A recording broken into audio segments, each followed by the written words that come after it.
the untold journey of Lewis and Clark, crossing America into the unknown. Hey guys, welcome back to the channel. Before we begin tonight's incredible journey, please subscribe to the channel and stay with us. We bring you relaxing and fascinating stories from American history, and your subscription truly helps us continue. Now, turn down the lights, get comfortable, and imagine something. It is the year 1804. There are no highways, no airplanes, no modern maps. And far beyond the Mississippi River lies a vast land that most Americans have never seen. Two men are about to enter that unknown world. Their names are Meriwether Lewis and William Clark. They have been given a dangerous mission: travel across the American wilderness, find out what lies beyond the Mississippi, cross the enormous Rocky Mountains, and if possible, find a route to the Pacific Ocean. But they don't know what is waiting for them. They don't know how high the mountains will be. They don't know which rivers will lead them forward, and they certainly don't know whether everyone who leaves with them will make it home. In May 1804, Lewis and Clark finally begin their journey. Their boats slowly move up the Missouri River. Behind them is civilization. Ahead of them is uncertainty. Every morning brings a new landscape. Every night brings another unknown camp. The river becomes their road, the forests become their walls, and the stars above them become their only familiar guide. As they travel farther west, they begin meeting Native American nations. These people already know the land, they know the rivers, they know the animals, they know the mountains, and Lewis and Clark soon realize something important. They cannot complete this journey without the knowledge of the people who already live here. The expedition continues. The Missouri River becomes harder to navigate. The men fight against strong currents. They hunt for food. They repair their boats. They carry heavy equipment. And slowly the wilderness begins changing. The open plains stretch farther than the eye can see. Huge herds of buffalo move across the grasslands. The nights become incredibly quiet. Then, in the winter, the expedition reaches the villages of the Mandan people. Here, they build a temporary fort. They call it Fort Mandan. For several months, they rest, prepare supplies, and gather information about the country ahead. And during this time, another important person joins the story. Her name is Sacagawea. She is young, but she knows the Western country. She understands the language and culture of the Shoshone people, and she will soon become an important part of the expedition. When spring arrives, Lewis and Clark continue west.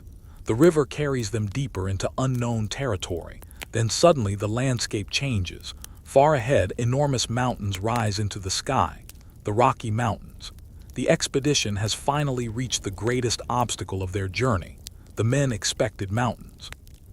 But they were not prepared for what they saw. The peaks seem endless. Snow covers the higher slopes. The trails are difficult, food becomes harder to find, and every step forward becomes a struggle. But turning back is not an option. They continue. Eventually, they meet the Shoshone people, and something extraordinary happens. Sacagawea recognizes one of the Shoshone leaders. He is her brother. This unexpected family connection helps the expedition obtain horses and valuable information. With the horses, Lewis and Clark prepare to cross the mountains. The journey becomes one of the hardest parts of the entire expedition. Cold winds, steep trails, limited food, exhaustion, but they keep moving day after day, mountain after mountain, until finally they begin descending. The mountains are behind them, and ahead lies a completely different landscape. Rivers carry them farther west. The air feels different. The country becomes greener. And then they realize something incredible. They are getting close to the Pacific Ocean. After months of traveling across the continent, Lewis and Clark finally reach the Pacific. But there is no time for celebration. Winter is coming. They build a small settlement near the Pacific, Fort Clatsop. For months, rain falls almost constantly. The men spend their days repairing equipment, preparing food, writing journals, and waiting for better weather. Eventually, spring arrives. It is time to go home. The expedition begins its long journey east. They still have mountains to cross. They still have dangerous rivers to navigate. And they are exhausted after more than 2 years on the road. But now they know something they didn't know when they left. The continent can be crossed. They have seen it with their own eyes. They have mapped rivers, recorded plants and animals, met native nations, crossed mountains, and survived the unknown. Finally, after thousands of miles, the expedition reaches St. Louis. The journey is over. Lewis and Clark have been away for more than 2 years. They left as explorers entering an uncertain world. They return carrying maps, journals, stories, and knowledge that will change how Americans understand the western part of the continent. But their journey was never simply about two men discovering an empty wilderness. The land was not empty. Native nations had lived there for generations. They knew the rivers, mountains, animals, weather, and trails long before Lewis and Clark arrived. The expedition survived partly because of that knowledge. And that may be the most important lesson of their journey. The unknown was never truly empty. It was already filled with people, cultures, history, and stories. Lewis and Clark simply became some of the first Americans to record what they encountered. Tonight, more than 200 years later, we can still imagine those quiet nights beside the river, a small fire, a dark forest, the sound of water moving through the darkness, and above them, an enormous sky filled with stars. Tomorrow would bring another river, another mountain, another challenge. But for tonight, they simply rested. The expedition had entered the unknown, and somehow, against enormous odds, they had found their way across it. That was the incredible journey of Lewis and Clark, a journey of courage, a journey of uncertainty, and a journey that became one of the most unforgettable stories in American history. Thank you for staying with me tonight. If you enjoyed this journey, please subscribe to the channel and stay with us for more relaxing stories from American history. Good night, sleep well, and remember, sometimes the greatest adventures begin where the map ends. The Missouri River carried them farther west. Day after day, the expedition moved deeper into a land that seemed to have no end. Behind them were the familiar settlements. Ahead of them was nothing they could fully recognize. Every morning began with the same quiet routine. The men prepared their boats, checked their supplies, and continued upstream. Sometimes the river was calm. Sometimes the current fought against them with incredible force.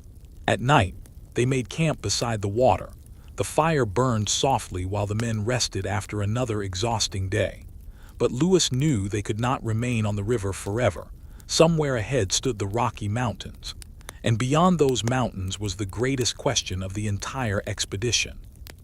Could they actually reach the Pacific Ocean? As the weeks passed, the landscape slowly changed. The endless plains became more rugged. The distant horizon began rising. The explorers started seeing signs that the mountains were getting closer. Then one morning they finally saw them. The Rocky Mountains appeared in the distance. For a moment the men simply stared. The peaks seemed to rise endlessly toward the sky. But what looked beautiful from far away soon became a terrifying challenge. There were no roads, no bridges, no easy trails. The expedition would have to find its own way through the mountains. Food was becoming harder to find. The weather was colder. The horses struggled across the rough ground. Every mile demanded more strength. Still, Lewis and Clark continued forward. They knew that turning back would mean abandoning everything they had worked for. Then they encountered the Shoshone people, and something unexpected happened. Sacagawea recognized one of their leaders. He was her brother. For a moment, the long expedition became something deeply personal. This unexpected reunion also helped the explorers. They were able to obtain horses and valuable information about the mountain trails. Now they were ready. The mountain stood directly ahead. The men loaded their supplies onto the horses. Then they began climbing. Higher and higher they went. The air became colder. Snow covered parts of the trail. Their food supplies became dangerously low. Some days they could travel only a few miles. But every morning they continued, because somewhere on the other side of those mountains was the Pacific. And after everything they had already survived, they were not going to stop now. The mountains seemed to have no end. For days, the expedition climbed higher into the cold wilderness. The trails became narrow and difficult.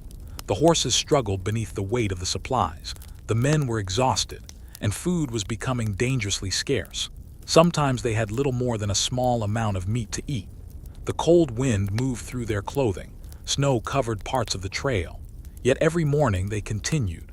Lewis often walked ahead, searching for a safe route. Clark followed with the others, carefully managing the equipment and horses.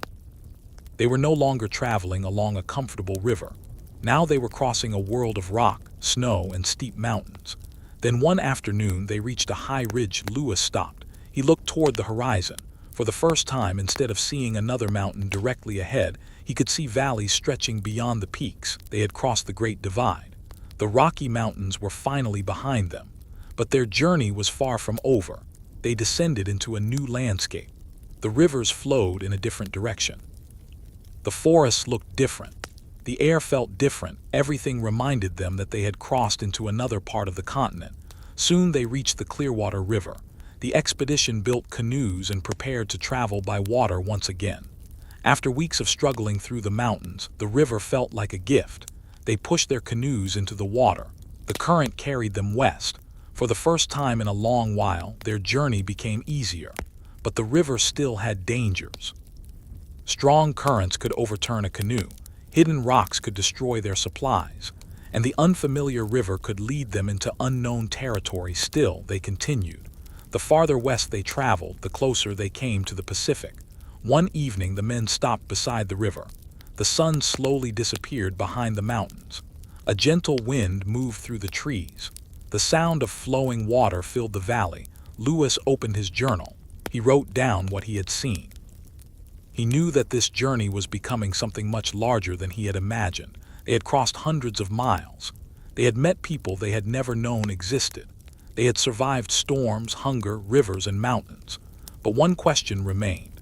How much farther was the Pacific? The next morning, they continued downriver. Then, somewhere ahead, they began hearing a sound they had never heard before. A deep, distant roar. The river seemed to grow wider. The air carried the smell of salt. The men looked at one another. Could it be, after so many months? Were they finally approaching the Pacific Ocean? The sound grew louder. The river became wider. The current moved faster. Lewis and Clark knew they were getting close. Then, after months of uncertainty, they finally saw it, the Pacific Ocean. For a moment, the entire expedition became quiet. They had crossed an entire continent. Behind them were thousands of miles of rivers, plains, forests, and mountains. Ahead of them stretched an enormous ocean. Lewis stood near the shore and looked across the water. This was the moment they had dreamed about since leaving St. Louis. But there was little time to celebrate. Winter was approaching. The men needed shelter, they needed food, and they needed a safe place to survive the coming months. They began searching for a suitable location.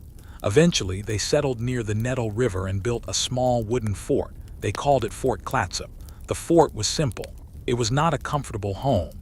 Rain was frequent. The air was cold and damp. Their clothes became worn and difficult to dry. The men spent long days inside the fort. They repaired weapons, made clothing, prepared food, recorded observations, and wrote in their journals. Outside, the Pacific continued crashing against the shore.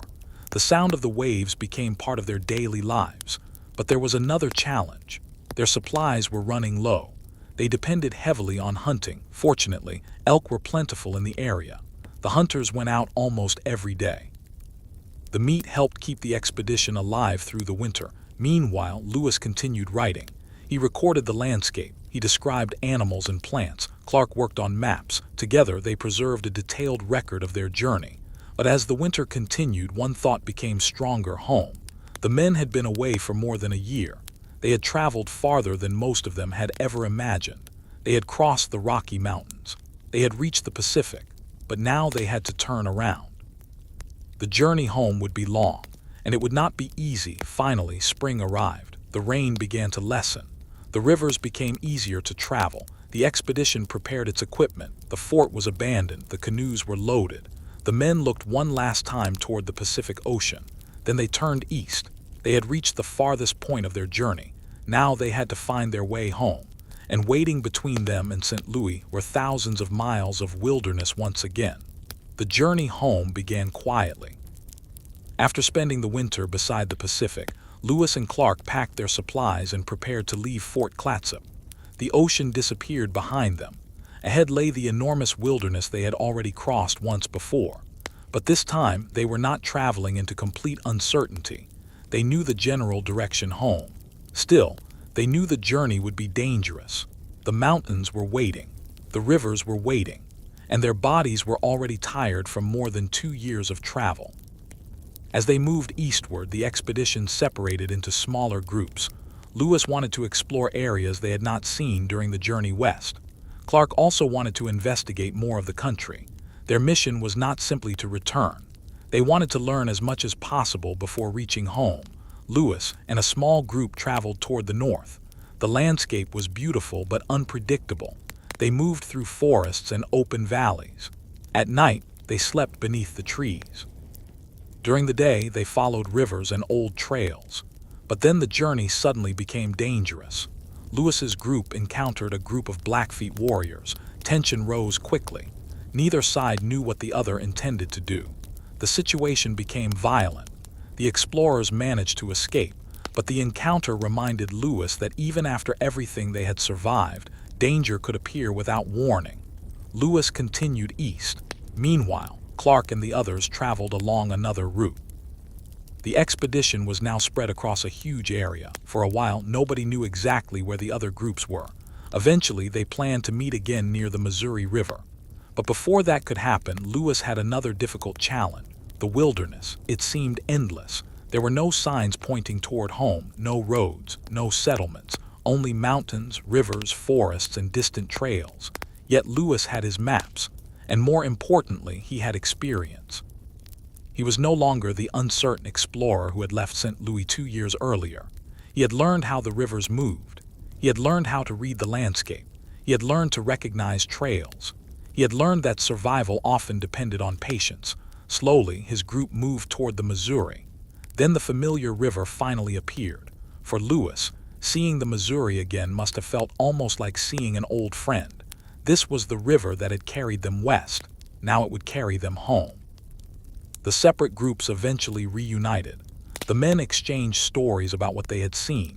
They had survived different dangers. They had explored different valleys. They had encountered different communities. But now they were together again. The journey was entering its final stage. The Missouri carried them steadily downstream. For the first time in many months, the direction of the current was helping them instead of fighting them. The boats moved faster. The distance between them and St. Louis slowly disappeared. But the expedition still had one final challenge. They had to return safely. They had spent more than 2 years in the wilderness. Their clothing was worn. Their equipment had been repaired countless times. Their bodies were tired. Yet their spirits were rising. Every day brought them closer to civilization. Every familiar landscape reminded them that home was no longer far away. Then one morning they saw signs of settlement. The wilderness was changing. There were farms, fields, buildings, people. The men knew they were close. After thousands of miles, the expedition was finally approaching St. Louis, and on September 23, 1806, Lewis and Clark returned. The expedition that had left more than 2 years earlier had come home. People gathered to see them. News of their arrival spread quickly. The explorers were alive. They had crossed the continent. They had reached the Pacific. And they had returned with journals, maps, scientific observations, and countless stories. But perhaps the greatest thing they brought home was knowledge. America was no longer looking at the western continent as a complete mystery. Lewis and Clark had seen its rivers. They had crossed its mountains. They had recorded its wildlife. They had met its native nations. And they had shown that the continent could be crossed. Yet their return was not the end of the story. In many ways, it was only the beginning. The maps they created would influence future travelers. Their journals would inspire future explorers. Their descriptions would change how Americans imagined the West. But their journey also had consequences that would reach far beyond exploration. Because the lands they had crossed were already home to countless native communities. The expedition had entered their world, and the future expansion of the United States would dramatically change that world. So when we remember Lewis and Clark today, their story should not be remembered only as a heroic adventure. It should also be remembered as a meeting between different peoples and cultures. The explorers depended on native knowledge. They depended on guides. They depended on horses. They depended on food and information. Without that assistance, their journey would have been far more difficult and perhaps impossible. That is what makes the story so fascinating. 2 centuries later, we can still imagine those first nights. A small fire beside the Missouri. A few tired men sitting quietly. The sound of the river moving through the darkness. They had no idea what the next morning would bring. But they kept moving, one river at a time, one mountain at a time, one uncertain day after another. And eventually they crossed an entire continent. Their journey became one of the most famous expeditions in American history. But behind the famous names were thousands of quiet moments, cold mornings, long walks, broken equipment, hungry nights, unexpected friendships, difficult decisions, and endless miles beneath the open sky. The men had gone into the unknown, and they had returned carrying a new understanding of the land. But perhaps the most remarkable part was this: when they left St. Louis, they were searching for the end of the map. When they returned, they had discovered that the real story was never about the edge of the map. It was about everything and everyone they encountered along the way. And that is why, even after more than 200 years, the journey of Lewis and Clark continues to capture the imagination. Because somewhere beyond every familiar road, there is always another horizon, another river, another mountain, another unknown. And sometimes, the greatest adventure begins when you simply decide to keep going. The story did not truly end when Lewis and Clark returned to St. Louis. In some ways, their return was only the beginning. They had spent more than 2 years traveling through an enormous part of North America. They had crossed rivers that seemed endless. They had climbed mountains covered in snow. They had walked through forests where no familiar road existed. And they had met people whose knowledge of the land was far older than their expedition. Now, they were back in a world of towns, buildings, farms, and familiar faces. But the wilderness they had experienced would remain with them forever. Lewis carried journals filled with observations. Clark carried maps that revealed rivers and mountains in remarkable detail. Together, their records provided Americans with a much clearer picture of the western interior. But there was something their maps could never completely capture: the feeling of being there. Imagine standing beside the Missouri River in 1804. There are no engines, no city lights, no distant airplanes, only the sound of water moving past the shore. The wind travels across the grass. A few animals move somewhere beyond the trees. And above everything is an enormous night sky. For Lewis and Clark, this was normal life for more than 2 years. Every day demanded patience. Every night brought another temporary home. They learned to travel with the seasons. They learned to watch the clouds. They learned to listen to rivers. They learned which plants could be useful. They learned that a small mistake could become a serious problem. And perhaps most importantly, they learned that the wilderness was not something that could simply be conquered. It had to be understood. They had depended on native communities throughout their journey. People gave them directions. They provided food. They traded horses. They shared information about trails and rivers. They helped the expedition understand a landscape that was completely unfamiliar to the explorers. Without those connections, the expedition would have been much more difficult. Among all the people connected with the journey, Sacagawea became one of the most remembered. She traveled through some of the most difficult parts of the expedition while caring for her young child. Her presence helped the expedition communicate with native communities. Her knowledge of languages and connections was valuable, and her story became inseparable from the memory of the journey.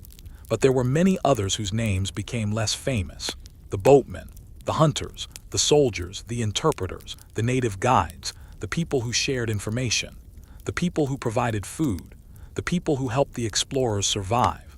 A great journey is rarely accomplished by only the people whose names appear in its title. Lewis and Clark understood that firsthand. Their expedition was a group effort, and the continent itself was their greatest teacher. Years passed. The maps created from the expedition became increasingly valuable. Travelers followed routes that Lewis and Clark had recorded. Scientists studied their observations. Americans became more familiar with the geography of the West. But history continued moving forward. More settlers traveled west. More roads and trading routes appeared. Towns began growing. The western landscape changed. And the native nations who had helped the expedition would face enormous changes in the years that followed. This is an important part of the story. The expedition itself was relatively small, but the information it gathered became part of a much larger movement of American expansion. The same rivers Lewis and Clark had traveled would later carry traders and settlers. The same mountains they had crossed would later be crossed by thousands of others. The trails they had described would become part of a rapidly changing American West. So their journey was both an incredible adventure and a turning point. It showed what was possible. It revealed the size and diversity of the continent. And it connected distant parts of North America in the minds of many Americans. But tonight, instead of thinking about what came afterward, let's return to the journey itself. Return to those quiet nights. Imagine the expedition resting beside a river.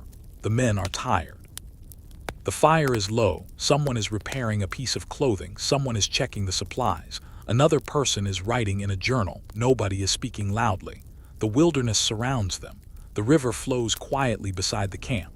And above them, millions of stars fill the sky. Tomorrow they will wake early, they will pack their belongings, they will continue down the river, and they will face whatever waits beyond the next bend. They don't know how the story will end. They only know that they must continue. Perhaps that is the most powerful lesson of their journey. You do not always need to know exactly where the road will take you. Sometimes you simply have to take the next step, then another, and another, until eventually you look behind you and realize just how far you have traveled. Lewis and Clark began their journey with questions. They returned with answers. But they also returned with thousands of new stories. Stories of mountains hidden beyond the plains. Stories of rivers flowing toward distant oceans. Stories of animals they had never seen, stories of people they had never met, and stories of nights spent beneath an endless sky. More than 2 centuries later, those stories still remain. The rivers are still there. The mountains are still there. The forests still whisper in the wind. And the stars that watched over the expedition in 1804 are still shining tonight. The world has changed, but the landscape remembers. And somewhere along those old rivers and trails, it is easy to imagine a small group of travelers moving quietly through the wilderness, carrying their supplies, following the water, watching the horizon, and wondering what might be waiting just beyond the next bend. Their journey ended long ago, but the feeling of the unknown never really disappeared, because every generation has its own unexplored horizon, and every great journey begins with the courage to move toward it. Lewis and Clark simply happened to begin theirs at the edge of the map, and that is where their unforgettable story continues to live. Long after the expedition ended, the quiet moments remained some of the most memorable, not the dramatic battles, not the difficult crossings, but the ordinary nights, a small camp beside a river, a few tired men gathered around a fire, the smell of wood smoke drifting into the darkness, the distant sound of animals moving through the grass, and above them a sky filled with countless stars. During those nights, Lewis often wrote in his journal. He recorded the day's journey. He described the weather. He wrote about animals and plants. He carefully noted the rivers and mountains they had passed. Clark continued working on his maps. Every line represented another mile of their journey. Every mark represented something they had personally seen. But sometimes there was nothing to record. Sometimes the men simply sat quietly. After traveling all day, silence was welcome. The river continued flowing, the fire slowly became smaller, and one by one the men fell asleep. Then morning arrived, the camp came alive again. The fire was rebuilt, food was prepared, the boats were checked, horses were gathered, and another day began. This simple rhythm continued for months: travel, camp, rest, travel again. But the landscape never remained the same. The Missouri River carried them through endless changes. Sometimes they passed wide grasslands. Sometimes thick forests surrounded the river. Sometimes cliffs rose above the water. Sometimes the horizon seemed so wide that the earth and sky appeared to meet. For the explorers, every change was worth recording. They were building a picture of a continent. But there was another kind of knowledge they could never get from a map. It came from the people they met. Native communities knew the land through generations of experience. They knew where water could be found. They knew where animals traveled. They knew which trails were safe. They knew when the seasons changed. And they knew how to survive in places where the expedition could easily have become lost. The explorers listened, they traded, they asked questions, and they continued west. Sometimes the journey was peaceful. Sometimes it was frightening. Sometimes the men probably wondered whether they would ever see home again. But the river kept moving, and so did they. When the expedition finally reached the Pacific, the sight must have been overwhelming. After months of following rivers and crossing mountains, they were standing beside an ocean that stretched beyond their sight. They had reached the place they had been searching for. But the ocean did not answer every question. Instead, it created another realization. They still had to go back. The same enormous continent stood between them and home. And now winter was approaching, so they built Fort Clatsop. The days became wet and gray, rain fell again and again. The men spent long hours inside the fort. They repaired their clothing, prepared food, cleaned their weapons, worked on their journals, and waited. Outside, the Pacific continued its endless movement. Waves rolled toward the shore, then disappeared back into the ocean, day after day, night after night. Eventually, spring returned. The expedition was ready. They packed their belongings, they said goodbye to the Pacific, and once again the wilderness became their road. This time, however, they were traveling toward home. They knew the rivers, they knew the mountains, they knew the general direction. But they had changed during the journey. They were no longer simply explorers searching for answers. They had become experienced travelers who understood how quickly the wilderness could change. They knew when to move carefully. They knew when to stop. And they knew that survival depended on working together. The journey home slowly carried them east. The mountains passed behind them. The rivers became familiar. The plains opened once again. And with every mile, St. Louis came closer. Eventually, the wilderness began giving way to civilization. Fields appeared, then farms, then buildings. The men knew they were almost home. After more than 2 years, the long journey was finally ending. But perhaps none of them could have understood just how important their journey would become. They had gone west looking for a route.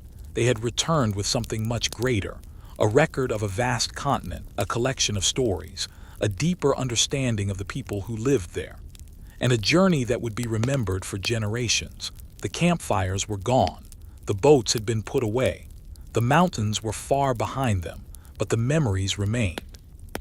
And even today, when the night becomes quiet and the stars appear above the American landscape, it is possible to imagine those travelers resting beside a river more than 2 centuries ago. They were far from home, far from everything familiar, yet for one peaceful night they were safe. The fire was warm, the river was calm, and tomorrow could wait, because after crossing America into the unknown, they had finally learned something simple. Sometimes the greatest part of a journey is not reaching the destination. It is everything you discover along the way. As the expedition moved closer to St. Louis, the landscape became more familiar. The wide Missouri River carried them steadily downstream. For months, they had fought against this same river while traveling west. Now the current was helping them. The boats moved faster. The men could feel that the journey was nearing its end. But after spending so long in the wilderness, returning to civilization felt almost strange. They had become accustomed to sleeping beneath the open sky. They were used to hearing the river at night.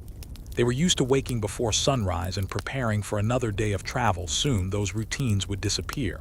One morning they noticed something they had not seen for a very long time, smoke rising in the distance. Then came fields, fences, small buildings, signs of farms. The wilderness was slowly giving way to civilization. The men knew they were close. For Lewis and Clark, the sight must have brought mixed feelings. There was excitement, there was relief, but perhaps there was also a little sadness. For more than 2 years, the wilderness had been their home. They had crossed it together. They had faced danger together. They had watched the sunrise over countless unfamiliar landscapes. Now everything was about to change. As the boats continued downstream, the number of settlements increased. People began hearing about the returning expedition. News traveled ahead of them. The explorers who had disappeared into the western wilderness were coming home. Finally, on September 23, 1806, they reached St. Louis. The journey was over.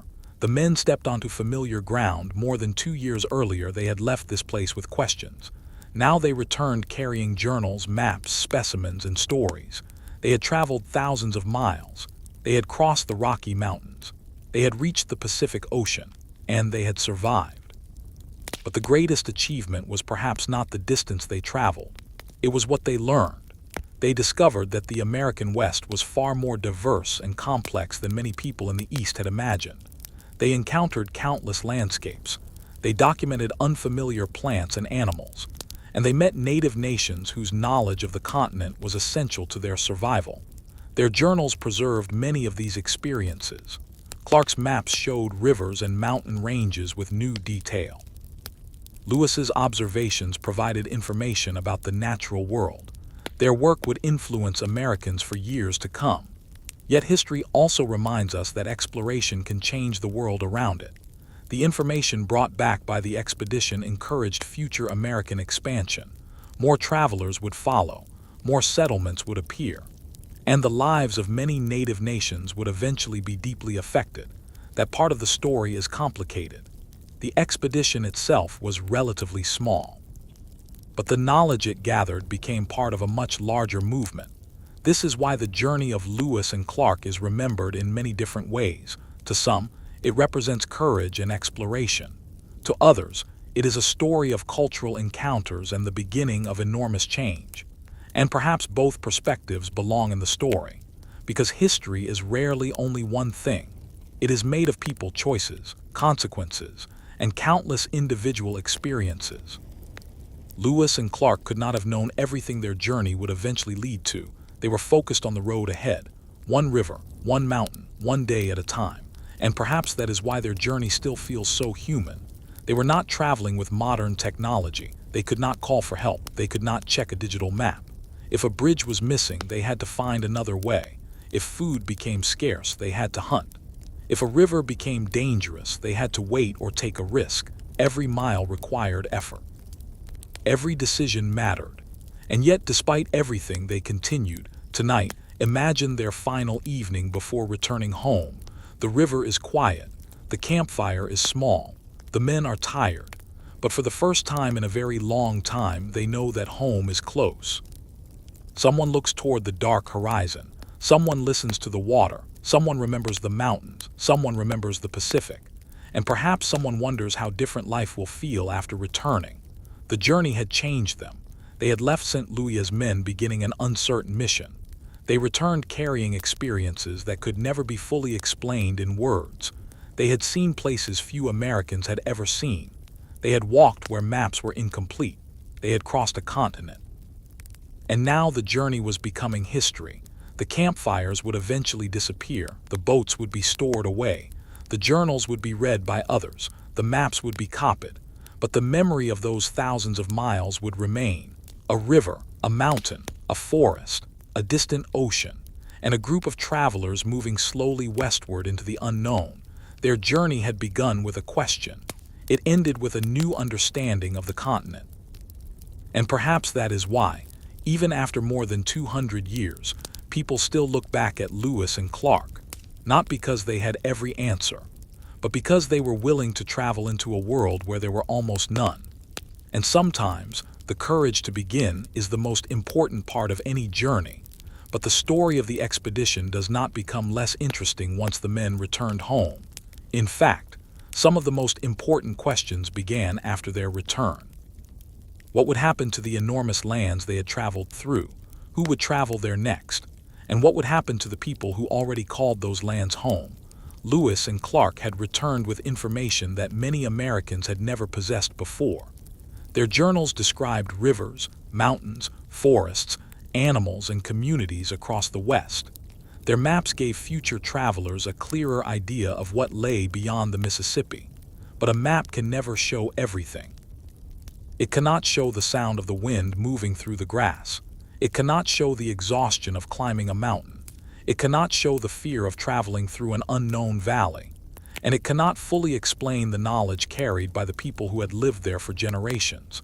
That knowledge had been essential to the expedition. Again and again, Lewis and Clark depended on native people. They needed directions. They needed information about rivers. They needed horses. They needed food. They needed to understand unfamiliar landscapes. The expedition may have carried weapons and supplies, but knowledge was one of its most valuable resources. And much of that knowledge came from people who already understood the land. This becomes especially clear when we think about Sacagawea. Her story is often told in a few simple sentences, but her journey was anything but simple. She traveled through enormous distances while caring for her young child. She crossed rivers. She crossed mountains. She lived through cold weather and difficult conditions, and she became part of an expedition that was moving through lands connected to her own people. Her presence also carried a message. The expedition was not simply a group of warriors. A woman traveling with a baby could help create a different impression when the explorers approached native communities. Small details like this could make a major difference. The expedition was constantly communicating, negotiating, trading, and learning. Sometimes these encounters were peaceful, sometimes they were tense, and sometimes the explorers had to be extremely careful. The West was not one single society. It was a vast region filled with many different nations and communities. Each had its own traditions, languages, leaders, and relationships with neighboring peoples. Lewis and Clark were entering a complicated world. They could not simply assume that every community would react to them in the same way. They had to observe. They had to listen. And they had to adapt. That was another form of survival. The expedition also discovered something that every traveler eventually learns. The landscape can change your plans. A river that looks easy on a map can become dangerous in reality. A mountain pass that appears nearby can take days to reach. A storm can turn a comfortable camp into a desperate struggle, and a shortage of food can change everything. The explorers learned these lessons repeatedly, yet they continued recording what they saw. Their journals became a kind of memory for the expedition. When a day ended, they could write about it. When they encountered something unfamiliar, they could describe it. When they crossed another mountain or river, they could mark it on the map. Piece by piece, they were turning experience into knowledge, and perhaps that is what exploration really means. Not simply being the first person to see something, but paying attention, remembering, recording, and sharing what you have learned. More than 2 centuries later, their records still allow us to imagine parts of that journey. We can picture the Missouri River. We can imagine the enormous plains. We can see the snow-covered Rocky Mountains. We can hear the Pacific waves crashing against the shore. But there is one scene that may be the easiest to imagine, a quiet camp at night. The men have finished another long day. Their clothes are dirty. Their boots are worn. Their supplies are carefully arranged beside them. The fire burns in the center of camp. Someone cooks a simple meal. Someone checks the horses. Someone writes. And someone simply sits and watches the flames. Beyond the firelight, the wilderness disappears into darkness. There could be an animal nearby. There could be a storm coming. There could be another difficult river waiting for them tomorrow. But tonight, none of that matters. For a few hours, they can rest. The river continues flowing beside them. The stars remain above them, and the continent seems completely silent. Perhaps these were the moments that made the journey feel real, not the great achievements, not the dramatic discoveries, but the ordinary moments between them. A meal, a fire, a conversation, a quiet river, a sunrise, then another morning, another journey, another unknown. That rhythm continued for thousands of miles, and eventually it brought them home. But the trail they followed did not disappear. Other travelers would come. Other explorers would move west. Maps would become more detailed. Roads would eventually cross the landscapes they had once traveled through. Towns would grow beside rivers. The country would change. But the old wilderness would remain part of the American imagination. The idea of moving toward an unknown horizon would become deeply connected with the history of the American West. And at the center of that story would remain 2 names, Lewis and Clark. Yet their journey was never truly theirs alone. It belonged to the people who traveled with them, to the native communities they met, to the guides and interpreters who helped them, to the hunters who found food, to the boatmen who fought the river, to Sacagawea and her child, to everyone whose knowledge helped the expedition move forward. That is what makes the journey so much more fascinating than a simple adventure story. It was a meeting of people, a meeting of cultures, a meeting with an enormous landscape, and a journey into a world that the explorers did not fully understand. When we look back today, it is easy to see the expedition as something that happened long ago. But imagine being there. Imagine waking before sunrise beside the Missouri. The air is cold. The fire is almost gone. You can hear someone preparing breakfast. The river is covered with early morning mist. You look ahead. There is another day of travel. You don't know exactly what will happen, but you pack your things. You step into the boat, and you begin moving again. The river carries you forward. The sun rises over the horizon, and somewhere far ahead, beyond places you have never seen, another part of the continent is waiting. That feeling of uncertainty is perhaps the heart of the entire expedition. They did not know what was waiting beyond the next bend, but they continued anyway. And sometimes that is what makes a journey unforgettable, not knowing exactly where it will end, but having the courage to keep going. The years passed, but the memory of the expedition remained. Lewis and Clark had returned to St. Louis, but their journey continued to live through their journals, maps, and the stories they brought home. For many Americans, the West had once been little more than a distant mystery. Now, they had a better idea of what was beyond the Mississippi. They knew about enormous rivers. They knew about towering mountains. They knew about vast grasslands and dense forests. And they knew that the journey across the continent was possible. But there was something even more important. They had learned that the West was not an empty wilderness. It was a living world. Native nations had traveled its rivers for generations. They knew the mountain passes. They understood the seasons. They knew where animals gathered and where water could be found. Their knowledge was written nowhere on the explorers' original maps. It existed in memory, experience, and tradition, and Lewis and Clark depended on it again and again. The expedition had entered the West looking for information. Instead, they discovered that information already existed. They simply had to learn how to find it. That lesson is easy to overlook. When we look at an old map today, the lines seem simple. A river is drawn as a blue line. A mountain becomes a small shape. A trail becomes a thin mark. But the real landscape was much more complicated. A river could change direction. A mountain could take days to cross. A trail could disappear. And weather could completely change the situation. For the men of the expedition, every line on their map represented real effort. Every distance had been traveled by human feet, horses, or boats. Every mountain had been climbed. Every river had been crossed. Their map was not just a drawing. It was a record of experience. And their journals were even more personal. They wrote about hunger, cold, rain, wildlife, friendship, fear, curiosity, and the simple beauty of the land. Some nights must have been terrifying. Other nights must have been peaceful. There were probably moments when the men wondered whether they had made the right decision. Yet morning always came. The fire was rebuilt. The boats were prepared. And the journey continued. This is perhaps why their story remains so powerful. It is not only about exploration.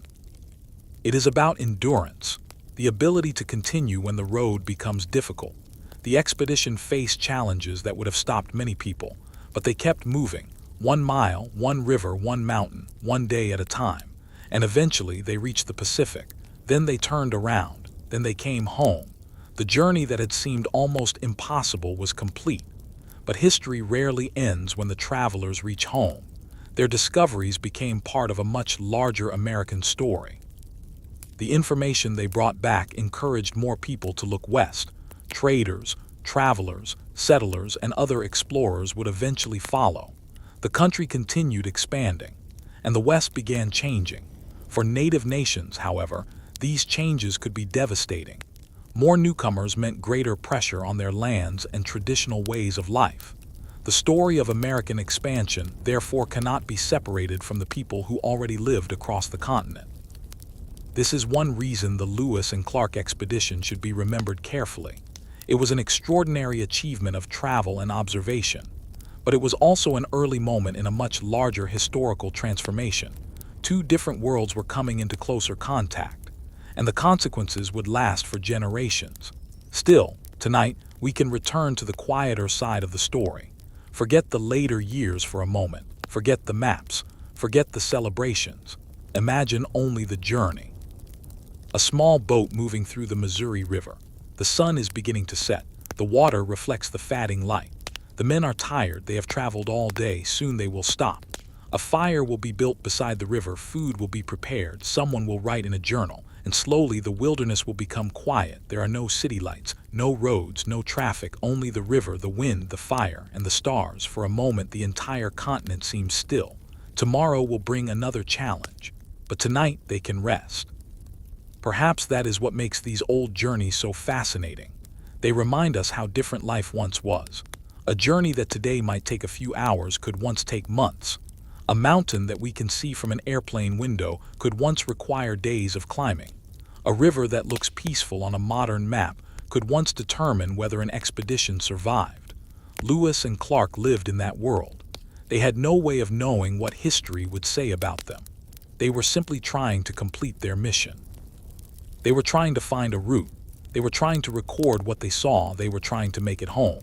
And somehow they succeeded. Their story survived. Their journals survived. Their maps survived. And the memory of their journey survived. More than 200 years later, we can still follow their path in our imagination. We can picture the Missouri. We can picture the plains. We can picture the Rocky Mountains. We can picture the Pacific. And somewhere between all of those places, we can imagine a small group of travelers moving slowly across the continent. They do not know what tomorrow will bring, but they continue, because beyond the next bend is always another possibility, another discovery, another story. And perhaps that is the true legacy of Lewis and Clark. They showed that sometimes the greatest discoveries begin with a simple question: what lies beyond the horizon? And sometimes the only way to find the answer is to go and see for yourself. The expedition had been over for years, yet if you could travel back through time, perhaps the easiest way to understand Lewis and Clark would not be by looking at their maps. It would be by sitting beside one of their campfires. Imagine the evening. The sun has disappeared behind the trees. The river is moving quietly. The men have finished another exhausting day. Their equipment rests nearby. The horses are finally still. A small fire burns in the darkness. Nobody knows what tomorrow will bring, but tonight they are safe. Someone adds another piece of wood to the fire. A few sparks rise into the night. The men sit quietly. They might talk about home. They might talk about the journey. They might wonder how much farther they have to travel. And perhaps one of them simply watches the flames. For more than 2 years, scenes like this repeated again and again. The expedition moved across a continent, but their lives were made up of small moments: wake up, travel, work, eat, rest. Sleep, then begin again. It sounds simple, but doing it for thousands of miles required enormous endurance. There were days when the weather was beautiful. There were days when rain seemed endless. There were days when food was plentiful. There were days when hunger became a serious concern. There were days when the river carried them easily. And there were days when every mile felt like a battle. Still, they continued. Perhaps that is the quiet secret behind their famous journey. They did not conquer the wilderness in a single moment. They crossed it slowly, one day at a time. The expedition also changed the men themselves. They began the journey with expectations. But the wilderness taught them lessons they could not have learned from books. They learned that maps could be wrong. They learned that rivers could change. They learned that mountains were far more difficult than they appeared. And they learned that survival depended on cooperation. No one person could do everything. The hunters found food. The boatmen moved the boats. The guides showed the way. The interpreters helped communication. The native communities shared knowledge. Every person contributed something. Even the smallest contribution could become important. A piece of information about a trail could save days. A horse could make the difference between continuing and stopping. A warning about dangerous water could save lives. A successful hunt could feed the entire group. The expedition was a chain of small successes. And sometimes, small successes are what carry people through enormous challenges. When they finally returned home, the world saw the expedition as a great achievement. And it was. But the men themselves probably remembered different things. They remembered the cold. They remembered the mountains. They remembered the river. They remembered people they had met. They remembered places where they had stopped. And they remembered the feeling of waking each morning without knowing exactly what waited ahead. That feeling is difficult for us to understand today. Modern travelers usually know where they are going. They can check a map. They can call for help. They can see the weather forecast. Lewis and Clark had none of that. They had to rely on observation. They had to rely on experience. And sometimes they simply had to take a chance. That is what made the journey so uncertain. But it is also what made it extraordinary. Imagine standing with them on the Rocky Mountains. The air is thin. The ground is cold. Snow covers the distant peaks. You look behind you and see the land you have crossed. You look ahead and see another unknown valley. There is no road, no sign, no easy path, only the landscape, and yet you take another step, then another. Eventually, the mountains are behind you. The same thing happened again and again throughout the expedition. A difficult obstacle appeared, they faced it, they crossed it. Then another obstacle appeared, and they continued. Perhaps that is why their story still feels relevant. Every long journey has difficult sections. Sometimes the destination seems impossibly far away. Sometimes you cannot see the road ahead, but you can still take the next step. Lewis and Clark did exactly that. They kept moving, and eventually the unknown became familiar. The unfamiliar river became a mapped river. The distant mountain became a crossed mountain. The mysterious ocean became a place where they stood, and the long road home eventually became a memory. Tonight, the rivers they traveled still flow. The mountains still rise. The forests still grow.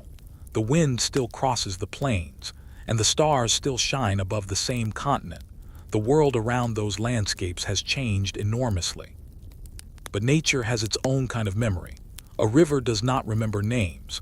A mountain does not remember dates. Yet they remain, quietly existing where they were long before the expedition arrived. And perhaps that is the most peaceful way to end the story, not with a celebration, not with a loud conclusion, but with a quiet river, a fading campfire, a dark sky, and a group of tired travelers finally resting after a journey that once seemed impossible. They had crossed America. They had entered the unknown. They had found their way across the continent, and finally, they had found their way home. The fire becomes smaller. The river continues moving.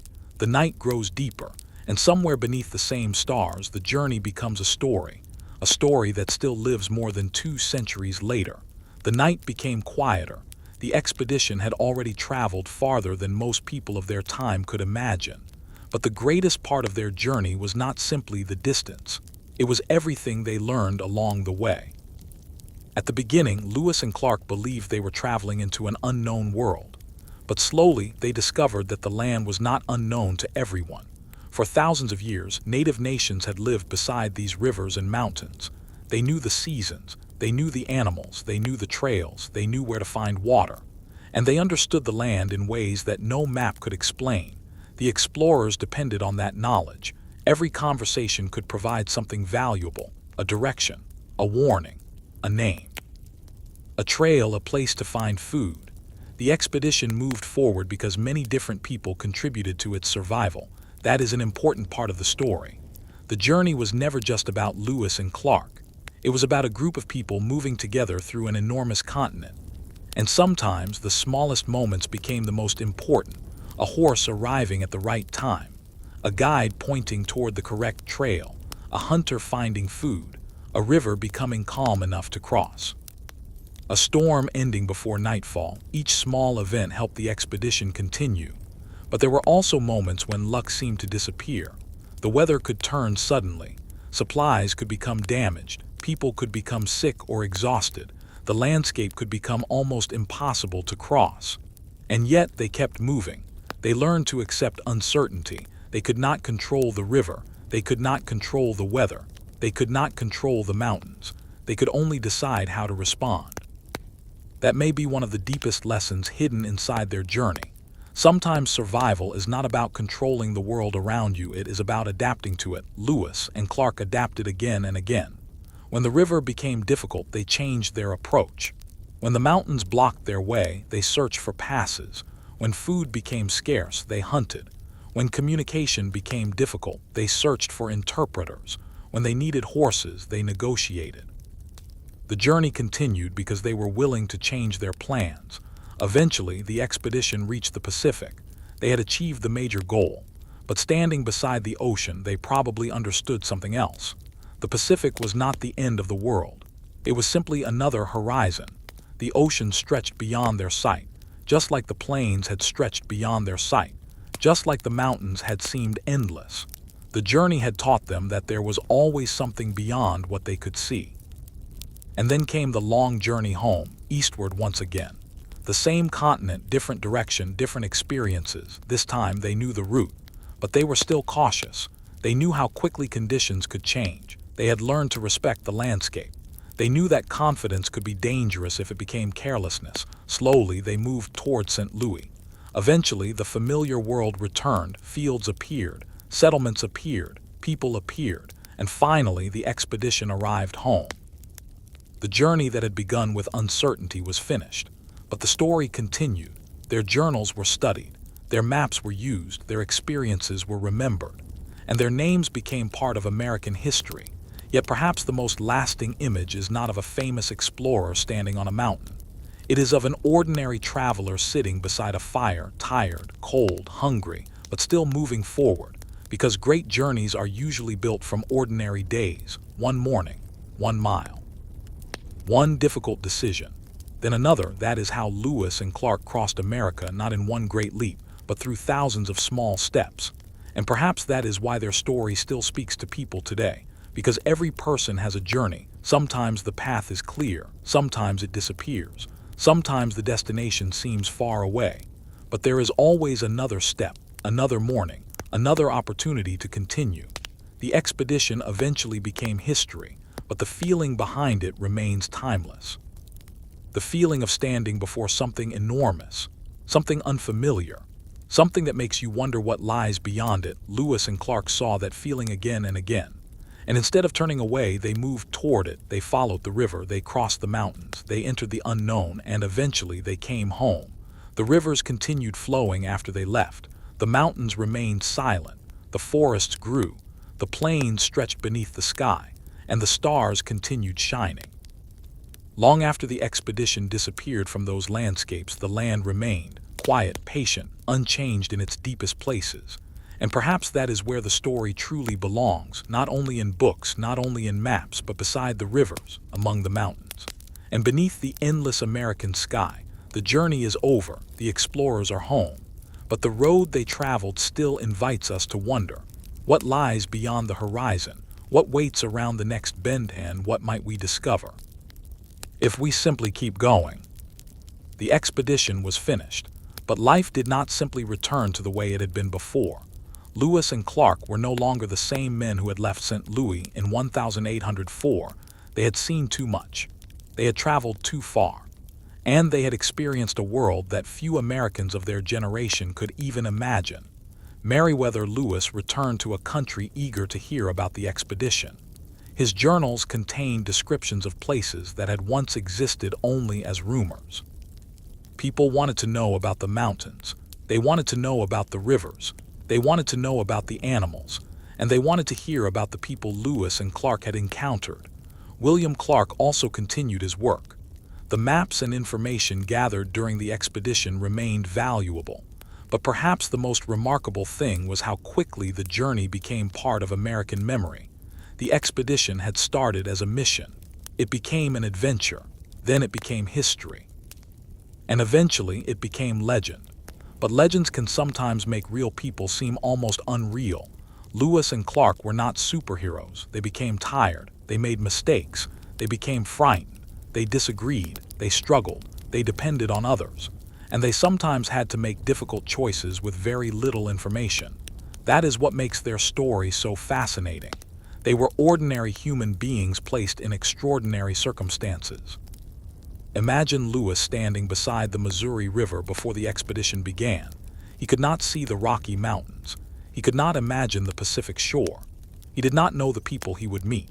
He did not know what dangers would appear. All he had was a mission and the courage to begin. More than 2 years later, he returned with an entirely different understanding of the continent. But there was another side to the expedition that should never be forgotten. The lands they crossed were already home to many nations. The explorers were visitors. The people they met were not strangers to the landscape. They had lived there long before the expedition arrived. They knew the rivers by name. They knew the mountains through generations of experience. They knew which plants could heal. They knew where animals moved. They knew how weather changed across the seasons. In many ways, the expedition was traveling through a world that was unknown to the explorers but deeply known to others. That realization changes how we understand the journey. It was not simply a story of discovery. It was also a story of encounter, different languages, different cultures, different ways of understanding the same land. Sometimes those encounters were friendly, Sometimes they were uncertain, and sometimes they were dangerous, but every encounter became part of the expedition's story. The explorers continued recording what they saw, and slowly, their journey became a bridge between distant parts of the continent. Not a perfect bridge, not a simple one, but a connection that would influence the future. Years later, travelers would look at the maps created from the expedition. They would follow rivers that Lewis and Clark had traveled. They would cross mountain passes that the expedition had struggled through. And they would wonder what it must have been like to make that journey without modern roads or technology. Today, we can cross the United States in a matter of hours by airplane. In 1804, the same distance could take years. That difference is almost impossible to imagine. A river was not just something to look at, it was a road. A mountain was not just scenery, it was an obstacle that could consume days or weeks. A storm was not simply bad weather, it could threaten the entire expedition. Every mile had a cost, every decision mattered, and yet the expedition kept moving. Perhaps that is why their story continues to feel alive, because beneath the history is a very simple human experience. You begin something without knowing exactly how it will end. You face problems you never expected. You become tired. You wonder whether you can continue. Then you take another step. Lewis and Clark did that for more than 2 years, and eventually they reached the other side. Their journey reminds us that even the longest road is made from individual days. The first day, the 100th day, the 500th day. Each one seems small by itself. Together, they become an expedition, and eventually they become history. Tonight, if you imagine the expedition once again, perhaps the most peaceful scene is not the moment they reach the Pacific. It is the morning after. The sun rises slowly. The ocean is calm. The men begin preparing their belongings. There is work to do. The journey home must begin. Someone looks toward the water one last time, then they turn away. The Pacific disappears behind them. Ahead is the long road east. The men climb into their canoes. The current begins carrying them away. The sound of the waves slowly fades, and the expedition moves toward home. They do not know that people will still talk about this journey more than 200 years later. They do not know that their names will appear in history books. They do not know that their maps will be studied. They simply continue, one river, one trail, one day at a time. And perhaps that is the quiet beauty of their story. The greatest journeys are often understood only after they are finished. While you are living them, you are simply trying to get through the next day. But when you finally look back, you realize how far you have traveled. Lewis and Clark looked back across a continent. Behind them were mountains, rivers, forests, plains, the Pacific Ocean, and thousands of miles of memories. Ahead was home. And somewhere between those 2 points was the story that would define their place in American history. The journey had begun with uncertainty. It had continued through hardship. It had survived the unknown. And finally, it had become a memory carried in journals, a memory drawn onto maps, a memory passed from one generation to another. And tonight, we can still follow that memory down the Missouri River, across the plains, through the Rocky Mountains, toward the Pacific, and then slowly back home. The rivers still flow, the mountains still stand, the wind still crosses the plains, and somewhere beneath the same enormous sky, the story of that journey continues to remind us of one simple truth: you never know what lies beyond the horizon until you have the courage to go there. There was another side to the expedition that is easy to forget. Lewis and Clark may have been the leaders, but they were never alone. Around them were men whose names are not always remembered: hunters, boatmen, soldiers, interpreters, guides, and people whose knowledge of the land made the journey possible. Every morning, before Lewis or Clark could begin their work, someone had to prepare the boats, someone had to prepare food, someone had to care for the horses. Someone had to check the weapons, someone had to make sure the supplies were still safe. The expedition was a small, moving community, and every person had a role. One of the most interesting members was York, William Clark's enslaved companion. York traveled with the expedition from the beginning. He crossed the same rivers, walked across the same plains, endured the same weather, and faced many of the same dangers as the other members of the group. His presence was unusual in the expedition. The native people they encountered had never seen many things the explorers carried with them, but York himself sometimes became a source of curiosity. People looked at his appearance with interest because they had rarely encountered someone like him. His story reminds us that the expedition was made up of people with very different lives and backgrounds. They were all traveling together through the same unknown landscape. Then there were the hunters. Their work was absolutely essential. Without fresh meat, the expedition could not have survived for long. They followed animal tracks, moved quietly through the grass, waited patiently, and returned to camp carrying food for everyone. Sometimes they were successful, sometimes they returned with nothing. A failed hunt could mean another difficult day ahead. The boatmen faced a different challenge. The Missouri River was their road, but it was not an easy road. The current could be powerful, sandbars could stop the boats, strong winds could make progress almost impossible. The men sometimes had to leave the boats and pull them through difficult sections. Their work required strength from morning until evening. And then, after all that effort, they still had to build camp. There was very little rest, yet they continued. The expedition also depended on interpreters. Communication could be the difference between friendship and misunderstanding. Lewis and Clark entered communities where they did not know the language. They needed people who could communicate with local leaders. They needed to explain who they were. They needed to understand what others were telling them. Every successful conversation opened another door. And sometimes, one conversation could change the entire journey. This was especially important when the expedition reached the Shoshone. The explorers desperately needed horses. Without them, crossing the Rocky Mountains would be extremely difficult. Then Sacagawea's connection to the Shoshone became important. Her presence helped establish communication, and through negotiation, the expedition obtained the horses it needed. A simple meeting became a turning point. Without those horses, the journey through the mountains might have become much more dangerous. This is how the expedition often survived, not through one dramatic act, but through hundreds of small moments: a conversation, a successful hunt, a repaired boat, a safe crossing, a helpful guide, a warning about the trail ahead. Piece by piece, the journey continued. And then there were the nights. After all the work was finished, the expedition became quiet. The men gathered around their fires. Some cleaned their weapons. Some prepared food for the next day, others simply rested. Lewis might write in his journal, Clark might work on his maps, the others listened to the sounds of the wilderness. The darkness around them was enormous. There were no electric lights, no distant city, no sound of traffic, only nature, the river, the wind, the insects, and occasionally the call of an animal somewhere in the distance. Imagine hearing that every night for months. The men probably became familiar with the sounds.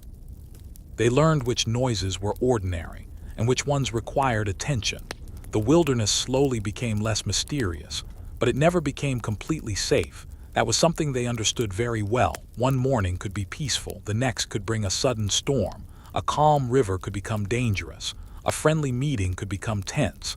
A simple trail could disappear. The expedition had to remain alert. And still, there were beautiful moments: sunrise over the plains, mist above the river, snow-covered mountains glowing in the morning light, herds of buffalo moving across the horizon, forests turning golden in the evening. The explorers were not only surviving, they were witnessing a continent of extraordinary beauty. Lewis recorded many of these sights. Clark drew what he could onto his maps. Together, they created a record that would outlive them. But their greatest record was perhaps the journey itself, a journey that connected places separated by thousands of miles. A journey that brought them face to face with unfamiliar cultures, a journey that showed them how much they did not know. And perhaps that is the most interesting part. The explorers began by thinking they were going to learn about the West. Instead, the West taught them how much there was still to learn. The land was larger than their expectations. The rivers were more complicated. The mountains were more difficult. And the people were far more diverse than they had imagined. Every answer created another question. Every mountain revealed another valley. Every river led toward another river. And every new community introduced them to another culture. The journey seemed endless, but slowly, mile by mile, the expedition moved forward. Eventually, they reached the Pacific. Eventually, they turned around. Eventually, they returned home.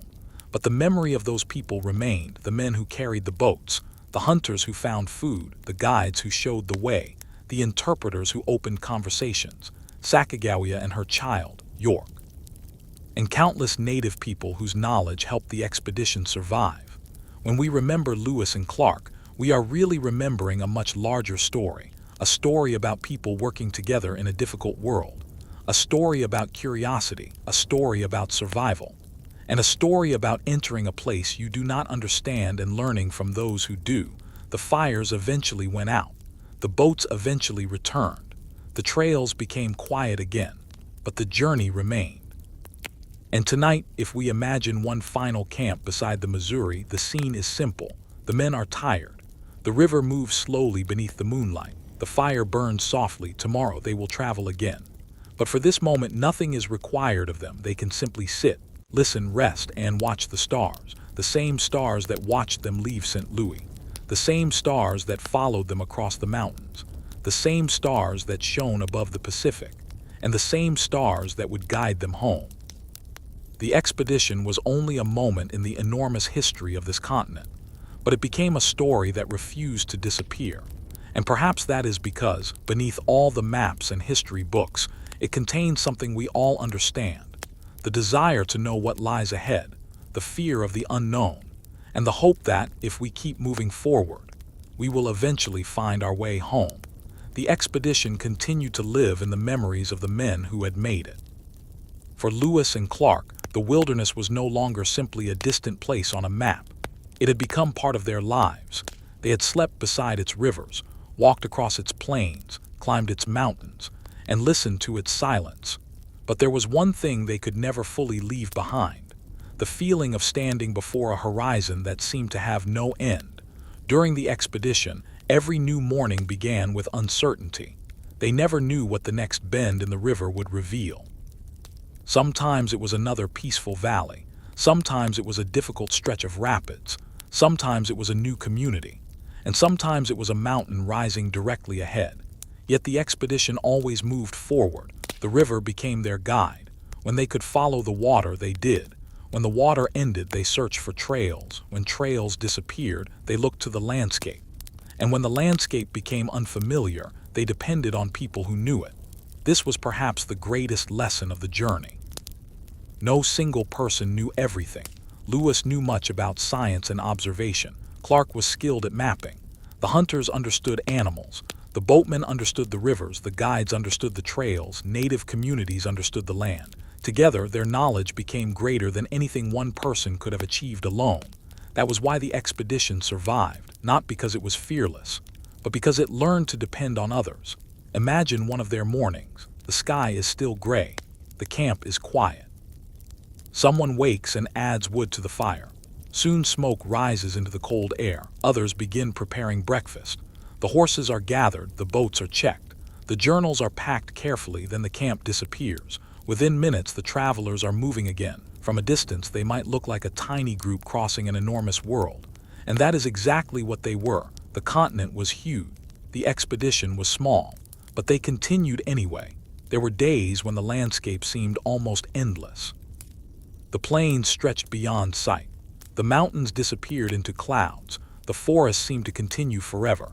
And still, somewhere ahead, there was another river, another trail, another destination. The men learned to measure progress differently, not by miles alone, but by obstacles overcome. A difficult river crossed, a mountain pass reached, a new source of food discovered, a dangerous section completed. Each achievement brought them one step closer to the next. And then came the Pacific. After everything they had imagined, the ocean was real. It stretched farther than they could see. The expedition had reached the western edge of its journey. But standing there, they must have understood something important. The horizon was still there. Even after crossing a continent, the world remained enormous. There was always something beyond what the eye could see. Then came the return. The Pacific slowly disappeared behind them. The mountains came again. The rivers carried them east. And eventually, the familiar Missouri appeared. The men were going home, but they were not the same people who had left. They had experienced a journey that few others could understand. They had learned to live with uncertainty. They had learned to survive with limited resources. And they had learned that the world was much larger than they had imagined. When they finally reached St. Louis, the expedition became famous. People wanted to hear their stories. They wanted to see their maps. They wanted to understand the West. But the true meaning of the journey could not fit entirely into a map. A map could show where they traveled. A journal could describe what they saw, but neither could fully capture what it felt like to stand alone beneath the Rocky Mountains, or to hear the Pacific for the first time, or to wake beside the Missouri after months away from home. Those experiences belong to the people who lived them. And perhaps that is why historical stories remain important. They allow us to imagine what cannot be photographed. They allow us to step into another time. For a few moments, we can forget the modern world. We can imagine a wooden boat, a muddy river, a small campfire, a dark forest, a cold morning, and a group of travelers wondering what lies ahead. The expedition ended more than 2 centuries ago, but the landscapes remain. The Missouri still flows, the Rocky Mountains still rise, the Pacific still stretches toward the horizon, and the night sky still looks down upon them all. The world around these places has changed, but the feeling of the unknown has not. There will always be another horizon, another road, another place we have never seen. And perhaps that is the greatest legacy of Lewis and Clark. They reminded generations of Americans that the world is larger than the places we already know. Sometimes you have to leave the familiar behind. Sometimes you have to travel without knowing exactly what waits ahead. And sometimes the only way to discover the answer is to begin the journey. So imagine that final quiet night. The expedition is far from the noise of civilization. The fire is almost gone. The river moves gently beside the camp. The men are asleep. Above them, the stars shine across the enormous sky. There is no sound of engines, no lights in the distance, only the wilderness. Tomorrow will come, the journey will continue. And somewhere beyond the darkness is another horizon waiting to be seen. The men may not know what it holds, but they have learned something important. They do not need to know everything. They only need to keep moving one step, 1 mile, 1 river, 1 day at a time. And eventually, the unknown becomes a story. Years after the expedition, the memories of those thousands of miles remained. The rivers they had followed continued flowing. The mountains they had crossed continued standing. The forests continued growing, and the plains continued stretching beneath the open sky. But the world around them was changing quickly. More people began traveling west. More routes were created. New settlements appeared. The landscapes that had once seemed impossibly distant slowly became connected to the growing United States. And the journals of Lewis and Clark helped people understand what was beyond the Mississippi. But there was something their writings could not completely explain: the feeling of being alone in a vast wilderness. Imagine traveling for days without seeing a town, no buildings, no roads, no familiar signs, only grass, trees, rivers, and mountains. For the expedition, this was everyday life. They had to trust their observations. They had to trust their companions. And sometimes they had to trust people they had only just met. That required courage, but it also required humility. The explorers could not know everything. They needed help, and they received it from many different people. Native communities shared knowledge of the land. Guides showed them trails. Hunters provided food. Interpreters helped them communicate. And members of the expedition worked together to keep everyone moving. This cooperation became one of the quiet strengths of the journey. There were no guarantees. Every day could bring something unexpected: a sudden storm, a difficult river, a shortage of food, an unfamiliar trail. Yet the expedition continued. The men became more experienced with every passing month. They learned to recognize signs of weather. They learned how to move through difficult terrain. They learned when to travel and when to wait. The wilderness became their teacher, and the lessons were sometimes hard, but they remembered them. When they reached the Rocky Mountains, they understood that strength alone would not be enough. They needed careful planning. They needed horses. They needed information. They needed cooperation. When they reached the Pacific, they understood that reaching a destination did not mean the journey was finished. They still had to return. And when they finally reached St. Louis, they understood something else. A journey can change the person who makes it. Lewis and Clark had left with questions. They returned with knowledge. But they also returned with memories that could never be recreated. The first sight of the Rocky Mountains. The first time they heard the Pacific. The nights beside the Missouri. The conversations with native communities. The difficult mountain crossings. The long return home. All of these moments became part of their story. And the story was passed forward from journals to books, from books to classrooms, from one generation to another. Eventually, the expedition became one of the most famous journeys in American history. Behind the famous names were ordinary moments: someone lighting a fire, someone preparing food, someone repairing a canoe, someone helping a tired traveler, someone watching the stars.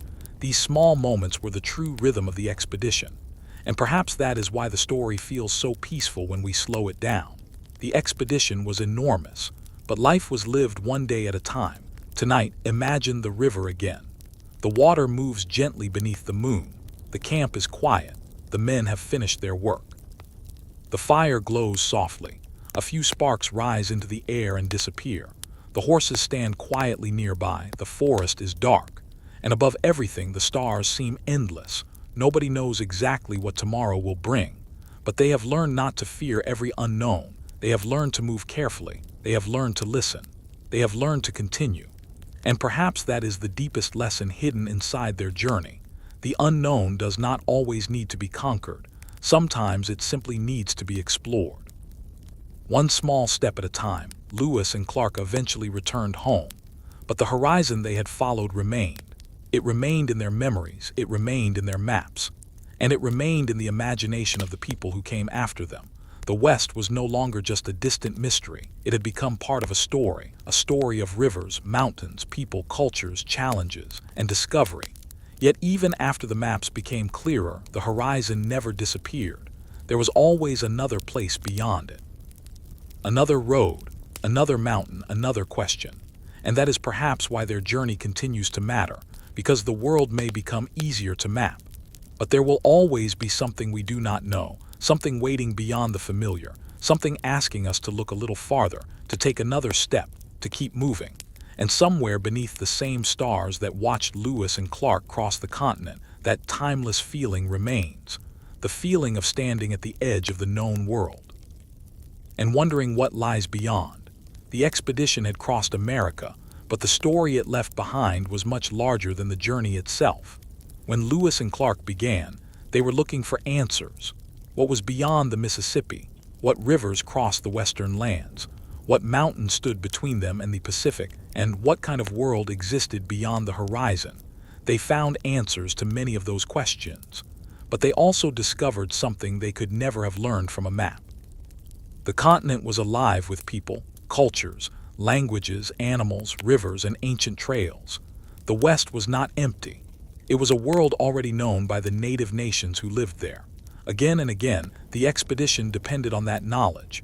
A guide could save them from taking the wrong trail. A hunter could provide food when supplies were low. A native community could offer horses when the mountains seemed impossible to cross. An interpreter could turn confusion into understanding. The expedition moved forward because people helped one another. That is one of the most important parts of the story. The famous names were Lewis and Clark, but the journey belonged to many people: York, Sacagawea, her young child, the hunters, the boatmen, the interpreters, the soldiers, and countless native people they encountered along the way. Each played a role in a journey that crossed thousands of miles. And then there was the land itself. The Missouri River became their road. The plains became their home. The Rocky Mountains became their greatest obstacle. The western rivers became their path toward the Pacific. And the Pacific Ocean became the farthest point of their journey. They learned to respect the landscape. They learned that a beautiful place could still be dangerous. They learned that a calm river could suddenly become powerful. They learned that a mountain could look close but take days to cross. They learned that nature followed its own rules. The expedition had to adapt, and that adaptability kept them alive.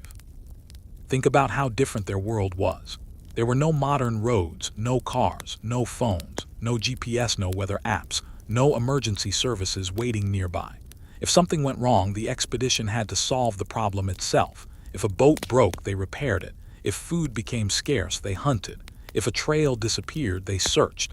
If a river became dangerous, they waded or found another route. Every solution required effort, and every successful day brought them closer to their goal. Eventually, they reached the Pacific. For a moment, the unknown became known. The river journey was over. The continent had been crossed, but the journey home still remained. So they turned around, they crossed the mountains again. They returned to the rivers, they moved east, and finally, after more than 2 years, they reached St. Louis. The expedition was finished, but its story had only begun. The maps were shared, the journals were preserved, the observations were studied, and the journey became part of American history. Yet history also reminds us that journeys have consequences. The information Lewis and Clark brought home encouraged more Americans to travel west. More travelers followed, more settlements appeared, and the lives of native nations were increasingly affected by American expansion. That complicated legacy is part of the story too. The expedition was an extraordinary achievement of travel and observation, but it also became part of a much larger transformation of the continent. That is why the story should be remembered with both admiration and understanding. It was a journey into the unknown, but the unknown was already somebody else's home, and perhaps that is the most important lesson we can carry from it. Now, imagine the final quiet scene. The expedition is far away in the past. The men are gone, the boats are gone, the campfires have disappeared, but the rivers still move, the mountains still rise, the forests still grow, the wind still crosses the plains, and at night the same stars appear above the land. 2 centuries have passed. But if you stand beside a quiet river in the American West, you can still imagine it. A small boat moving through the darkness, a group of travelers resting beside a fire, a journal being written by the light of the flames, a map slowly taking shape, and beyond the firelight, nothing but wilderness. The men do not know what tomorrow will bring. They only know that the journey continues. And perhaps that is why the story of Lewis and Clark has survived for so long, because it is not only about history. It is about curiosity, it is about courage, it is about uncertainty, and it is about the simple human desire to look beyond what we already know. They followed the river, they crossed the mountains, they reached the ocean, and eventually they found their way home. But the horizon remained, it always does. There is always another question, another road, another place waiting to be understood. And perhaps somewhere beyond every familiar horizon, another story is waiting to begin. The fire slowly fades. The river continues its journey. The night grows deeper. And beneath the endless American sky, the story of Lewis and Clark finally becomes quiet, not forgotten, just finished. And perhaps that is where we should leave them, beside the river, under the stars, after crossing a continent and finding their way home. The morning after their return, everything around them seemed strangely ordinary. There were buildings again, people walking through the streets, boats moving along the river, voices everywhere. After more than 2 years of wilderness, the noise of civilization must have felt almost overwhelming. But beneath that ordinary scene was an extraordinary fact. They had done what many people had doubted was possible. They had traveled from the heart of the United States to the Pacific and back again. And they had survived. For the men who had made the journey, however, there was no magical moment when everything suddenly became normal. Their memories followed them. A mountain appeared in their thoughts when they looked toward the horizon. A river reminded them of nights spent beside the Missouri. A strange animal could bring back memories of distant valleys. Even the smell of smoke could remind them of those countless campfires. The wilderness had become part of who they were.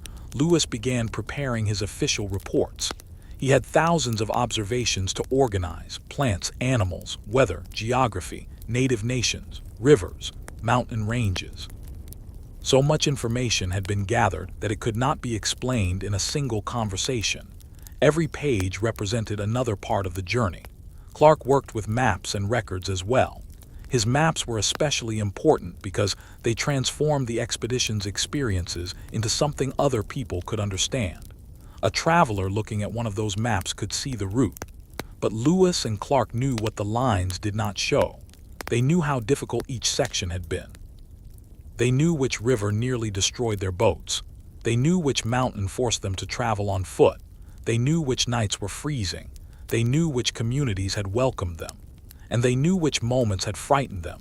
A map could show a mountain. It could not show exhaustion. A journal could describe a storm. It could not completely capture the feeling of standing beneath it. That difference between a record and an experience is important, because history often gives us facts. But the people who lived those facts experienced something much deeper. For the expedition members, the West was not simply a collection of locations. It was thousands of individual memories. One afternoon, Lewis might remember the first sight of the Rocky Mountains. Another day, he might remember the moment the expedition finally saw the Pacific. Clark might remember the difficult work of mapping unfamiliar rivers. Another member of the expedition might remember a successful hunt that saved the group from hunger. Everyone returned with a different story, and together, those stories created the memory of the expedition. But there was another memory that would remain especially important: the people they had met. Throughout the journey, the explorers had encountered communities that had lived across the continent for generations. Some meetings were friendly, some were cautious, some were tense. But almost every meeting taught the expedition something. The explorers learned that the West was not one single world. It contained many nations, each with its own traditions and relationships. The people they met understood the land in ways the explorers were only beginning to understand. For Lewis and Clark, this knowledge was often essential. They were outsiders. They did not know every river. They did not know every trail. They did not know where food could be found. They needed help. And that help came in many forms. Sometimes it came through a guide, sometimes through a trade, sometimes through a simple conversation, sometimes through a warning. A few words from someone who knew the landscape could save an entire day of travel. A horse could make the difference between crossing a mountain and becoming stranded. A supply of food could keep the expedition moving. The journey was built on these small acts. That is why the expedition should never be imagined as two men walking alone across an empty continent. They were part of a much larger human story. Even the quietest moments reflected that. Imagine one evening during the journey. The sun has disappeared. The men have finished their work. Horses are resting. A pot hangs above the fire. The river moves slowly beside the camp. Somebody is repairing clothing. Somebody is cleaning equipment. Someone else is writing. There is conversation for a while, then silence. The darkness becomes deeper. The fire becomes the only light. Beyond it, the wilderness stretches into the night. For a traveler in 1805, darkness was different from darkness today. There were no distant city lights, no headlights moving across a road, no glow from buildings. When the sun disappeared, the land truly became dark. The stars must have seemed enormous. And after traveling for months beneath that sky, the men probably became familiar with its patterns. They could look upward and know that morning was still far away. They could feel the temperature dropping. They could hear the river changing with the wind. They learned to live with the natural world rather than expecting it to adjust to them. That was one of the greatest skills the expedition developed: patience. Sometimes the river was too dangerous. They waited. Sometimes the weather was too severe. They waited. Sometimes they needed information. They stopped and listened. The expedition could move quickly when necessary, but it also learned that rushing could be dangerous. The wilderness rewarded patience and punished carelessness. This lesson followed them all the way home. Years later, the journey would become famous. People would tell the story again and again. Some would focus on the courage. Some would focus on the geography. Some would focus on the discoveries. Others would remember the people who helped the expedition. But no single version could contain everything. Because the journey was too large, it contained adventure and hardship, beauty and danger, friendship and uncertainty, discovery and consequence. It was a story of people entering unfamiliar territory and learning that the world was far more complicated than they had imagined. And perhaps that is why the journey still feels alive. When we hear about Lewis and Clark, we are not only hearing about two names from a history book. We are imagining footsteps, canoes, campfires, mountain trails, long stretches of open grassland, and a river leading towards somewhere unknown. The expedition began with a question. It continued with thousands of smaller questions: which trail, which river, where is food, where can we cross, who lives here, what lies beyond that mountain, and every answer led to another question. That is the nature of exploration. You rarely reach a final answer. Instead, you discover how much more there is to learn. Lewis and Clark learned that lesson better than almost anyone of their time. They had crossed a continent, and yet the continent remained enormous. The Pacific had not been the end. It had simply been another place they had reached. Beyond it was an even larger world. and behind them was the road home. So the expedition continued living in their memories long after the boats had stopped moving. Every map carried a piece of the journey. Every journal page preserved a moment. Every story passed to another person kept the expedition alive. And slowly, their adventure became part of the history of a growing nation. But beneath all the fame, the maps, and the historical books, there remained something very simple. A group of people had left home. They had entered the unknown. They had depended on one another. They had faced enormous difficulties. And after thousands of miles, they had come back. That is the heart of the story. Not just the discovery, not just the adventure, but the journey itself, the decision to leave the familiar world behind, the courage to continue when the path was uncertain, and the determination to keep moving until the road finally led home. The journey had ended, but the world they had crossed was beginning to change. When Lewis and Clark returned to St. Louis, people wanted to hear everything. They wanted to know what existed beyond the Mississippi. They wanted to hear about the mountains, the rivers, the unfamiliar animals, the distant Pacific Ocean, and the native nations they had encountered along the way. But there was something the explorers had learned that could never be completely captured on a map. The West was not empty. It was a living world. For generations, native nations had traveled those rivers, crossed those mountains, hunted across those plains, and followed trails that were invisible to outsiders. Lewis and Clark often depended on that knowledge. Someone might show them where to find water. Someone might tell them which trail led through the mountains. Someone might provide horses. Someone might warn them about dangerous rapids. Each small piece of knowledge could make the difference between moving forward and becoming stranded. The expedition had begun with only a limited understanding of the land. But slowly, the land itself became their teacher. They learned to watch the weather. They learned to read the rivers. They learned to recognize animal tracks. They learned that a mountain that looked close could take days to cross. And they learned that patience was sometimes more valuable than speed. Then came the Rocky Mountains. The mountains stood before them like a wall. Snow covered the highest peaks. The air became colder. The trails became narrower. The men were tired, but there was no easy way around. They needed horses. They needed guidance. And they needed help from people who already understood the mountains. Eventually, they found a way forward. Step by step, they crossed. And when the mountains finally disappeared behind them, another world opened ahead. Rivers carried them farther west. Forests surrounded them. The landscape changed again. Then, after months of uncertainty, they finally heard something they had been waiting for: the ocean, the Pacific. They had reached the western edge of their journey. For a moment, the enormous distance behind them must have felt almost impossible to believe. They had started near St. Louis. They had followed the Missouri River, crossed the Great Plains, passed through the Rocky Mountains, and now they were standing beside an ocean that seemed to stretch forever. But there was no time to remain there forever. Winter was approaching.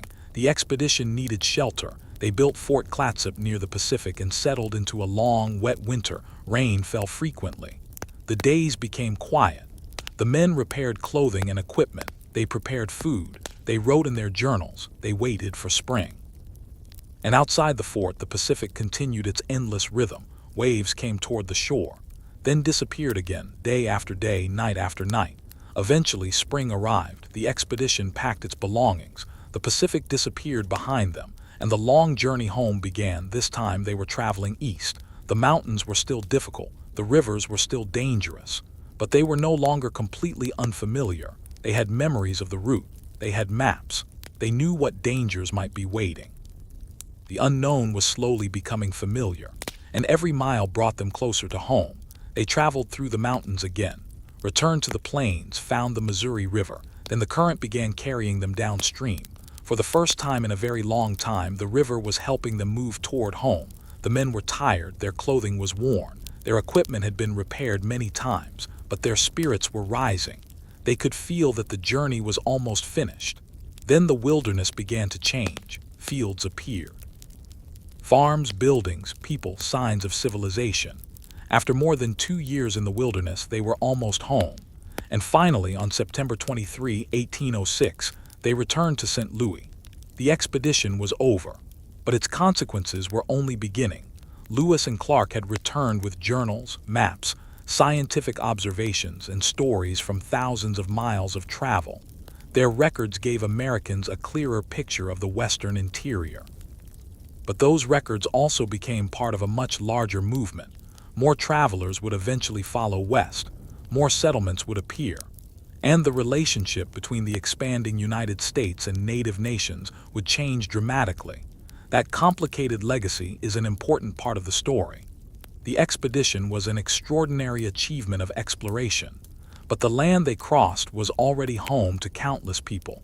The explorers were entering an existing world.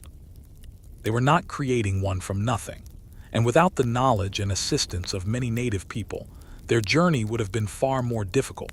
That is why the story of Lewis and Clark is more than a story about two explorers. It is a story about people meeting across cultures. It is a story about survival. It is a story about curiosity. And it is a story about what happens when human beings step beyond everything familiar. Imagine one final night beside the Missouri. The expedition is almost home. The fire burns quietly. The river moves beneath the moonlight. The men sit together after another long day. Tomorrow they will continue downstream. Soon the journey will become a memory. The men may not realize it yet, but the road behind them will become one of the most famous journeys in American history. They have crossed a continent. They have reached the Pacific. They have returned alive. And now the wilderness is slowly disappearing behind them. But the horizon remains.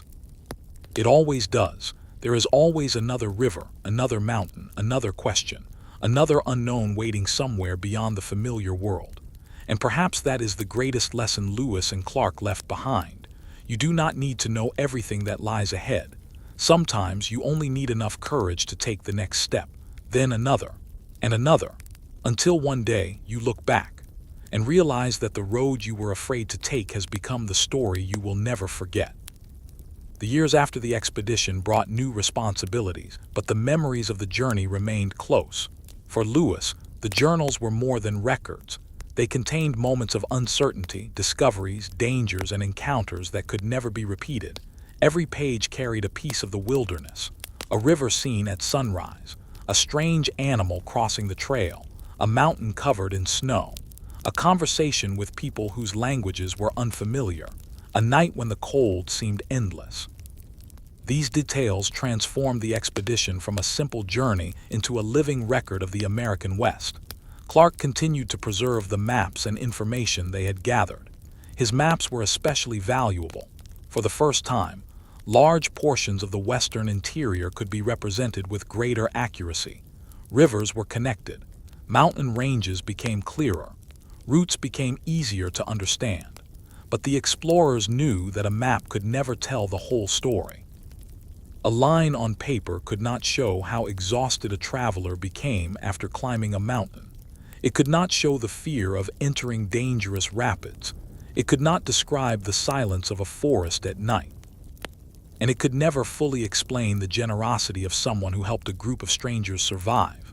Those were memories carried only by the people who had been there. Among those memories was the long winter near the Pacific. The men had spent months waiting for better weather. Rain fell constantly. The ground was wet. The sky was often gray. Their small fort became their temporary world. They repaired their clothing, worked on their equipment, prepared food, recorded observations, and waited for the season to change. Sometimes the simplest tasks became important. A warm meal, a dry piece of clothing, a working canoe.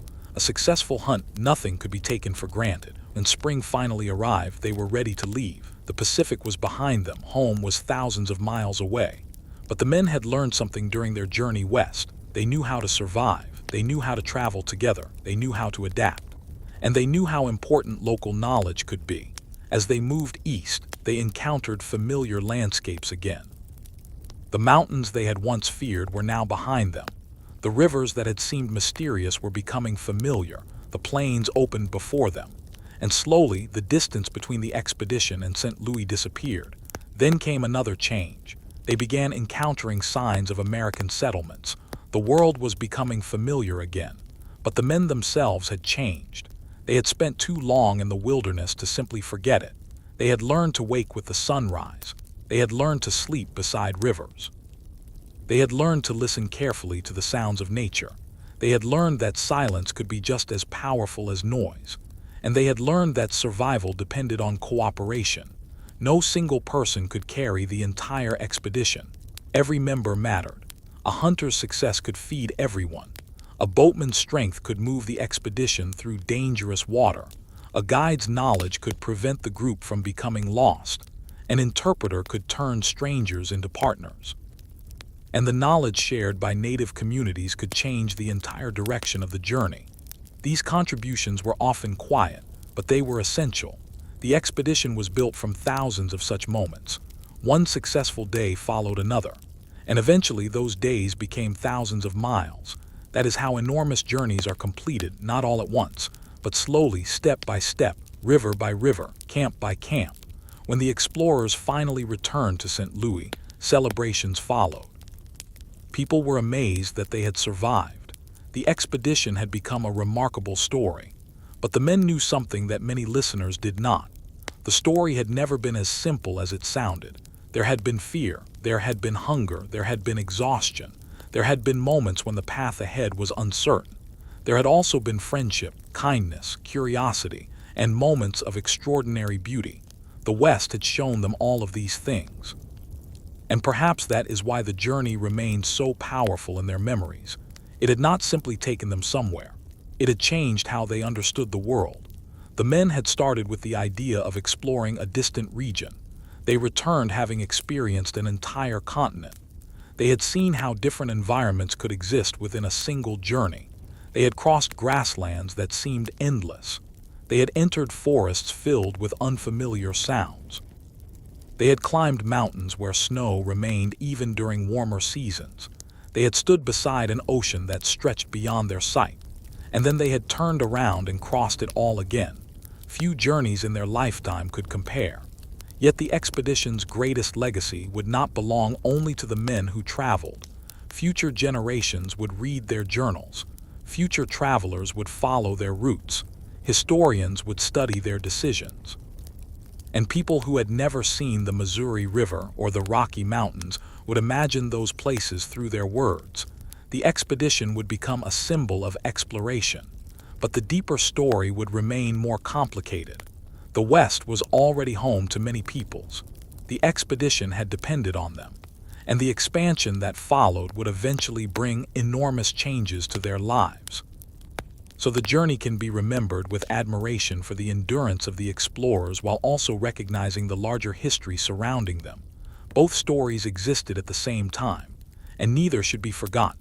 Tonight, imagine the expedition one more time. The sun is setting over the plains. The river reflects the last light of day. The men have stopped for the evening. A small fire burns beside the water. The horses are resting. The boats are tied securely to the shore. For a few hours, nobody needs to move. Nobody needs to climb. Nobody needs to search for a trail. They can simply rest. The wind passes gently through the grass. The fire crackles. The river continues flowing. Above them, the first stars appear. They have no idea that centuries later, people will still be talking about their journey. They only know that another morning will come. And when it does, they will rise, pack their belongings, enter the river, and continue. Because that was the rhythm of their expedition. The unknown was always ahead. The past was always behind. And between the two was another day of travel, another day of discovery, another day of survival, until finally the road became history. The expedition had returned home, but the wilderness had left something behind in every man who had crossed it. For more than 2 years they had lived by the rhythm of nature. They woke with the light. They traveled with the river. They stopped when darkness arrived. And they learned to accept that the land would always have the final word. Back in St. Louis, life moved differently. People hurried through streets. Boats moved along the river. Merchants talked about business. Houses were filled with familiar sounds. But for the explorers, the quiet of the wilderness must have remained unforgettable. They had become accustomed to vast spaces. Now buildings seemed close together. They had become accustomed to hearing the river at night. Now the sounds of a town replaced it. They had spent months looking toward distant mountains. Now familiar streets surrounded them. The expedition had ended, but their minds were still traveling. A smell could remind them of a campfire. The sight of a river could bring back memories of the Missouri.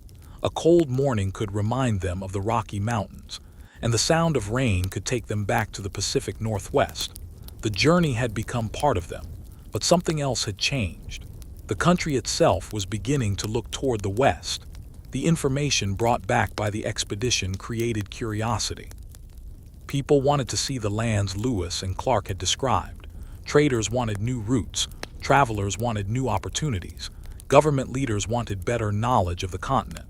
The maps made the distant west seem less mysterious, but the land itself remained enormous, and the people who already lived there remained essential to understanding it. The expedition had learned that lesson firsthand. They had entered communities where the explorers knew almost nothing. Yet the people they met understood the landscape intimately. They knew where rivers led. They knew which mountains could be crossed. They knew when certain animals moved through the region. They knew how the seasons changed. This knowledge was not written on the explorers' maps. It was carried through generations. And without it, the expedition would have faced even greater challenges. That is why some of the most important moments in the journey happened during simple conversations.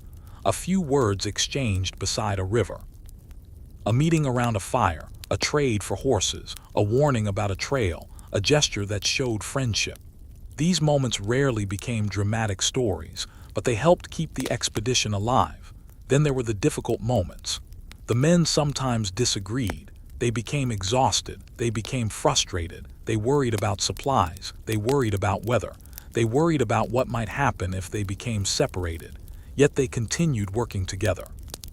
Because once you are thousands of miles from home, cooperation is not optional. It becomes survival. Lewis and Clark understood that. They had to trust the people around them. And the people around them had to trust their leaders. Every day demanded teamwork. When the boats needed to be moved, everyone worked. When camp needed to be built, everyone helped. When food was scarce, hunters went out.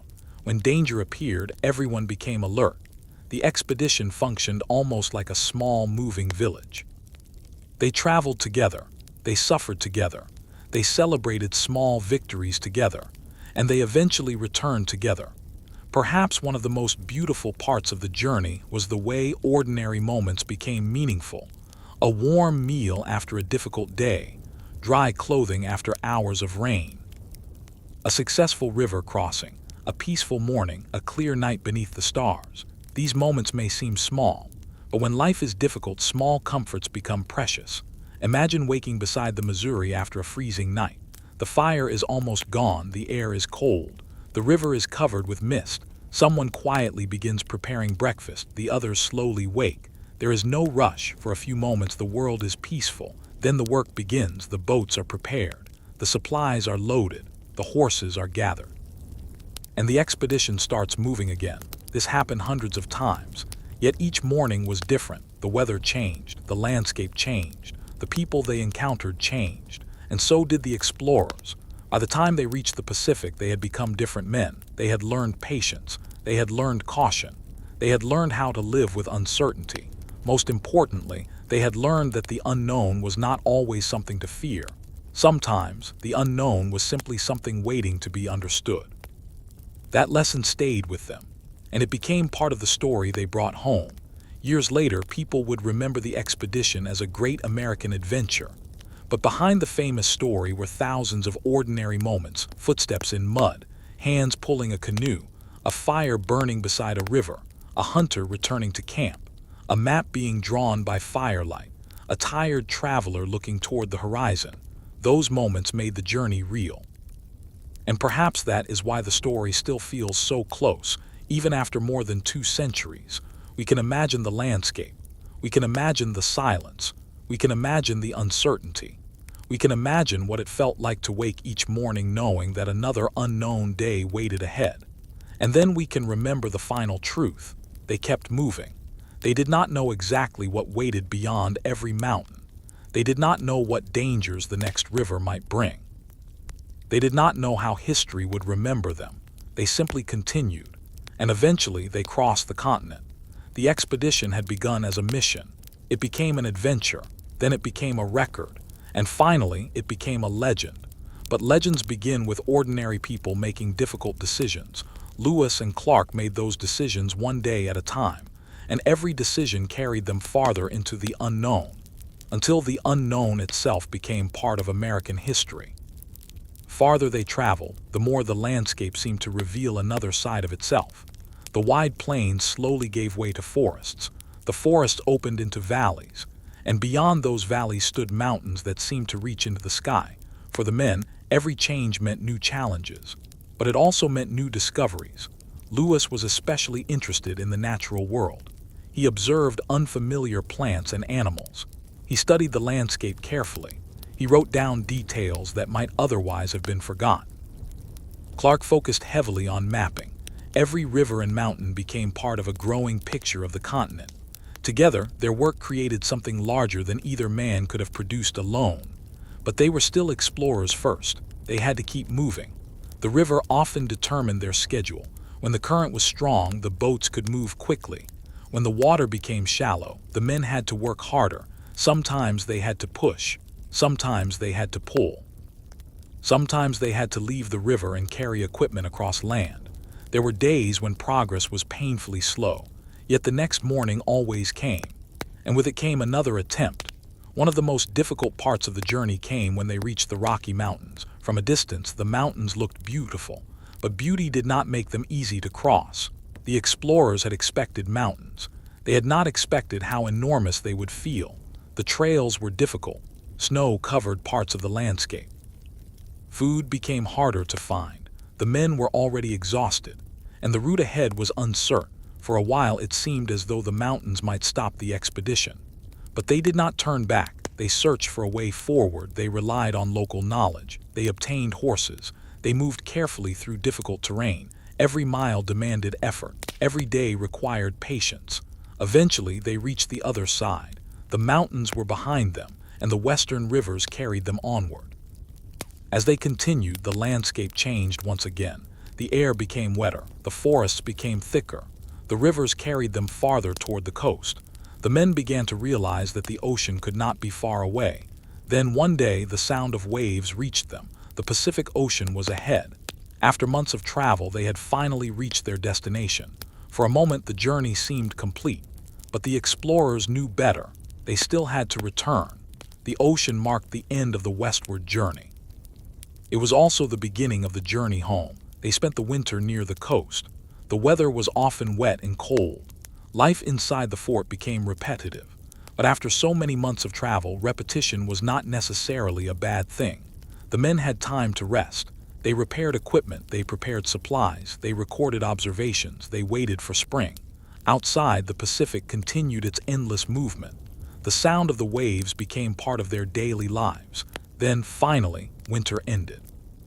Expedition began preparing for the return journey. The men packed their belongings. The canoes were prepared, the horses were gathered, and once again they entered the wilderness. This time they were not searching for a path to the Pacific, they were searching for home. The journey east was difficult, but the men had confidence now. They had already crossed the mountains once. They knew the general route. They knew how to survive. They had learned from their mistakes, and they had become more experienced travelers. Still, danger remained. A familiar trail could become dangerous in bad weather. A river could rise suddenly. A mountain pass could be blocked by snow. The wilderness never promised safety, so they continued carefully. Eventually, the mountains disappeared behind them. The plains opened once more. The Missouri River appeared, and the expedition began its final descent toward St. Louis. The current carried them downstream. Every day, they moved closer to civilization. The men began seeing familiar signs: fields, farms, fences, buildings, people. After more than 2 years, the wilderness was finally giving way to the world they had left behind. Then came the moment they had been waiting for: St. Louis, home. The expedition had crossed the continent and returned. But the world they had left was no longer exactly the same. And neither were they. They had gained knowledge that would shape the future. Their maps would be studied. Their journals would be read. Their experiences would become part of the history of the United States.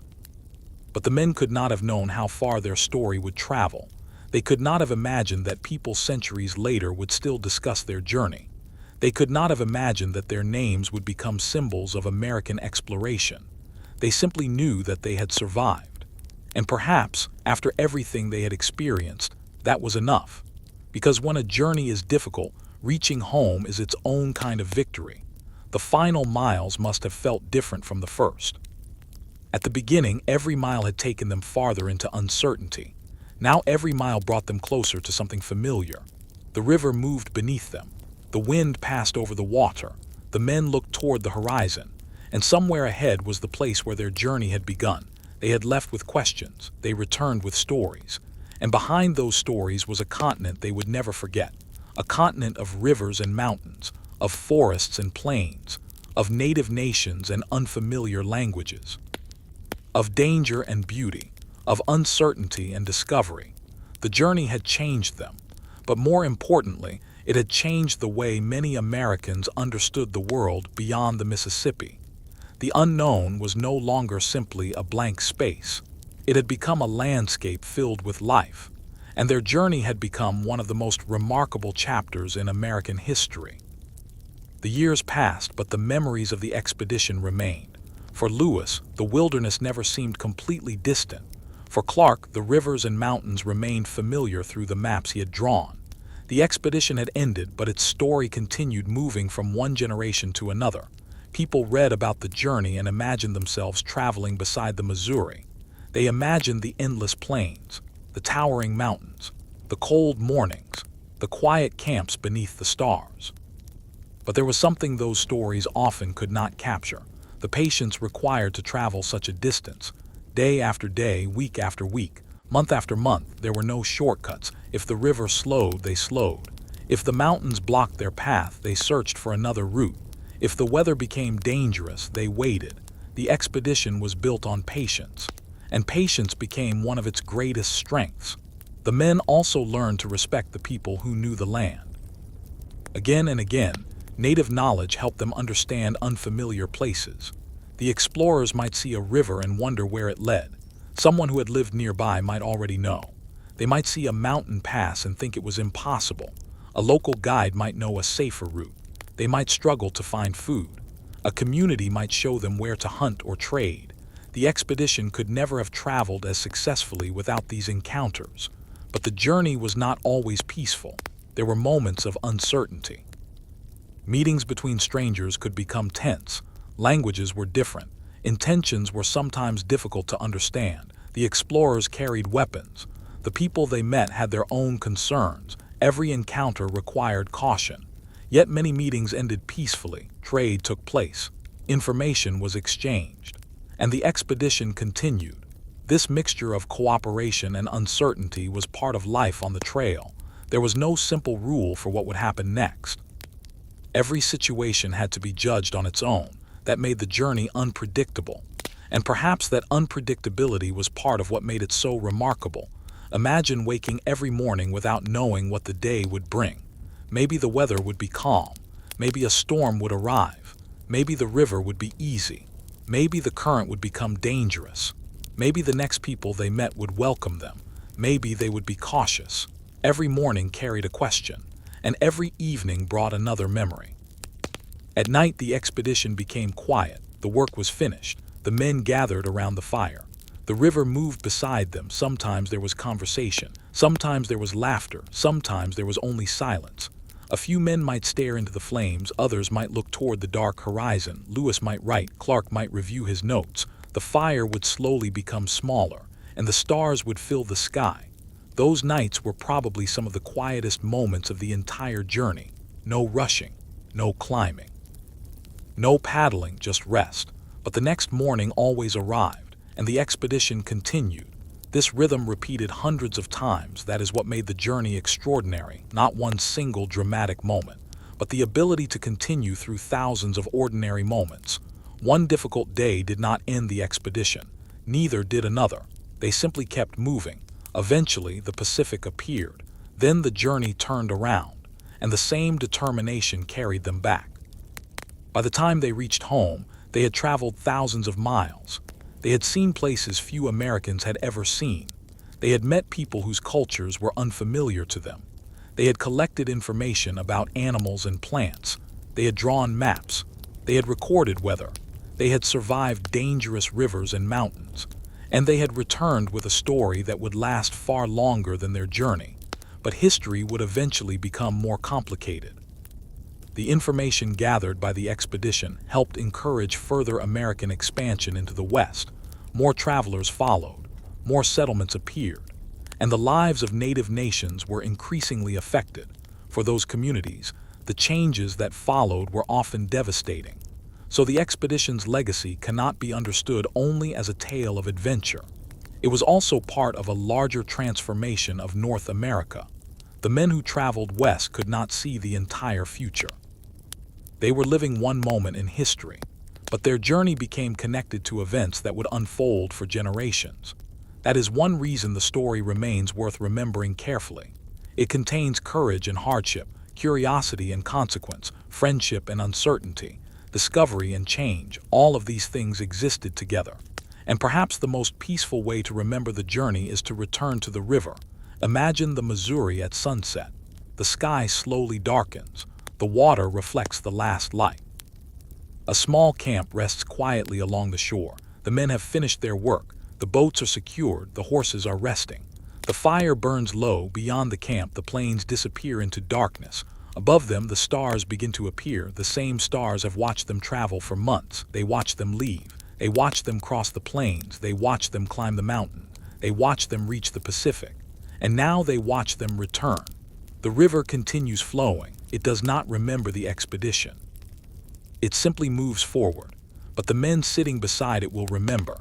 They will remember the cold, the rain, the mountains, the forests, the people, the difficult days, and the beautiful ones. They will remember how far they had traveled. And perhaps for a moment they will simply sit quietly and listen to the river, because after thousands of miles, sometimes the greatest reward is simply being home. The journey had begun with uncertainty. It had crossed an entire continent. It had reached the Pacific. And it had finally returned to where it started. But the story did not end at the riverbank. It continued in journals, in maps, in memories, and eventually in history. A journey that once seemed impossible had become a story that would never disappear. And somewhere beyond the horizon, the vast American landscape remained. Quiet, powerful, and waiting for another generation to discover its own path.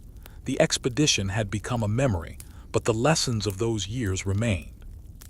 Lewis and Clark had entered the wilderness believing they were traveling into an unknown world. Instead, they discovered a world that had been known and understood by native nations for generations. Every river had a history. Every mountain had a name. Every trail had a purpose. Every season brought its own rhythm. The explorers slowly learned that the land was not simply something to cross. It was something to understand. That lesson followed them long after they returned home. The journals became important records of what they had seen. They described landscapes that many Americans had never imagined. They recorded unfamiliar plants and animals. They described rivers and mountain passes. They wrote about the people they met and the conversations they had. Their words preserved moments that otherwise might have disappeared with time. But no journal could capture everything. It could not record the feeling of standing before the Rocky Mountains for the first time. It could not reproduce the sound of the Pacific waves. It could not recreate the silence of a winter morning beside the river. Those experiences belonged to the men themselves. And perhaps that is why the journey remained so powerful in their memories. They had not simply traveled across the country. They had lived inside the landscape. They had learned its rhythms. They had depended upon it. Sometimes the land gave them everything they needed. At other times, it seemed determined to stop them. A calm river could become violent. A clear trail could disappear beneath snow. A peaceful evening could be interrupted by danger. The explorers learned never to assume that tomorrow would be easy. Yet they also learned that difficult moments eventually passed. A storm ended. A mountain was crossed. A river was navigated. A shortage of food was solved. And then the expedition moved forward again. That pattern repeated over and over. Perhaps that is what made their journey so remarkable. They did not overcome the wilderness in one dramatic moment. They overcame it through persistence, through thousands of small decisions, through countless mornings when they simply got up and continued. Imagine one of those mornings. The sun has barely risen, mist hangs over the river, the camp is still quiet. A few men slowly begin preparing breakfast. Someone checks the boats. Someone gathers the horses. Someone folds a blanket. Another man looks toward the distant hills. There is no excitement, no celebration. Just another morning. And yet, this ordinary morning is part of a journey that will become famous. That is how history often happens, not in one perfect moment, but in ordinary moments that people do not realize will matter later. Lewis and Clark could not have known how many people would eventually read about them. They could not have imagined classrooms where children would study their expedition. They could not have imagined maps carrying their names. They could not have imagined that more than 2 centuries later, people would still wonder what it felt like to travel with them. They were simply living their lives, following the river, crossing the mountains, writing their observations, trying to reach the next destination, and eventually trying to get home. But their journey became something larger than themselves. It became a symbol of exploration, a symbol of curiosity, a symbol of the desire to understand what lies beyond the familiar. Yet there was another truth hidden inside that story. Exploration always changes the relationship between people and places. When the explorers returned, their information encouraged others to look west. And when more people came, the west changed. New roads appeared. New settlements were established. Trade expanded. But native communities also faced growing pressure. Their lands and traditional ways of life would increasingly be affected. The expedition was only one chapter in that much larger history. Understanding that makes the story more complete. It reminds us that the continent was never empty. It was already filled with communities, traditions, languages, and memories. Lewis and Clark entered that world as outsiders. And in many moments, they survived because others helped them understand it. That cooperation was one of the quiet achievements of the journey. A guide pointing toward a trail, a trader offering supplies, a community sharing information, an interpreter making conversation possible. Each moment mattered, and together they carried the expedition forward. Now imagine the final evening before the expedition's return to St. Louis. The men know they are close. The river carries them steadily. The air feels different. There are more signs of civilization. The wilderness is slowly disappearing behind them. Someone looks toward the horizon. Perhaps they are thinking about the first day they left home. Back then, the road ahead had been completely unknown. Now the road behind them is filled with memories. They have seen things they once thought they might never see. They have survived hardships they once feared. And they have traveled farther than most people of their generation could imagine. The fire burns quietly that evening. The men speak less. There is nothing left to prove. The journey is almost finished. Soon they will return to their families. Soon the stories will begin. Soon other people will ask questions. But for this moment there is only the river, the fire, the night sky, and the feeling of being almost home. The next morning they continue. The river carries them onward. And eventually St. Louis appears. The expedition is officially over. But the road they traveled will remain. The rivers will continue flowing. The mountains will continue standing. The forests will continue growing. And the same stars will continue shining above them. Generations will come and go.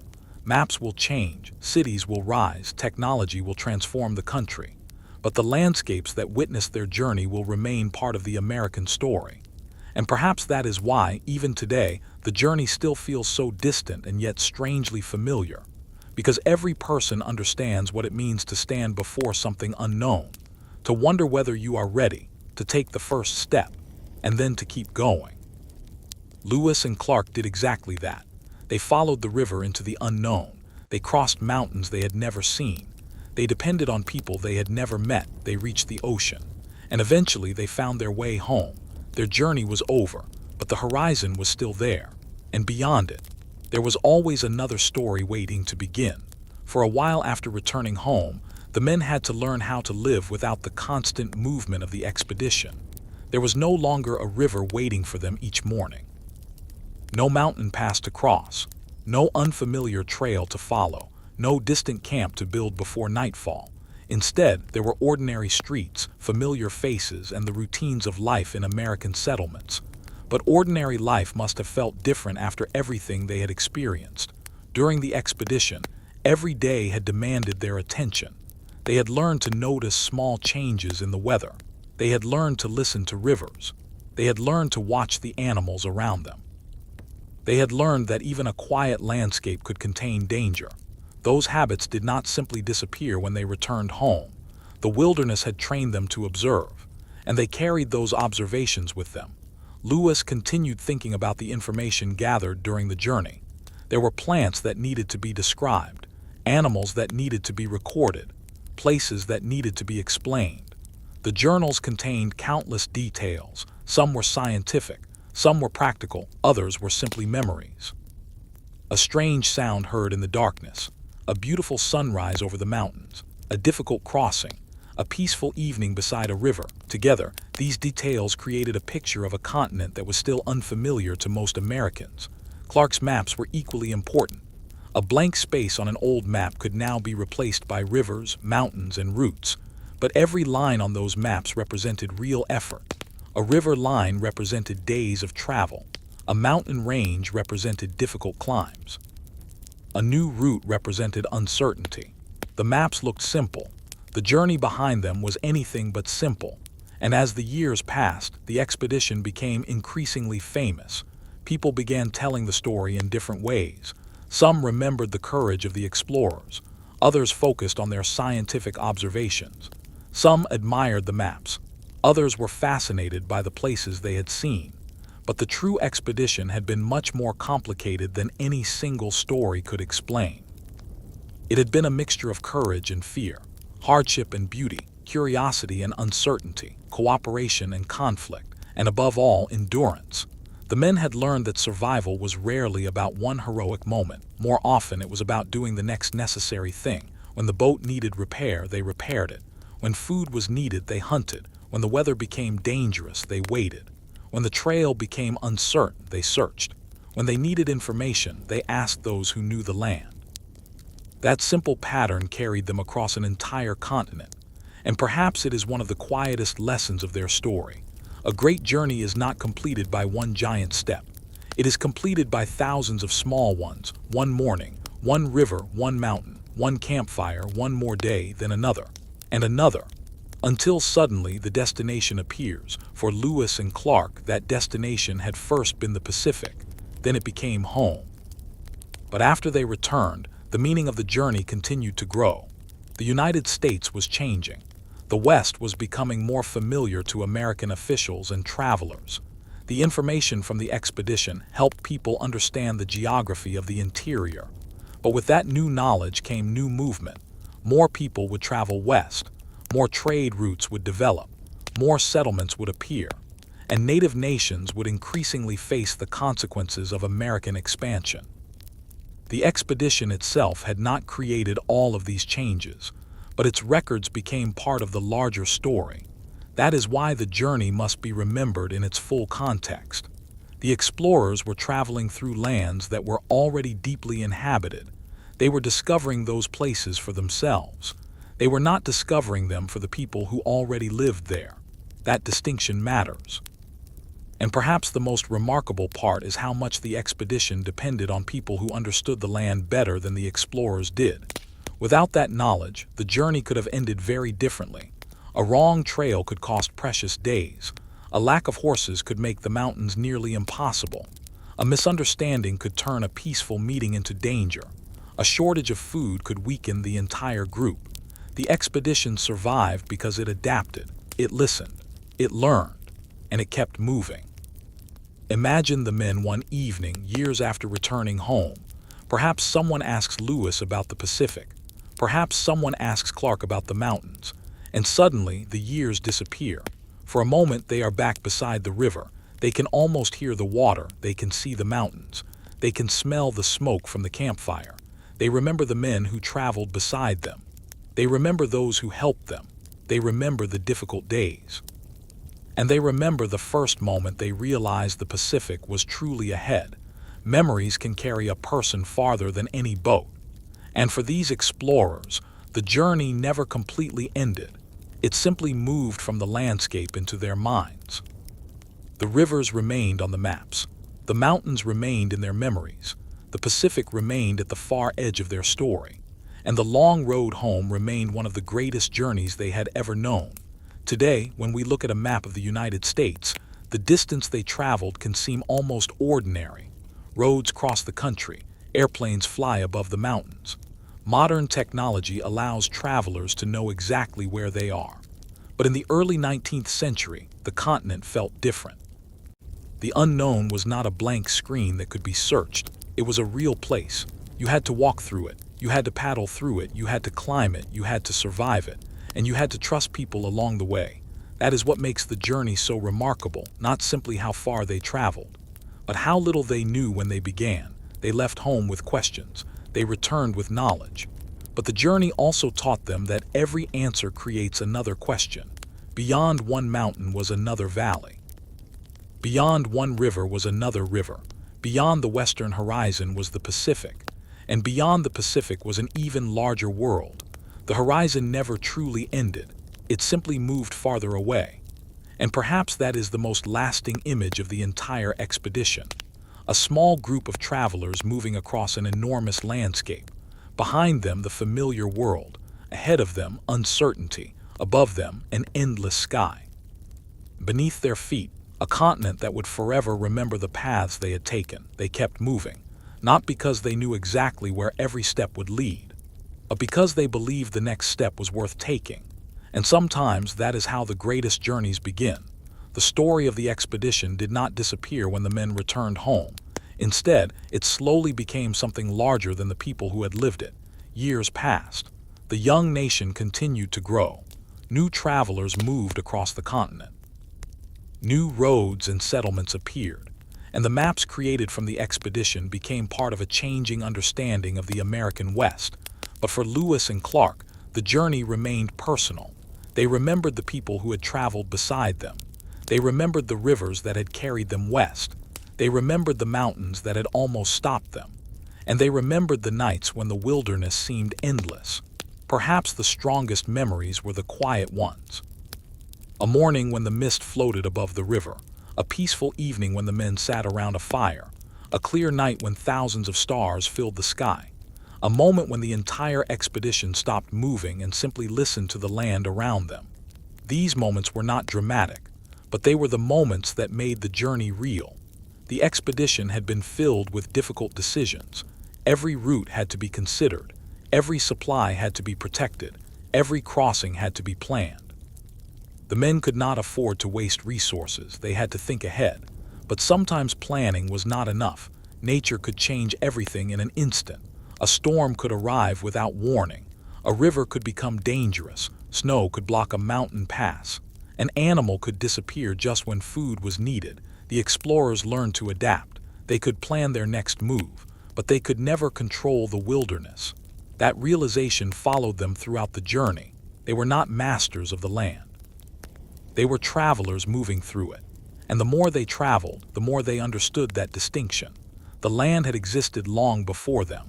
The rivers had been flowing for thousands of years. The mountains had stood there long before any American expedition reached them. Native nations had built their lives around these places for generations. The explorers were only passing through.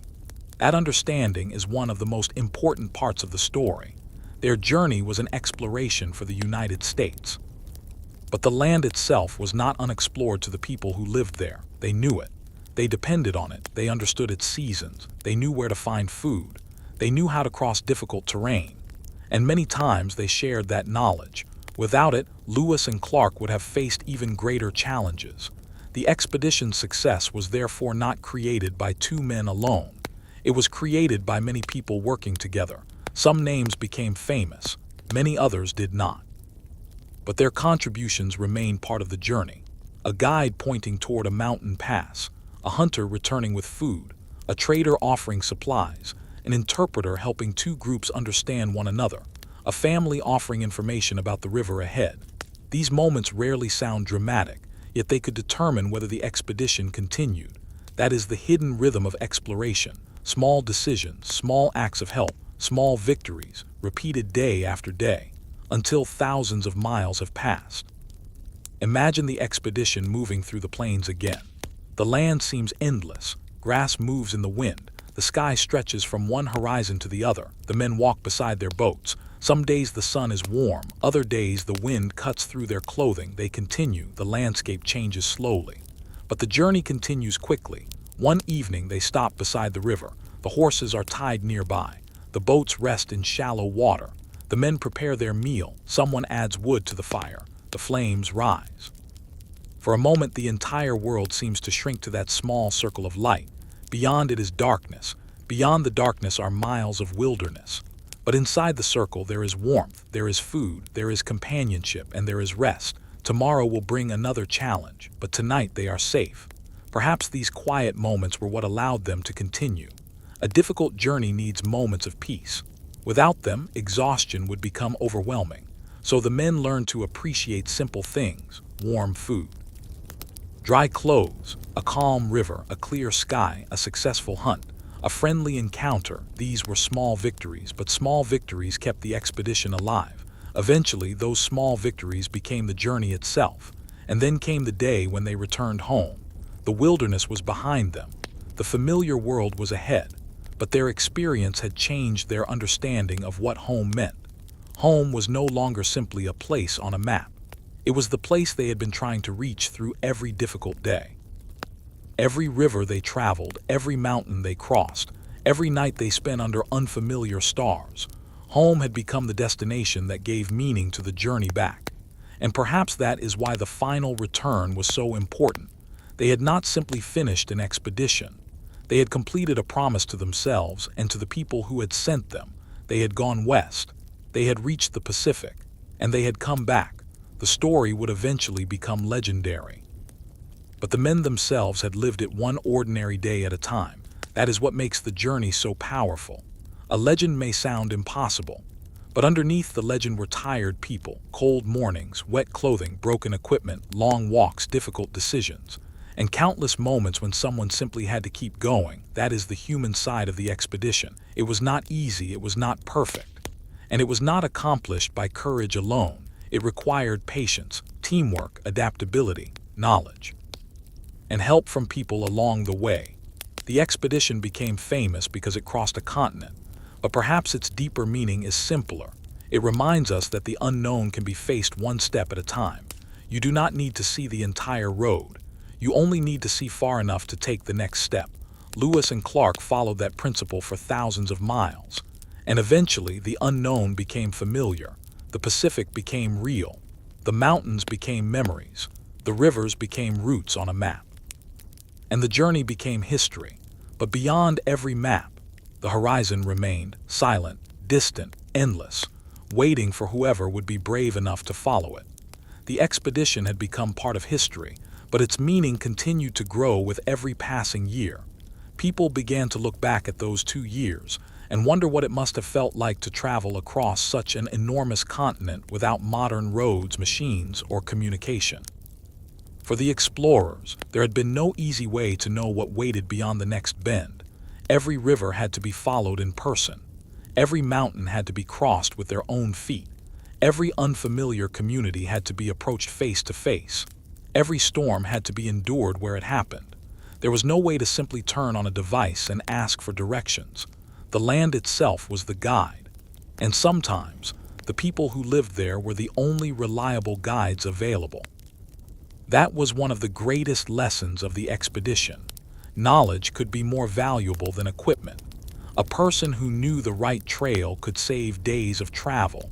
Someone who understood the river could prevent a disaster. A hunter who knew the animals could keep the group fed. An interpreter could prevent a misunderstanding. The expedition carried supplies, weapons, tools, and scientific equipment. But it also carried something less visible: trust. The men had to trust each other, and many times they had to trust people they had just met. Without that trust, the journey might have ended very differently. The West constantly reminded them that they were visitors. A landscape could look peaceful while hiding serious danger.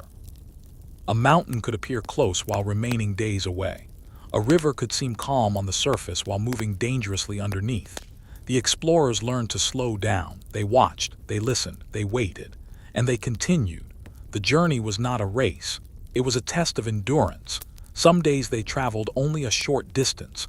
Other days they moved much farther. But every mile mattered. the expedition was gradually building a path through a world that had once seemed impossibly distant. At night, the men returned to the same simple routine: fire, food, rest, writing, then sleep. The stars above them became familiar. The sound of the river became familiar. Even the darkness became familiar. And slowly, the wilderness that had once seemed frightening began to feel almost like home. That may have been one of the strangest parts of the journey. The farther they traveled, the more comfortable they became with places that had once been completely unknown. They learned where to camp. They learned where water could be found. They learned how to move quietly through forests. They learned how to read signs in the landscape. The unknown was becoming understandable, but it never became completely safe. And that kept the expedition alert. One unexpected event could change an entire day. A sudden storm, a broken canoe, a difficult crossing, a shortage of food, a tense encounter. The men had to solve problems as they appeared. There was no distant authority waiting to rescue them. They were responsible for themselves. That responsibility made every decision important. It also created a strong sense of teamwork. If one man was struggling, others helped. If someone became sick or injured, the group had to respond. If supplies were lost, everyone had to adjust. The expedition could survive only if its members worked together. That sense of unity became especially important during the hardest parts of the journey. The Rocky Mountains tested them. The Pacific Northwest tested them. The long return journey tested them again. Yet they continued. And when they finally arrived home, they carried something far more valuable than the objects they had collected. They carried experience. They knew what the land looked like. They knew how the rivers connected. They knew how difficult the mountains could be. They knew how important native knowledge was. And they knew how enormous the continent truly was. The journey had changed their understanding of America, but it had also changed their understanding of themselves. They had discovered what they could endure. They had discovered how much they could learn. And they had discovered how important cooperation could be. Years later, the expedition would be remembered in books and stories. Some versions would make the journey sound almost effortless. But the real expedition had been anything but effortless. Behind every successful day was work.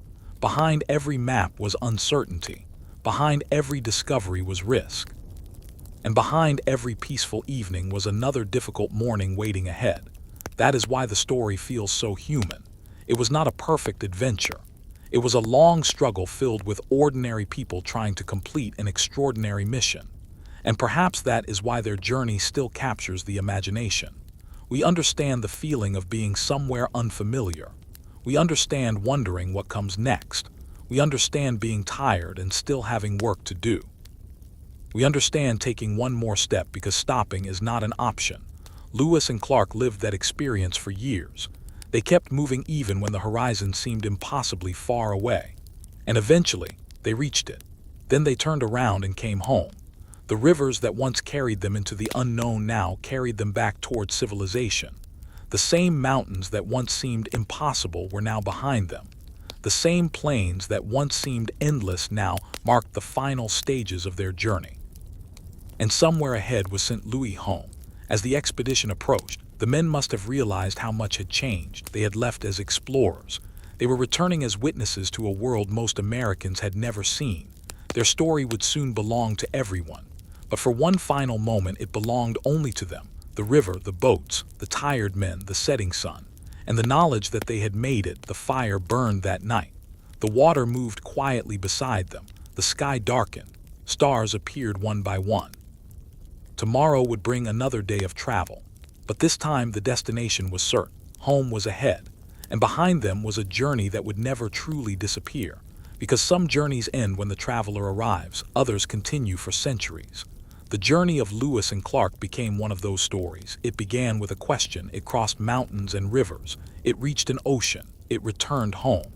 And then, long after the men had gone, the story continued traveling, from one generation to the next. The story continued long after the last canoe disappeared from the river. For the men who had made the journey, the wilderness was now behind them. But for the people who heard their stories, the wilderness seemed to come alive. They imagined the vast plains. They imagined the towering Rocky Mountains. They imagined the sound of unfamiliar rivers flowing through distant valleys. and they wondered what it must have felt like to stand at the edge of the Pacific after traveling thousands of miles. But Lewis and Clark knew something their listeners could never fully understand. They knew how much effort was hidden behind every mile. They remembered carrying heavy equipment. They remembered pulling boats through difficult water. They remembered walking for hours over rough ground. They remembered cold nights and wet mornings. They remembered moments when food was scarce. And they remembered the people who helped them when they needed it most. The expedition had taught them that survival was never a single person's achievement. Every person mattered. Every skill mattered. Every piece of knowledge mattered. A hunter could mean the difference between hunger and a full meal. A boatman could save the expedition from dangerous water. A guide could reveal a safe route. An interpreter could prevent confusion. A native community could provide information that the explorers desperately needed. Together, these small contributions became the foundation of the journey. That was the hidden strength of the expedition. It was not simply about courage, it was about cooperation. And cooperation became especially important when the landscape became difficult. The Rocky Mountains had forced the explorers to slow down. The Pacific Northwest had tested their patience. The long journey home had tested their endurance. But every challenge had taught them something. They learned not to waste supplies. They learned to pay attention to weather. They learned to respect unfamiliar terrain. They learned to listen carefully. And they learned that sometimes the best decision was to wait. Waiting was not failure. Sometimes waiting meant surviving. A storm would pass. A river would become calmer. Snow would melt. A trail would become safer. The expedition had learned to work with nature instead of fighting it. That lesson stayed with them. Years later, when people asked about the journey, they probably remembered the dramatic moments first. The mountains, the Pacific, the difficult crossings. But perhaps the quieter memories were even stronger. The sound of rain against the shelter, the warmth of a small fire, the smell of food cooking after a long day, the peaceful movement of a river beneath the moon, the first light of morning appearing over the horizon. These moments made up most of their lives during the expedition. Adventure was only part of it. Most of the time they were simply living, working, traveling, eating, resting, waiting, then starting again. That rhythm continued for thousands of miles. And eventually, it brought them home. But their return also marked the beginning of a different kind of journey. Their information would travel farther than they ever could. Their journals would be read by people who had never seen the West. Their maps would be studied by travelers who would follow routes they had helped describe. Their observations would become part of the growing knowledge of the continent. The expedition had physically crossed America. Now its records would cross America in another way, through paper, through maps, through stories, through memory. And as more people learned about the West, more people became interested in traveling there. This was one of the most important consequences of the expedition. The West began to appear less like a distant mystery and more like a place that could be reached. But that change came with consequences. The land was already home to native nations.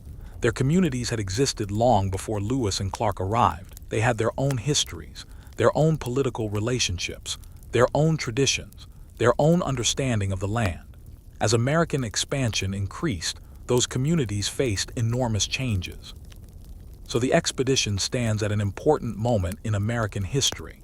It represents exploration and scientific observation, but it also sits at the beginning of a period of rapid expansion that would profoundly affect native peoples. The story contains both sides, the excitement of seeing new landscapes, and the consequences of opening those landscapes to a growing nation. Understanding both makes the story more complete. It allows us to remember the courage of the travelers without forgetting the people who already called those places home. And perhaps that is the greatest lesson of history.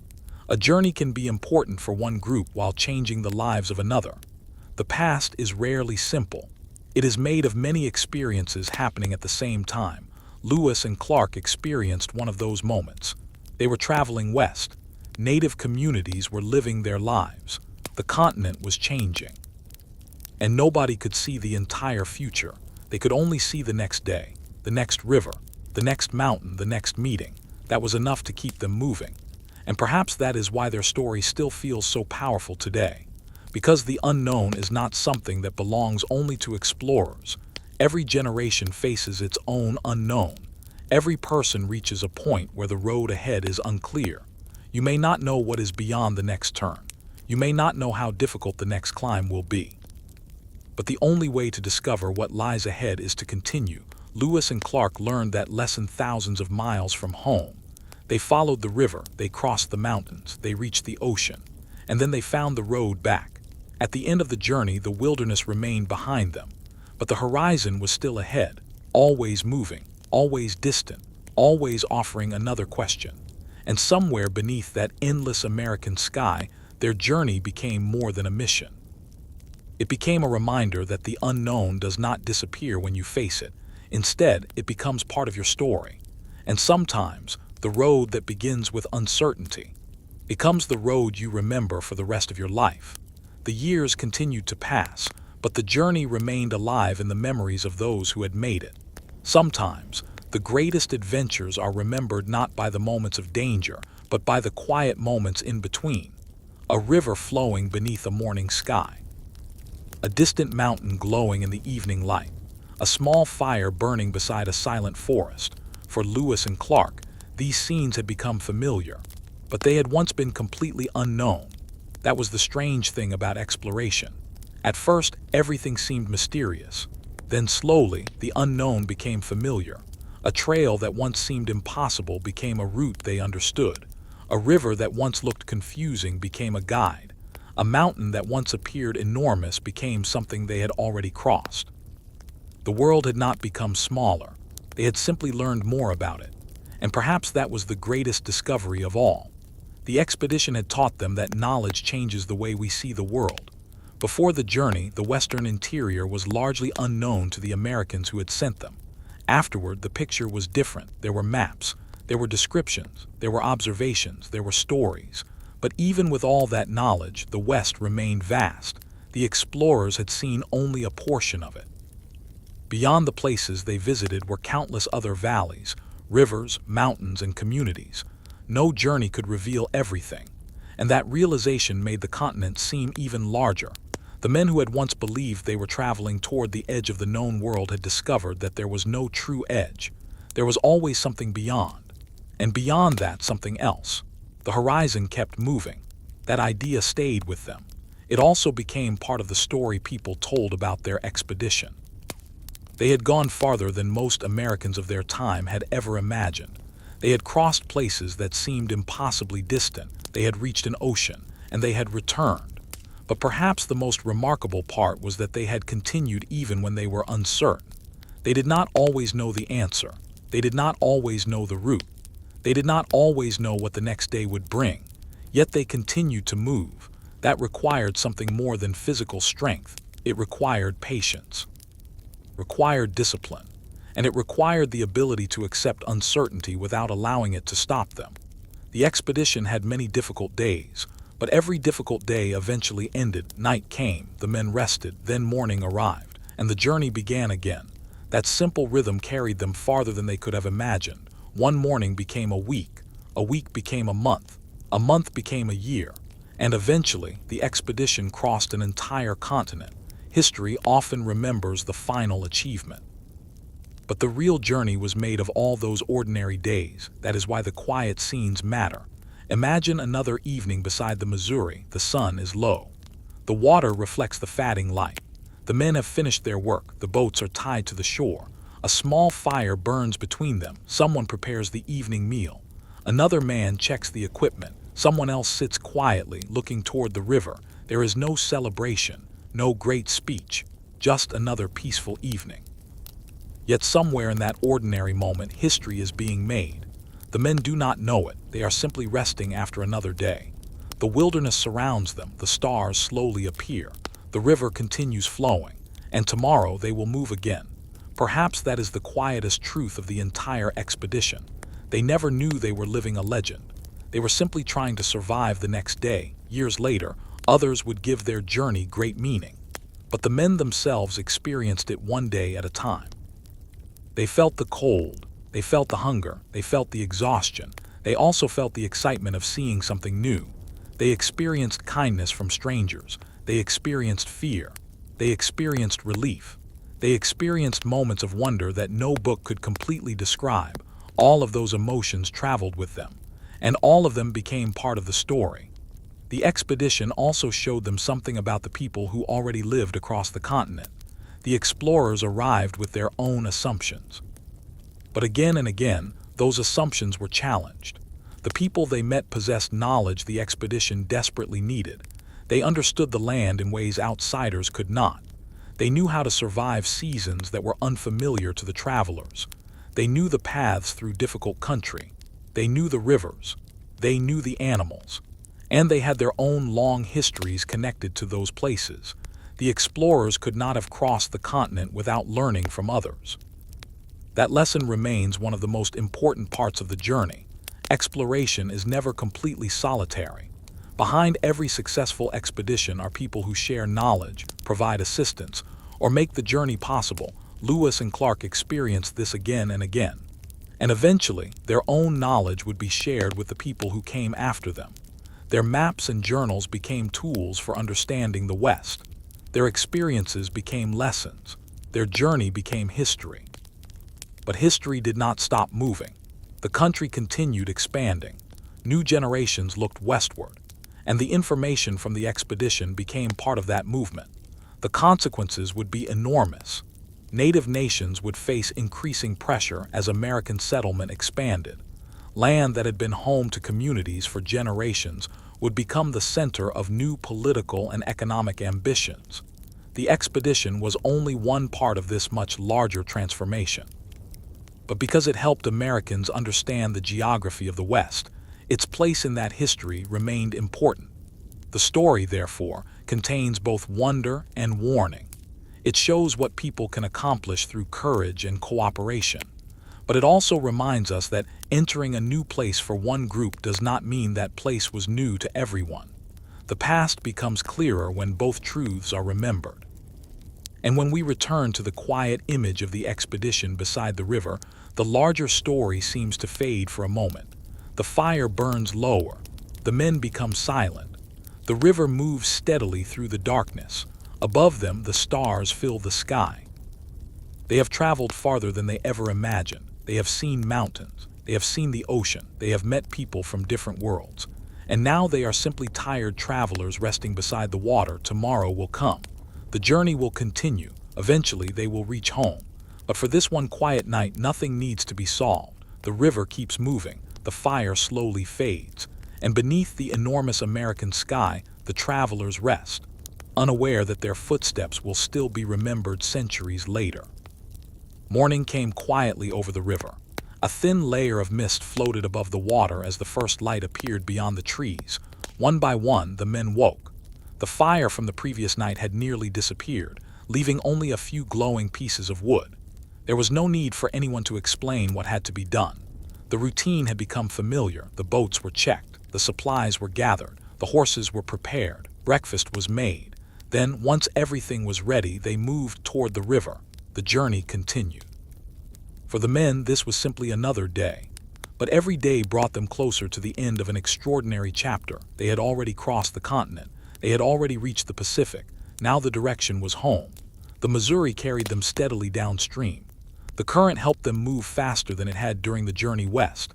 After so much difficult travel, the river almost seemed to be helping them. The men watched the landscape pass: trees, grasslands, cliffs, small streams entering the main river.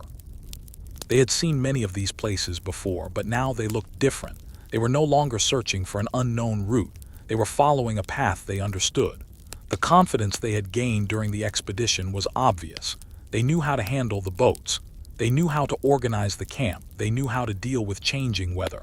They knew how to conserve their supplies. Most importantly, they knew that they could survive. Yet the journey was not completely safe. The river still contained hidden dangers. Strong currents could pull a boat toward rocks. Sudden changes in weather could make travel difficult. The men remained alert. Experience had taught them that familiarity should never become carelessness. One afternoon, the sky darkened. Clouds gathered over the plains. The wind began moving across the river. The men quickly secured their equipment. They waited. Rain began falling. For a while, the world disappeared behind a curtain of water. The river became dark. The shore became difficult to see. But eventually, the storm passed. The clouds opened. Sunlight returned. Water dripped from the trees. The men continued. Moments like this had once frightened them. Now they had learned to endure them. That was how the expedition had changed them. They were no longer the same men who had left St. Louis. The wilderness had tested them, and the test had taught them patience. As the days passed, familiar signs of civilization became more frequent. The wilderness was slowly giving way to farms and settlements. The men began seeing people again. Some stared at them with curiosity. Others recognized that the expedition was returning. News traveled quickly. The explorers had been gone for more than 2 years. Many people had wondered whether they would ever come back. Now they were returning with stories from the other side of the continent. The final miles must have felt strangely emotional. Every turn of the river brought them closer. The men could almost feel the end. Soon, they would no longer sleep beside unknown rivers. Soon, they would not have to search for every meal. Soon, they would see familiar faces. But perhaps part of them was reluctant to leave the wilderness completely. They had spent so long living there that it had become part of their identity. The silence of the plains, the sound of the rivers, the enormous sky, the distant mountains. These things had become memories they would carry forever. Then, at last, St. Louis came into view. The expedition had returned. People gathered to see them. The men stepped onto familiar ground. For the first time in more than 2 years, the journey was truly finished. There were celebrations, there were questions, there was excitement. Everyone wanted to hear what they had discovered. But behind the celebration was something deeper. The men knew how difficult the journey had been. They knew how many times things could have gone wrong. They knew how much they had depended on one another. And they knew how much they had depended on people they had met along the way. The expedition had not been accomplished by courage alone. It had been built from cooperation, knowledge, patience, and endurance. The maps were valuable. The journals were valuable. The scientific observations were valuable, but the memories were priceless. A continent had been crossed, an ocean had been reached, thousands of miles had been traveled. And somehow the men had found their way home. For Lewis and Clark, the journey was over. For America, however, a new chapter was beginning. The information they brought back would influence how people imagined the West. Their maps would help others understand the geography. Their journals would inspire future travelers. Their story would become one of the most famous exploration journeys in American history. But the land itself remained unchanged by the words written on paper. The rivers continued flowing. The mountains continued standing. The forests continued growing. Native communities continued living across the continent, carrying histories far older than the expedition itself. The explorers had returned home. But the West remained a living world. And perhaps that is where the deepest meaning of their journey can be found. They had entered the unknown believing they were searching for something beyond the horizon. Instead, they discovered that the horizon was never truly an ending. There was always another river, another mountain, another community, another story. The journey had taught them that the world was far larger than they had imagined. And sometimes the greatest discovery is not finding the end of the road, but realizing how much more there is beyond it. The expedition was finally over, but the story was only beginning to spread. News of their return traveled quickly. People wanted to hear about the distant lands, the great rivers, the mountains, and the Pacific Ocean. For many Americans, these places had existed only as vague ideas on a map. Now there were men who had actually seen them. They had walked across the plains. They had climbed through the mountains. They had traveled rivers that stretched farther than most people could imagine, and they had returned with written records. But behind every discovery was a much quieter story, the story of endurance. The men had spent more than 2 years living far from everything familiar. They had learned to accept uncertainty as part of daily life. They could not predict the weather. They could not always predict the river. They could not know what would happen during the next encounter. They simply prepared as best they could. Then they moved forward. That habit had carried them across the continent. It had also changed the way they thought. Before the expedition, the unknown might have seemed frightening. Afterward, they understood that the unknown could be approached with patience and curiosity. Not every mystery needed an immediate answer.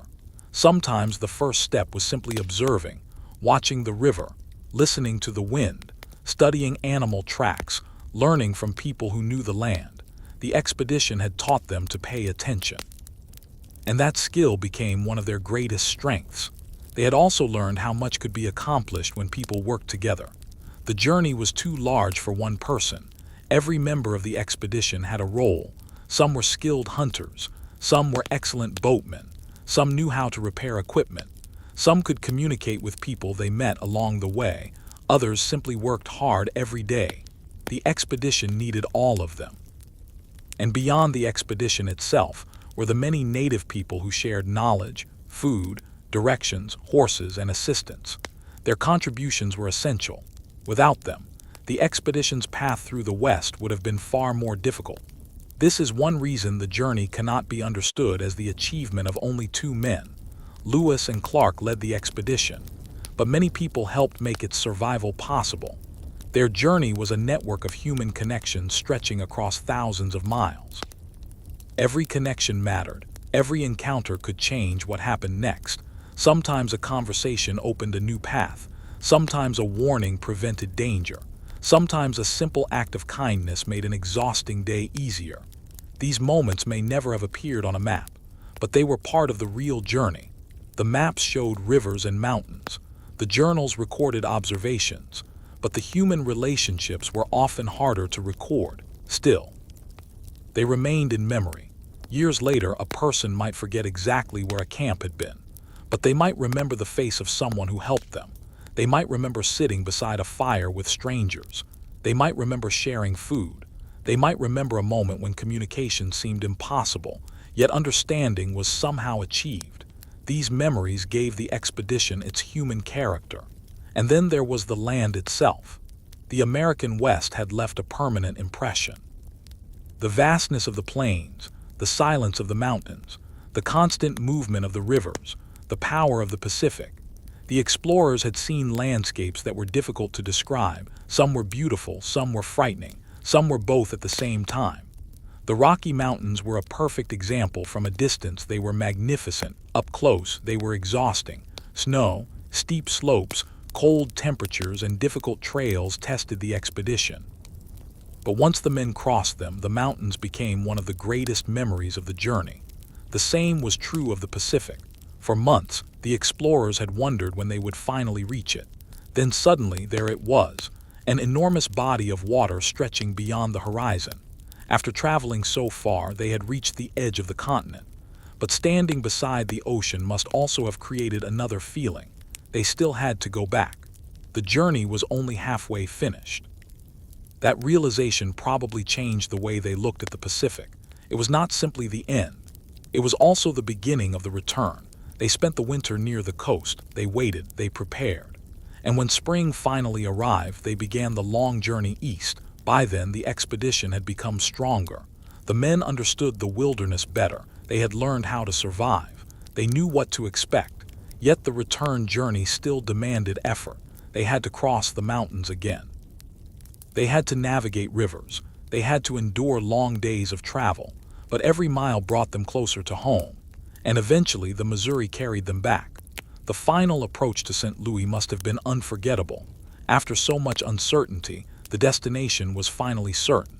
The expedition had succeeded. They had completed what they had set out to do. But perhaps the most surprising part was how quickly the extraordinary became ordinary again. The men returned to daily life. They ate familiar food. They slept in familiar places. They spoke with people they had known before. Yet inside their minds was an entire continent. They carried memories that could never be completely explained. And whenever they looked at a map, they could see something others could not. They could remember standing there. They could remember walking there. They could remember the river. They could remember the people. They could remember the weather. A line on a map was no longer just a line. It was a memory. And that may be one of the greatest gifts of exploration. It turns distant places into personal experiences. The explorers had crossed thousands of miles. Now those miles existed inside them. The journey was finished, but it would never truly leave them. And long after the expedition disappeared into the past, its story continued to travel through books, through maps, through classrooms, through museums, through generations of Americans fascinated by the idea of crossing a continent into the unknown. The men had once followed the horizon. Now their story followed the generations, and the river that had carried them west and east continued flowing quietly as it had before they arrived. It carried no memory of their names. It simply moved onward. But beside that river, a chapter of American history had been written, a chapter born from uncertainty, built through endurance, and carried home by people who refused to stop moving. Long after the expedition ended, the landscape itself remained almost unchanged. The rivers continued their endless journey toward the sea. The mountains stood quietly beneath the changing seasons. The forests grew and disappeared in cycles of time. And across the plains, the wind continued moving through the grass. For Lewis and Clark, these places were no longer simply distant locations. They were memories. Every river carried a story. Every mountain reminded them of a difficult climb. Every stretch of wilderness brought back the faces of people they had met. The expedition had changed the way they looked at the world. Before leaving St. Louis, they had imagined the West as a distant unknown. After returning, they understood that the continent was far more complicated. It was not one empty wilderness. It was a collection of many landscapes, cultures, languages, and communities. Each region had its own character. Each native nation had its own traditions and relationships with the land. The explorers had entered a world that was already alive, and the longer they traveled, the more they realized how much there was to learn. Their journey had not answered every question. In many ways, it had created new ones. What existed beyond the places they had reached? What other rivers flowed through the West? What mountains remained unexplored? How many communities had they never encountered? How much more was still unknown? The continent seemed larger after the expedition than before. Knowledge had not made the world smaller. It had revealed how much more remained to be understood. That was the strange gift of exploration. Every discovery opened another door. And beyond that door was another mystery. For the men who had lived through the expedition, there was also the memory of the people who had helped them. Some encounters lasted only a few hours. Others continued for days, but each meeting became part of their journey. They had learned that strangers could become allies. They had learned that a simple exchange of information could change an entire route. They had learned that communication was sometimes difficult, but still worth attempting. And they had learned that survival often depended on humility. You could not know everything. You had to listen to people who knew what you did not. That lesson may have been more valuable than any map they brought home, because a map could show where a river was. A person could explain how to cross it. A map could show a mountain. A person could tell you which trail was safe. A map could show a settlement. A person could explain who lived there. The land could be drawn on paper, but understanding it required human knowledge. That knowledge had been shared with them throughout the expedition. And without it, their journey would have been far more difficult. Still, the expedition had its limits. The explorers could not understand every culture they encountered. They could not predict the consequences of the information they carried home. They could not see how the country would change in the decades ahead. History was moving faster than anyone could understand. The expedition became part of a larger transformation. Americans increasingly looked toward the West. The maps encouraged curiosity. The reports encouraged interest. And the idea of a continent stretching far beyond the Mississippi became increasingly powerful. But expansion would bring conflict and suffering as well as opportunity. Native nations would face growing pressure. Their lands and communities would be affected by the expansion of the United States. The expedition therefore stands at the beginning of a complicated chapter. Its story contains achievement, but it also contains consequences. Remembering both does not make the journey less remarkable. It makes the history more honest, because the past was never made of only one story. Many stories existed at the same time. The explorers had their journey. The native nations had their own histories. The rivers and mountains had existed long before either, and the future was still unknown. Perhaps that is why the quiet image of the expedition beside the river remains so powerful. Imagine the men sitting around a small fire. The work is finished. The boats rest along the shore, the horses are quiet, the sky is clear, above them stars stretch across the darkness. No modern lights disturb the horizon. No engines can be heard, only the fire, the wind, and the river. The men may speak about home. They may wonder what people will think when they return. They may remember the difficult days. They may laugh about something that happened weeks earlier, or perhaps they simply sit in silence. After thousands of miles, silence would not feel empty, it would feel peaceful. The expedition had taught them to appreciate moments like this, because tomorrow would bring movement again. The camp would disappear, the fire would go cold, the boats would enter the river, and the journey would continue. That was the rhythm of their lives: move, rest, move again, and eventually arrive. The greatest journeys are often remembered for where they end. But Lewis and Clark's journey was shaped by everything that happened between the beginning and the end. The cold mornings, the long afternoons, the difficult climbs, the dangerous rivers, the unexpected friendships, the moments of fear, the moments of wonder, the endless nights beneath unfamiliar stars, all of them mattered. Together, they created a journey unlike anything most Americans had experienced before. And when the men finally returned home, they carried that journey inside them. The maps could be stored, the equipment could be put away, the boats could be abandoned, but the memories could not be packed into a box. They would remain: the sound of the Missouri, the sight of the Rocky Mountains, the first glimpse of the Pacific, the faces of the people they met, the feeling of finally seeing home again. These memories would become part of who they were, and eventually they became part of who America remembered itself to be. The expedition had started with a simple desire to learn what lay beyond the familiar. It ended with a much deeper understanding. The continent was enormous. The world was connected. Knowledge could come from unexpected people. And the road ahead was always larger than it appeared. Lewis and Clark had crossed into the unknown, but they discovered something unexpected there. The unknown was not an empty darkness. It was filled with life, filled with people, filled with stories. Filled with rivers and mountains that had existed for centuries, and filled with possibilities that no map could completely contain. Their journey had ended, but the horizon remained. And beyond that horizon, the American story continued. The expedition was now far behind them, yet its influence continued to spread across the young nation. Maps were copied, journals were read, stories were repeated. People who had never seen the Western Plains began imagining what existed beyond the Mississippi. For some, the West seemed like a place of opportunity. For others, it was a world that was already home. The expedition had revealed just how deeply connected people were to the land around them. A river was not simply a route for travel. It could be a source of food, transportation, and community. A mountain was not simply an obstacle. It could define a homeland. A forest was not simply wilderness. It could provide everything a community needed to survive. The explorers gradually learned to see the landscape in these terms. Their journey had changed their understanding of what it meant to travel through another person's homeland. Everywhere they went, they encountered evidence of generations of knowledge.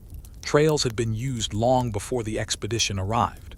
Rivers had been named and understood. Seasonal movements were known. Plants and animals were familiar to the people who lived there. The explorers were learning from a world that had already been carefully observed. That realization made their journey even more remarkable. They were not simply discovering geography. They were entering a network of human knowledge. Sometimes that knowledge came through a conversation, sometimes through an exchange, sometimes through watching what local people did, and sometimes through a simple act of kindness. The expedition depended on these moments more than many later retellings would suggest. Without them, the route across the continent would have been far more difficult. But the expedition also showed how fragile communication could be. Different languages created barriers. Different customs could create confusion. A gesture that meant friendship to one group might mean something else to another. The explorers had to learn to be careful. They could not assume that everyone understood their intentions. This uncertainty followed them throughout the journey. Yet again and again, people found ways to communicate.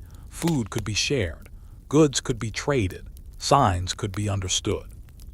Information could be exchanged. And for a moment, two groups from very different worlds could find common ground.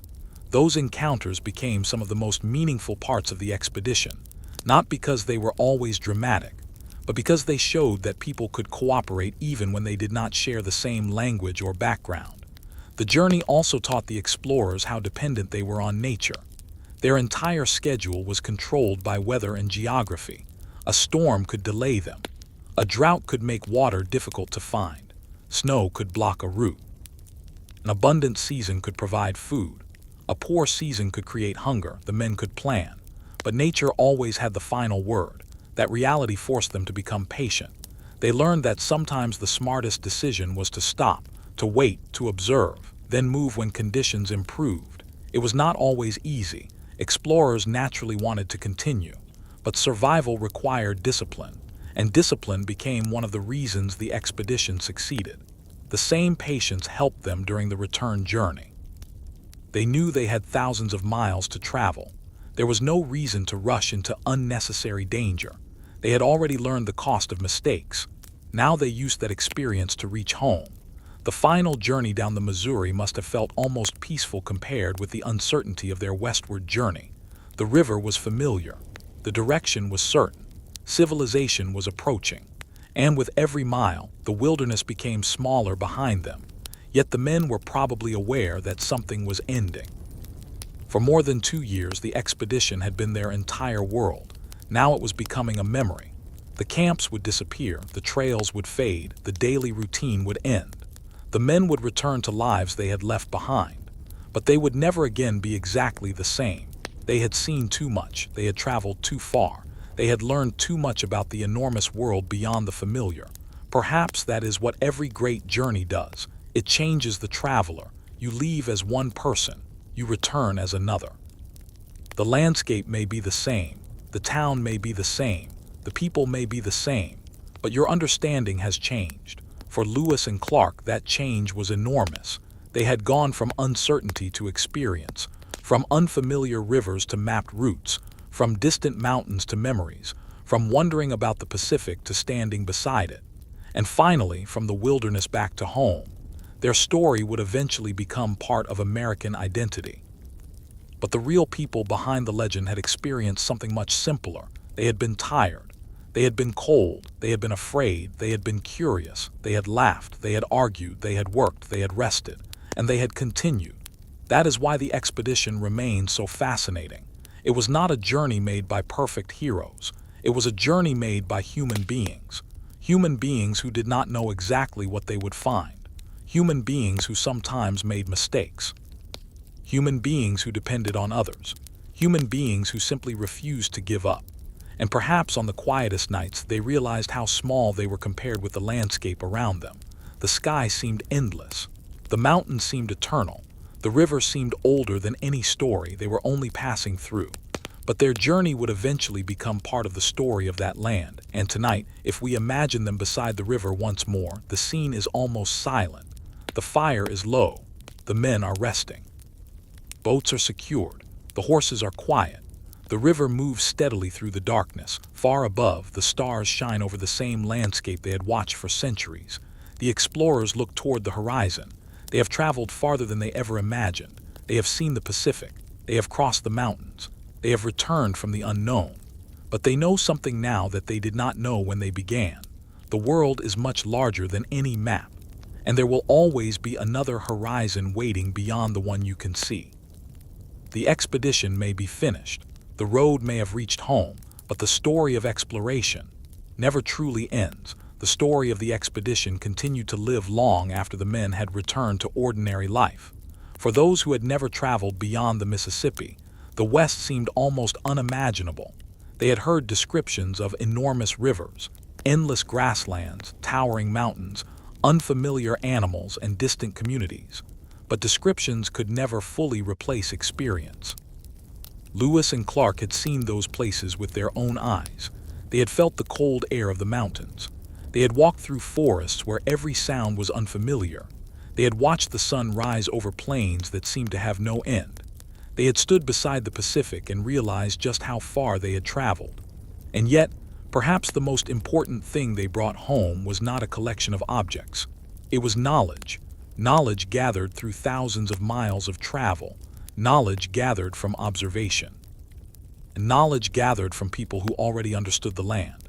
Their journals became a window into a world that many Americans had never seen. Page after page described rivers, plants, animals, weather, landscapes, and encounters. Some entries were detailed, others were brief, but together they created a record of an extraordinary journey. Clark's maps added another layer to that record. A river that had once been only a distant name could now be traced. A mountain range could be placed more accurately. A route could be followed. The blank spaces on earlier maps were beginning to disappear, yet there was something almost ironic about this. The more the explorers mapped the West, the more people became interested in traveling there. The unknown was becoming known.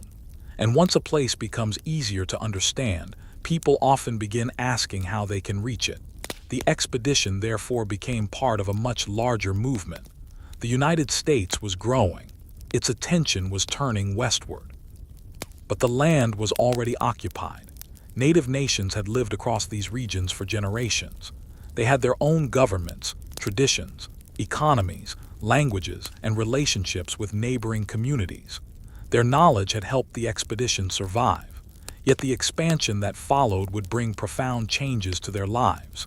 This is an important part of the story because history does not belong to only one group. The expedition was an extraordinary achievement for the explorers. But it was also an encounter with people whose own histories were already centuries old.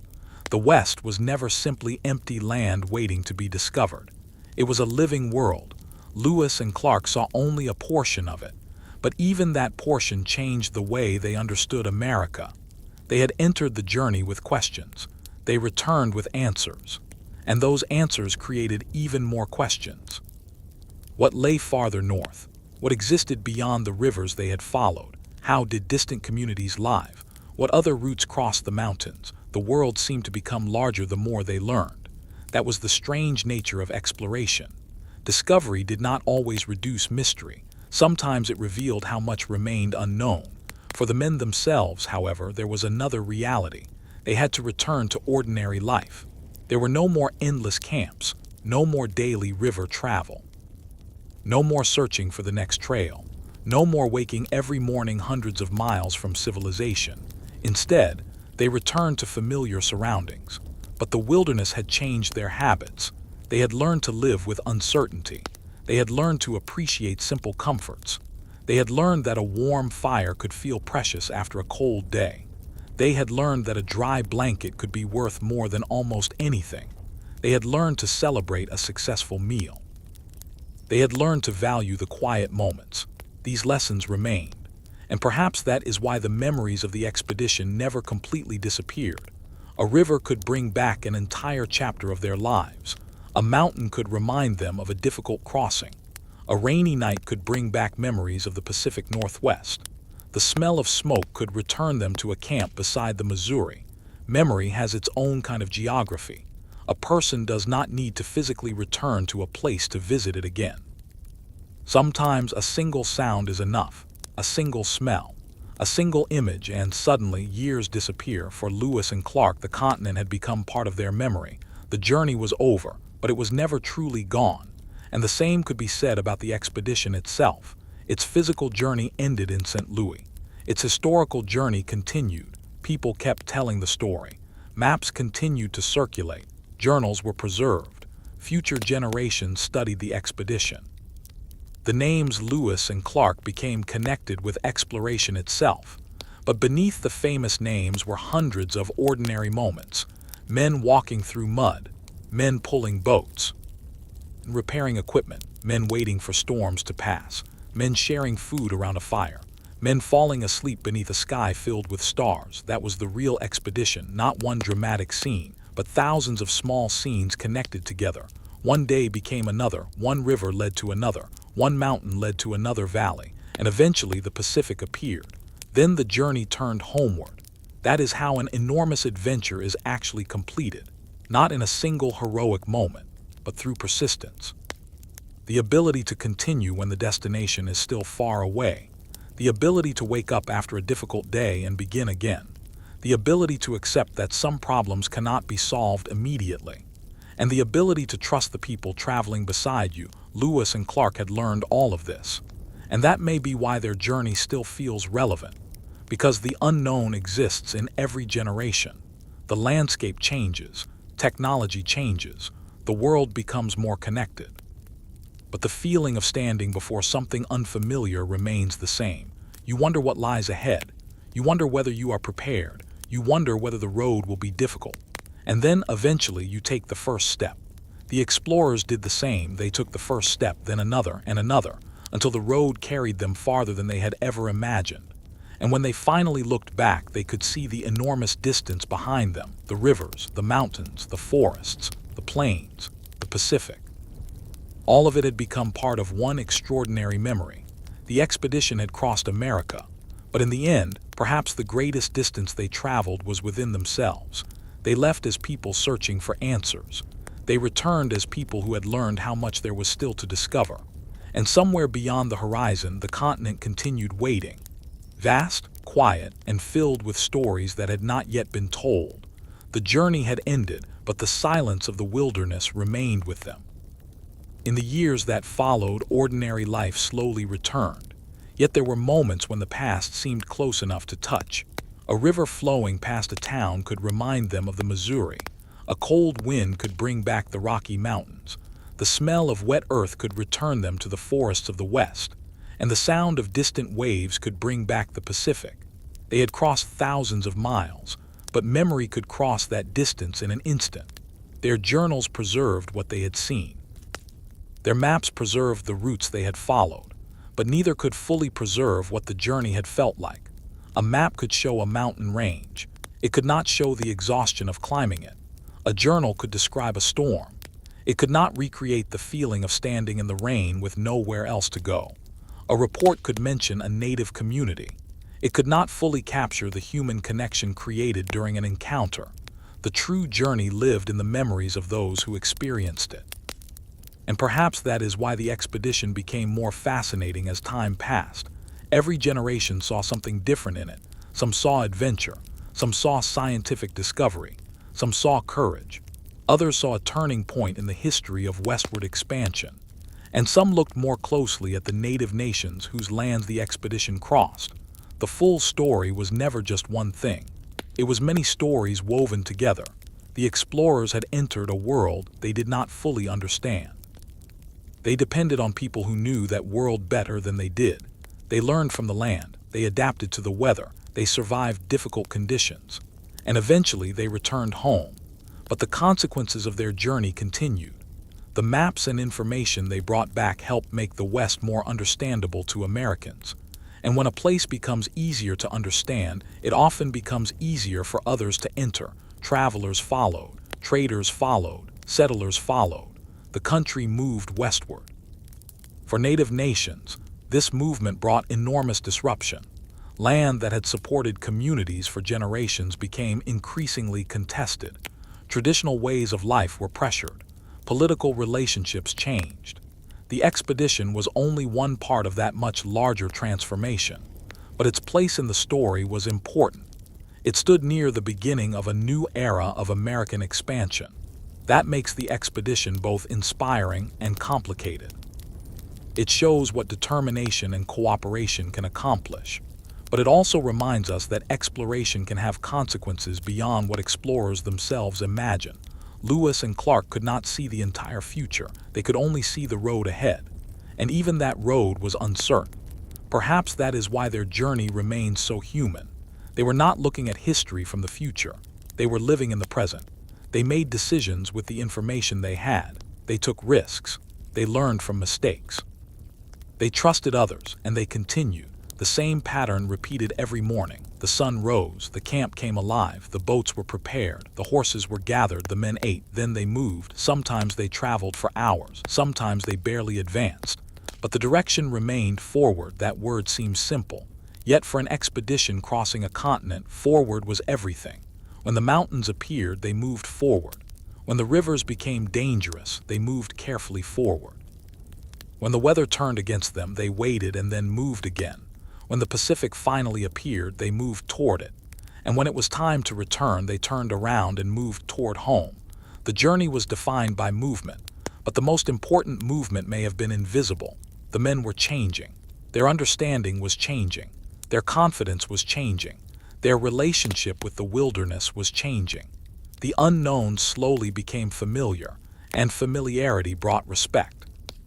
They had learned that the land could not simply be conquered by determination. It had to be understood. The rivers had their own rules. The mountains had their own dangers. The seasons controlled travel, and the people who lived there possessed knowledge that outsiders needed. This realization became one of the expedition's deepest lessons. Knowledge did not belong to one group. It could be shared. It could be learned. And sometimes the person who knew the most was the person standing quietly beside you. That idea traveled home with them. So did the memory of the Pacific. Imagine that first sight again.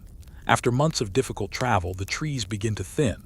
The sound of waves grows louder, the air smells different, the horizon opens, and suddenly there is the ocean. The Pacific stretches endlessly ahead. For a moment, the men simply look. They have reached the place they were trying to find. But they also understand something immediately. They are only halfway home. The mountains still stand behind them. The plains are still thousands of miles away. The Missouri is waiting. And St. Louis is even farther beyond. The ocean is not the end. It is another beginning. That realization perhaps captures the entire expedition. Every destination became the beginning of another journey. Every answer created another question. Every mountain revealed another valley. Every river led somewhere else. The horizon always moved. And that is why the story never truly ends. The men returned home. The expedition ended. But the meaning of the journey continued to grow. Today, when we look back, we can see both the adventure and the consequences. We can admire the endurance of the travelers. We can recognize the essential help of native peoples. We can appreciate the maps and observations they created. And we can understand how their journey became part of a much larger history. But beneath all of that is a simpler image. A few travelers beside a river, a fire burning in the darkness, a vast sky above them. The wilderness stretching in every direction, and a road ahead that they cannot yet see. They do not know how history will remember them. They do not know how many people will one day hear their story. They only know that morning will come. And when it does, they will rise, pack their belongings, step into the river, and continue toward the horizon. Morning arrived once again, just as it had countless times before. The river was quiet. Mist hovered above the water, and the first sunlight slowly reached across the distant hills. For the men of the expedition, mornings like this had become almost ordinary. But there was a time when everything around them had been completely unfamiliar. They had once looked at the western horizon with uncertainty. Now they could look back and remember the places they had crossed. The journey had changed their relationship with distance. A place that seemed impossibly far away could become a memory.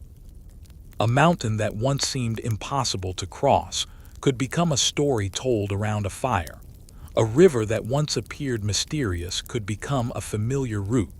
That was the strange power of experience. It did not make the world smaller. It made the traveler stronger. The men had learned that every difficult journey contains moments when turning back seems easier.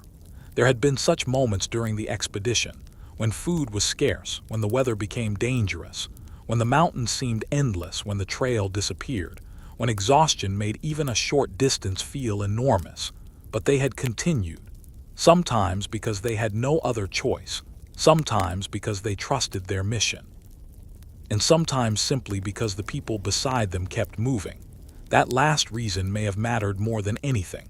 A person can become tired, a person can become afraid, a person can lose confidence. But when others continue beside them, they can find the strength to continue too. The expedition depended on that kind of strength every day. One man carried something another needed. One man found food. Another repaired equipment. Another guided the boats. Another recorded what they saw. And beyond the expedition itself, native people provided knowledge that helped them navigate unfamiliar country. The journey was therefore never the story of two men alone. It was the story of many people connected by a difficult road. Some became famous. Many remained unknown. Yet each played a part.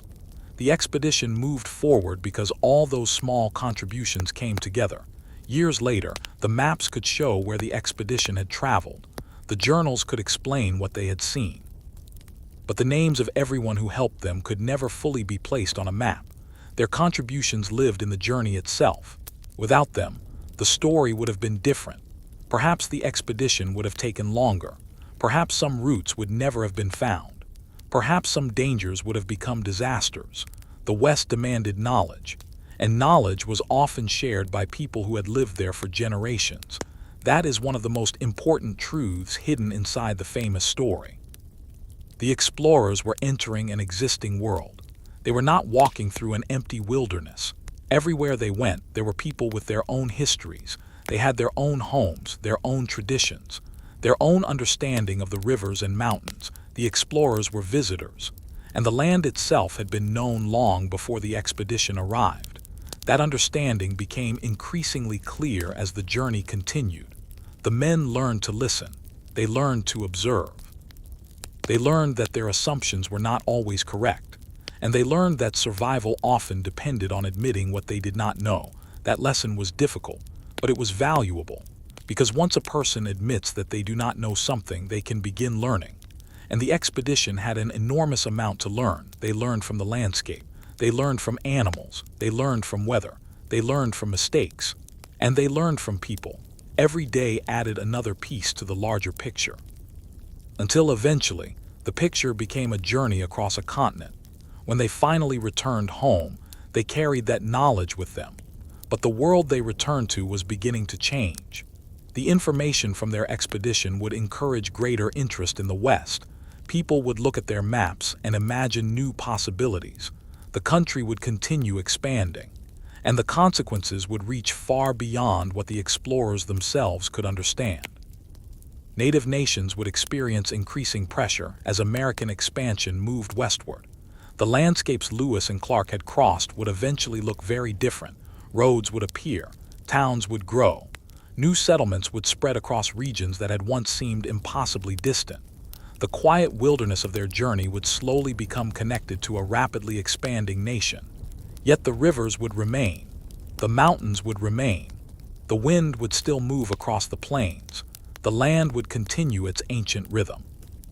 That contrast is one of the most powerful parts of the story. Human history can change quickly. The landscape often changes more slowly. A traveler can leave a place. A generation can disappear. A nation can grow. But a mountain can still stand where it stood centuries earlier. A river can continue flowing along the same path. And beneath the same stars, another traveler can one day stand where Lewis and Clark once stood. Perhaps that is why their journey still feels alive. The landscape gives the story a kind of permanence. Imagine standing beside the Missouri today. The river moves steadily beneath the sky. The water does not remember the expedition. It does not know the names of the explorers. It simply flows. But somewhere in the history of that river are the footsteps of men who once followed it into the unknown. They did not know what their journey would become. They only knew that they had to keep going. And that is how their story became unforgettable. Not because they knew the future, but because they walked into it without knowing. The expedition began with uncertainty. It crossed an entire continent. It reached the Pacific. It turned around, and eventually it came home. But the road did not truly disappear. It remained in maps, in journals, in memories, and in the imagination of generations who would never experience such a journey themselves. The men had crossed the unknown. And when they returned, they left behind something that would last much longer than their footsteps. A story of rivers and mountains, of hardship and discovery, of cooperation and uncertainty, of people meeting across cultures, and of a journey that began with a question and ended with a continent forever changed in the eyes of those who had never seen it before. The years moved forward, but the memory of the expedition remained. The men who had crossed the continent eventually returned to lives that seemed almost ordinary compared with what they had experienced. Yet ordinary life could never completely erase the wilderness from their minds. There were mornings when they probably remembered the sound of the Missouri. There were evenings when the fading light reminded them of distant camps. And there were moments when a familiar breeze could bring back the mountains they had crossed. Memory has a strange way of keeping places alive. A person can leave a landscape behind, but the landscape can remain inside the person. For Lewis and Clark, the West had become part of their lives. They had seen it before roads and railways crossed it. They had traveled through places that would later become familiar names to millions of Americans. But during their journey, those places were uncertain. The explorers had to learn everything through experience. They had no detailed guide waiting for them, no modern transportation, no reliable communication with the world behind them. If something went wrong, they had to solve it themselves. That made every successful day meaningful. A successful crossing was a victory. Finding food was a victory. Repairing a damaged boat was a victory. Meeting someone willing to help was a victory. Even reaching camp safely before darkness could feel like an achievement. The expedition was built from these small victories, and those victories accumulated, one day at a time, 1 mile at a time, until the men had crossed thousands of miles. This is easy to forget when looking at the expedition from the present. Today, a map can display the entire route in seconds. A traveler can see mountains, rivers, towns, and roads before leaving home. But the explorers had to experience those places without knowing exactly what was ahead. Their maps became more accurate because they physically traveled through the landscape. Their knowledge came from movement. That required courage, but it also required curiosity. They wanted to understand. They wanted to record what they saw. They wanted to learn about plants, animals, geography, and the people they encountered. Their scientific observations were an important part of the mission. The expedition was not simply a military journey. It was also an attempt to gather knowledge. Every unfamiliar plant could be examined. Every unusual animal could be described. Every river could be recorded. Every mountain could be placed on a map. The men were constantly observing. Sometimes their notes were brief. Sometimes they were detailed. But together, they created a record that would outlive the expedition itself. And perhaps that is one reason the journey became so important. They did not simply travel through the West. They left behind evidence of what they had seen. Their records allowed people who had never traveled west to imagine those landscapes. They transformed distant places into something that could be discussed, studied, and remembered.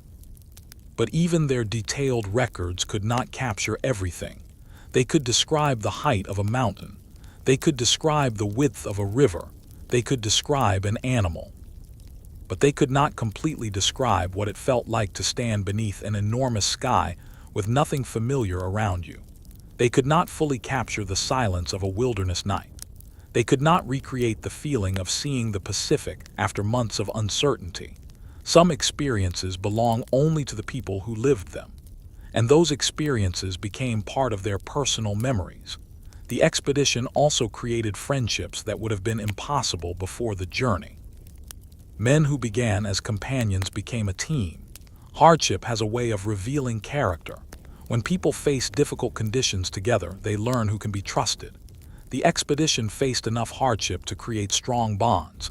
They depended on one another. They shared food. They shared work. They shared danger. And they shared the relief of surviving another difficult day. The same was true of many of the people they met along the way. Some encounters were brief. Others were deeply important. But every interaction reminded the explorers that they were traveling through a world filled with people. The West was not empty. It was alive. Communities had existed there for generations. People knew the rivers. They knew the animals. They knew the seasons. They knew the safest routes. The explorers were constantly learning from that existing knowledge. And without it, the expedition would have faced even greater uncertainty. This is perhaps the most overlooked part of famous exploration stories. The explorer is often placed at the center, but exploration is rarely accomplished alone. Behind every successful journey are guides, interpreters, hunters, traders, families, and communities. Lewis and Clark experienced that reality again and again. Their journey depended on connections, and those connections helped carry them through the most difficult parts of the continent. Eventually, however, the journey had to end. The men returned home. The boats were no longer their homes. The campfire was no longer their daily gathering place. The endless movement stopped. For a while, ordinary life probably felt strange. After years of uncertainty, a familiar road might have seemed almost too simple. A warm bed might have felt unusual. A quiet evening without planning the next day's route might have felt unfamiliar. The wilderness had changed them. They had become people who knew how to live with uncertainty.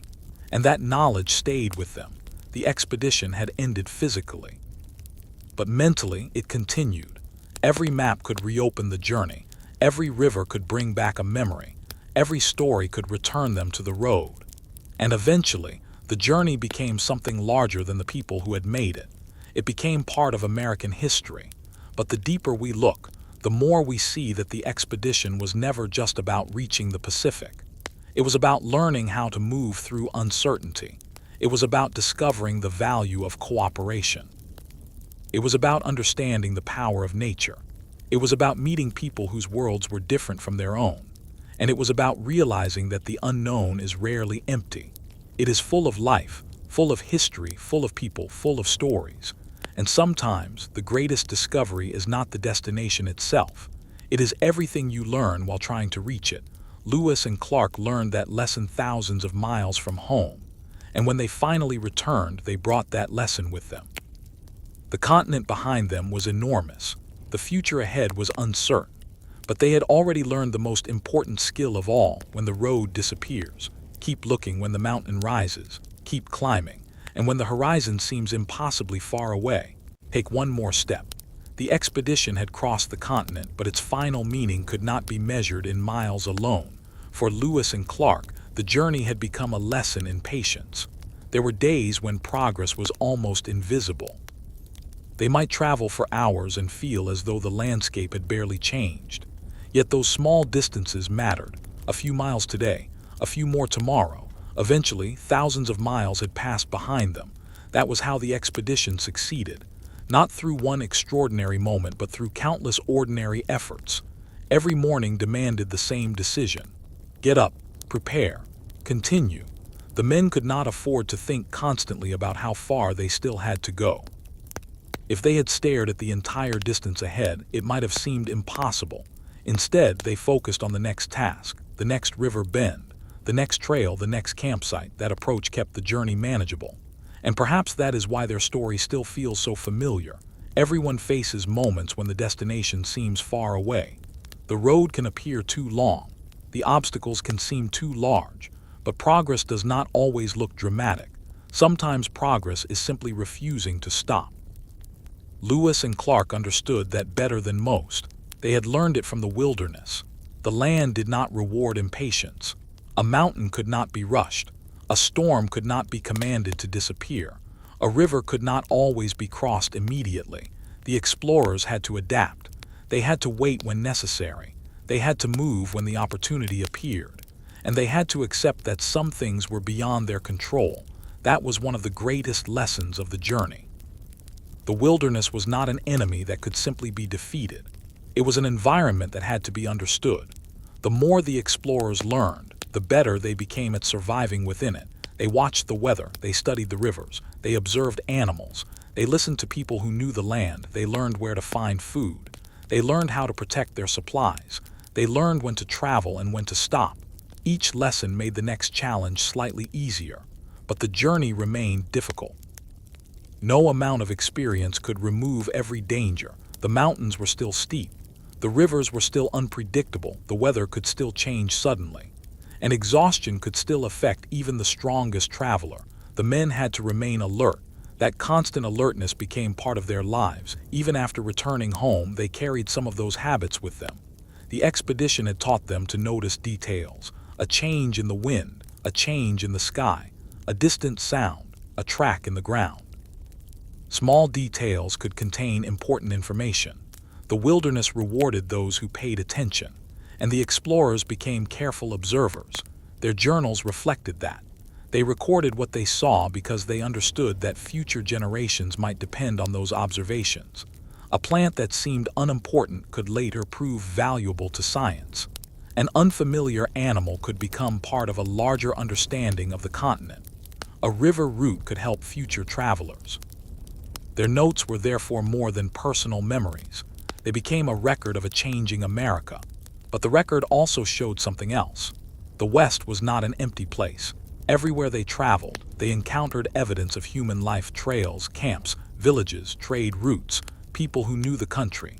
These communities had their own stories, many of which existed long before the expedition. The explorers were entering a world with its own history. Their journey became one new chapter within a much older story. And that is important to remember. When we say that Lewis and Clark explored the West, we are describing their experience. We are not saying that the land was unknown to the people who lived there. For those people, the rivers and mountains were not mysteries, they were home.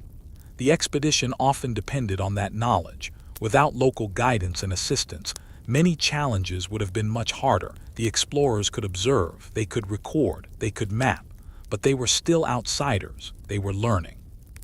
And sometimes the most important thing they could do was listen. The people they met did not simply appear in the story as background characters. Their knowledge could determine the success of an entire journey. A piece of information about a river, a warning about a mountain, a suggestion about where food could be found, a safe route through unfamiliar terrain. These were practical forms of knowledge, and practical knowledge can save lives. The expedition survived because it learned to use such knowledge. That was part of the journey's quiet brilliance. It did not rely only on strength, it relied on adaptation, and adaptation requires humility. You must be willing to admit that someone else knows more than you. The explorers encountered that reality repeatedly. The continent was teaching them, the people were teaching them, the weather was teaching them, the rivers were teaching them, and slowly they became better travelers.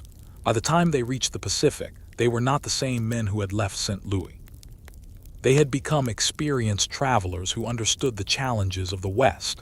But even then, they knew the journey was not over. They had to return. The mountains remained, the rivers remained, the long distance remained. Yet now they had something they had not possessed at the beginning: experience. They knew what was ahead, they knew the routes, they knew the dangers, and they knew that they could survive, so they turned east. The Pacific disappeared behind them, the mountains rose again, the plains waited beyond, and the river began carrying them toward home. Every mile eastward brought a different feeling: relief, exhaustion, nostalgia, perhaps even sadness. A world they had lived in for years was slowly disappearing behind them, but home was getting closer. Eventually, the familiar landscape returned. Then the settlements, then St. Louis, and finally the journey ended, but the lessons did not. The men returned with a new understanding of distance, nature, cooperation, and uncertainty. They had entered the unknown, they had learned from it, they had survived it, and they had returned carrying its memory. The river kept flowing, the mountains remained. The stars still appeared each night, and somewhere along those ancient routes, the echoes of their journey remained, quietly waiting for another generation to listen. The years continued to move forward, but the memory of those long journeys never completely faded. For the men who had lived through the expedition, the West was no longer a distant idea. It was a place they had walked through, a place where they had struggled, learned, rested, and survived. They had seen landscapes that seemed almost impossible to describe. They had watched rivers change with the seasons. They had crossed mountains where every step demanded effort. They had experienced nights when the darkness seemed endless. And they had also experienced moments of extraordinary peace. Those peaceful moments were perhaps the ones they remembered most clearly. After a difficult day, there was something special about sitting beside a small fire. The work was finished. The boats were secured. The horses were quiet. The river moved slowly through the darkness. There was nothing left to do except rest. The men could look into the flames and forget, for a few minutes, how far they still had to travel. Tomorrow would bring another challenge. But tonight they were safe. That simple feeling of safety was valuable. The wilderness had taught them never to take it for granted. A quiet night could be followed by a dangerous morning. A calm river could suddenly become violent. A clear sky could quickly fill with storms. The men learned to appreciate every peaceful moment because they knew how quickly circumstances could change. That lesson stayed with them. Even after returning home, ordinary comforts probably felt different. A warm room, a full meal, a familiar bed, the sound of people nearby. These things might have seemed simple before the expedition. Afterward, they could feel extraordinary. The wilderness had changed their understanding of comfort. It had also changed their understanding of distance. Thousands of miles no longer seemed like an abstract number. They had felt every mile. They had walked many of them. They had traveled others by boat. They had crossed difficult terrain carrying supplies on their backs. Distance was no longer something written on a map. It was something stored in their bodies and memories. And when people asked about the journey, there was no way to tell everything.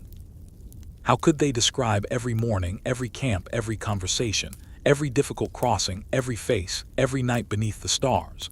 The journey was simply too large, so the stories people heard were only pieces: a mountain here, a river there, a dramatic encounter, a remarkable discovery. But between those famous moments were thousands of quiet hours. Those hours were the true foundation of the expedition. The men worked more than they celebrated. They traveled more than they talked. They waited more than they rushed.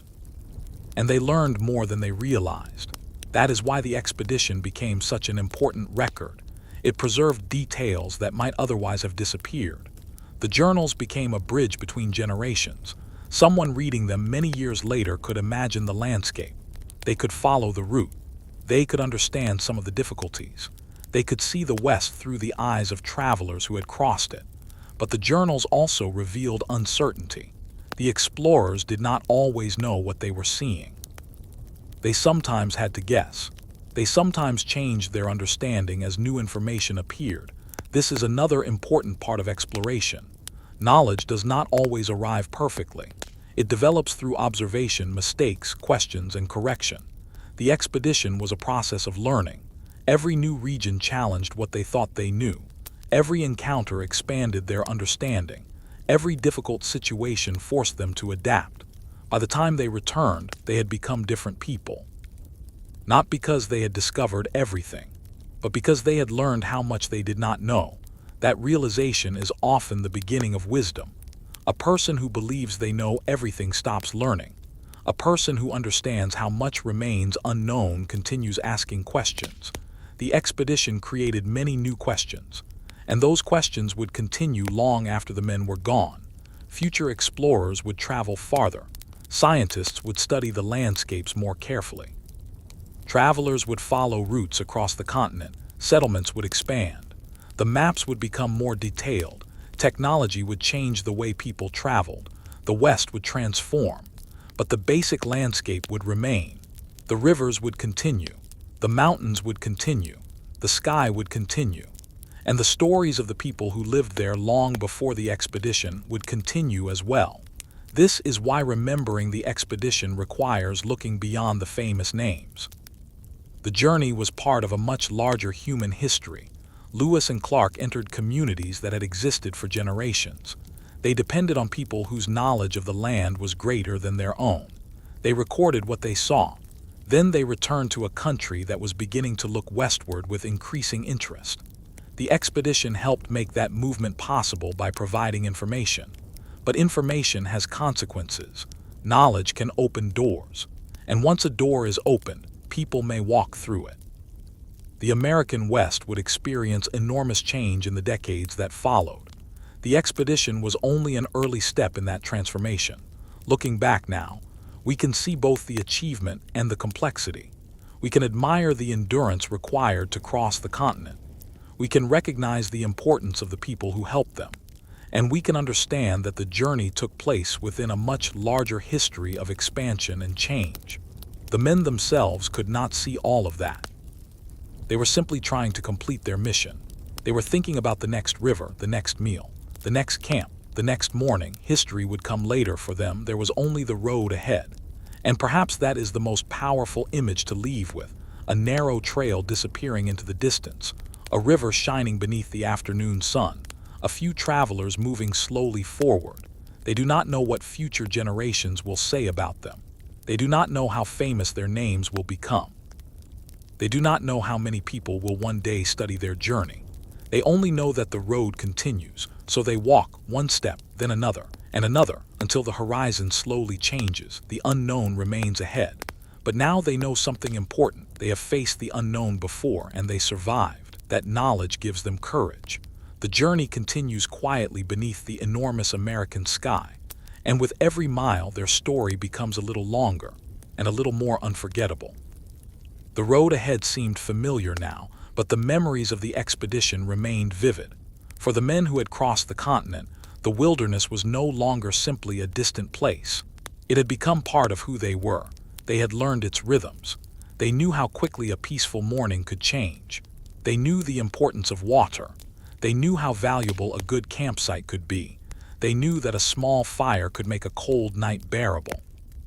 And they knew that the people traveling beside them could become as important as any piece of equipment they carried. Those lessons had been learned slowly. None of them had arrived in a single moment. They had been built through countless days of work. Every difficult crossing added experience. Every successful hunt added confidence. Every encounter added knowledge. Every mistake became a warning for the future.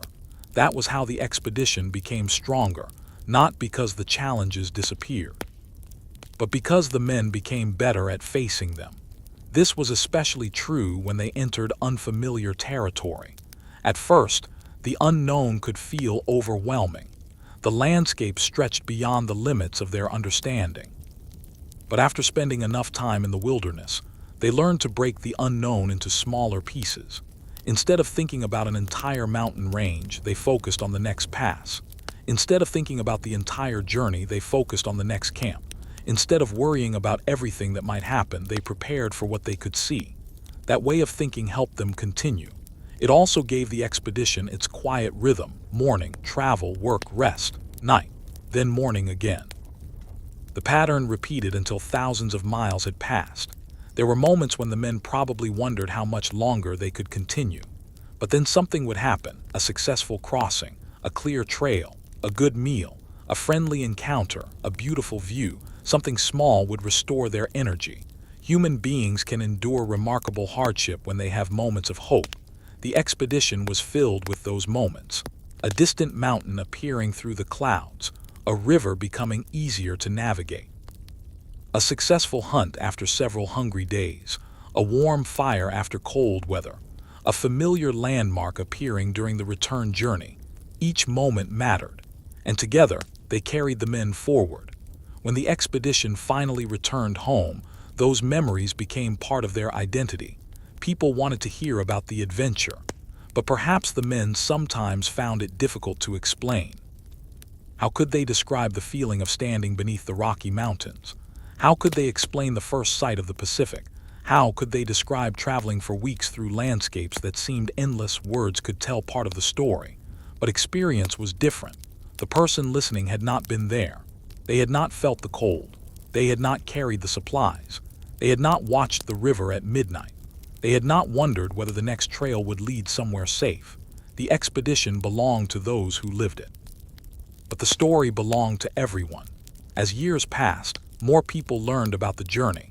It became a symbol of exploration, a symbol of determination, a symbol of the enormous possibilities of the American continent. But the deeper story remained more complicated. The expedition had traveled through lands that were already home to many native nations. Those communities possessed their own histories and knowledge. The explorers depended on that knowledge, yet the expansion that followed would bring major changes. The same maps that increased American understanding of the West also contributed to growing interest in moving westward. The expedition did not create all of those changes, but it became part of the process. History often works this way. A single journey can have consequences that extend far beyond the intentions of the people who made it. Lewis and Clark could not know what their maps would mean decades later. They could only record what they saw. They could only complete the mission before them. And they did. They returned with valuable information. They returned with stories. They returned with maps. And they returned with memories that would remain for the rest of their lives. The physical journey was over, but the historical journey continued. Future generations would follow the routes they described. Scientists would study the plants and animals they recorded. Travelers would compare their own experiences with the old journals.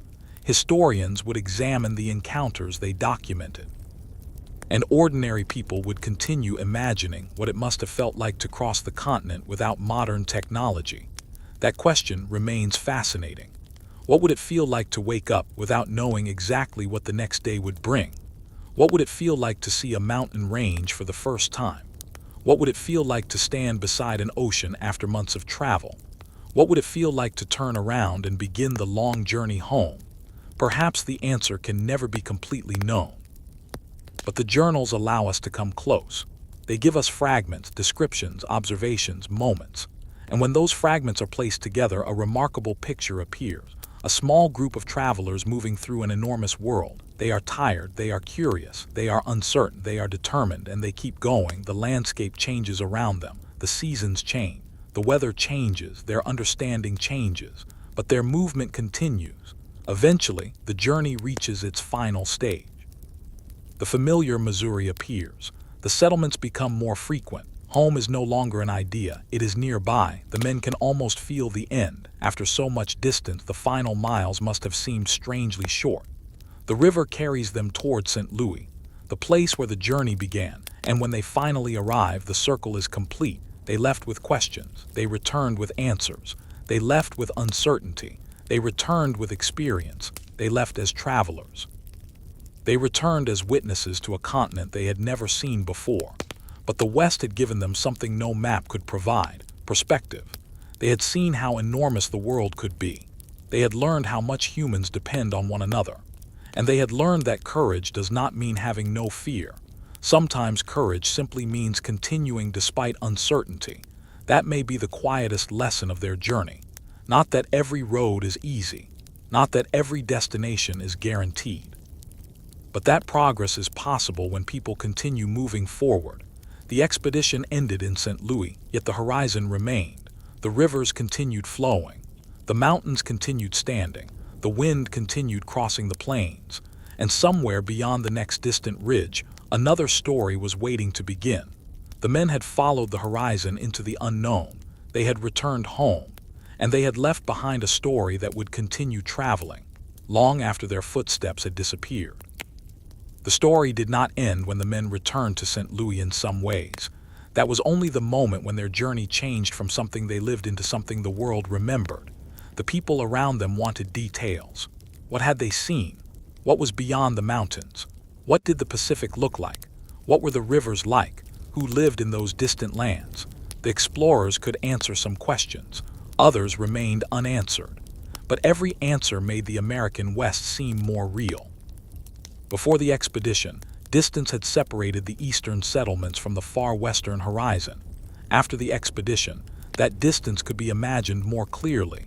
There were routes, there were rivers, there were mountain passes, there were communities, there were places where future travelers could go. The expedition had turned uncertainty into information. But information alone could not describe the feeling of being there. Only the travelers knew what it meant to spend night after night far from home. Only they knew the sound of the wilderness after sunset. Only they knew how heavy the equipment felt after a long day. Only they knew the relief of reaching camp before darkness. Those memories belonged to them. And perhaps some of their strongest memories were not the dramatic ones. They remembered quiet mornings, the smell of smoke, the sound of water, the first light appearing over distant hills, a simple meal shared after a difficult day. These small moments were repeated so many times that they became part of the expedition's identity. The journey was not made of constant excitement. Most of it was ordinary work. That is what made the achievement so impressive. They had to keep doing the ordinary things for an extraordinary amount of time. Wake up, pack, travel, hunt, repair, record, rest, repeat, again and again, for months, then years. The human mind often remembers the beginning and the end of an adventure. But the middle is where endurance is truly tested. Lewis and Clark lived in that middle for a very long time. They did not know exactly when the next major event would happen. They simply continued. Sometimes the day was difficult. Sometimes it was peaceful. Sometimes it brought a remarkable discovery. Sometimes nothing unusual happened at all. But every day moved them closer to the destination. That is how distance disappears, not all at once, but gradually. The expedition also changed the meaning of leadership. Lewis and Clark had responsibilities that went beyond simply finding a route. They had to keep the group organized. They had to make decisions. They had to respond when conditions changed. They had to maintain morale.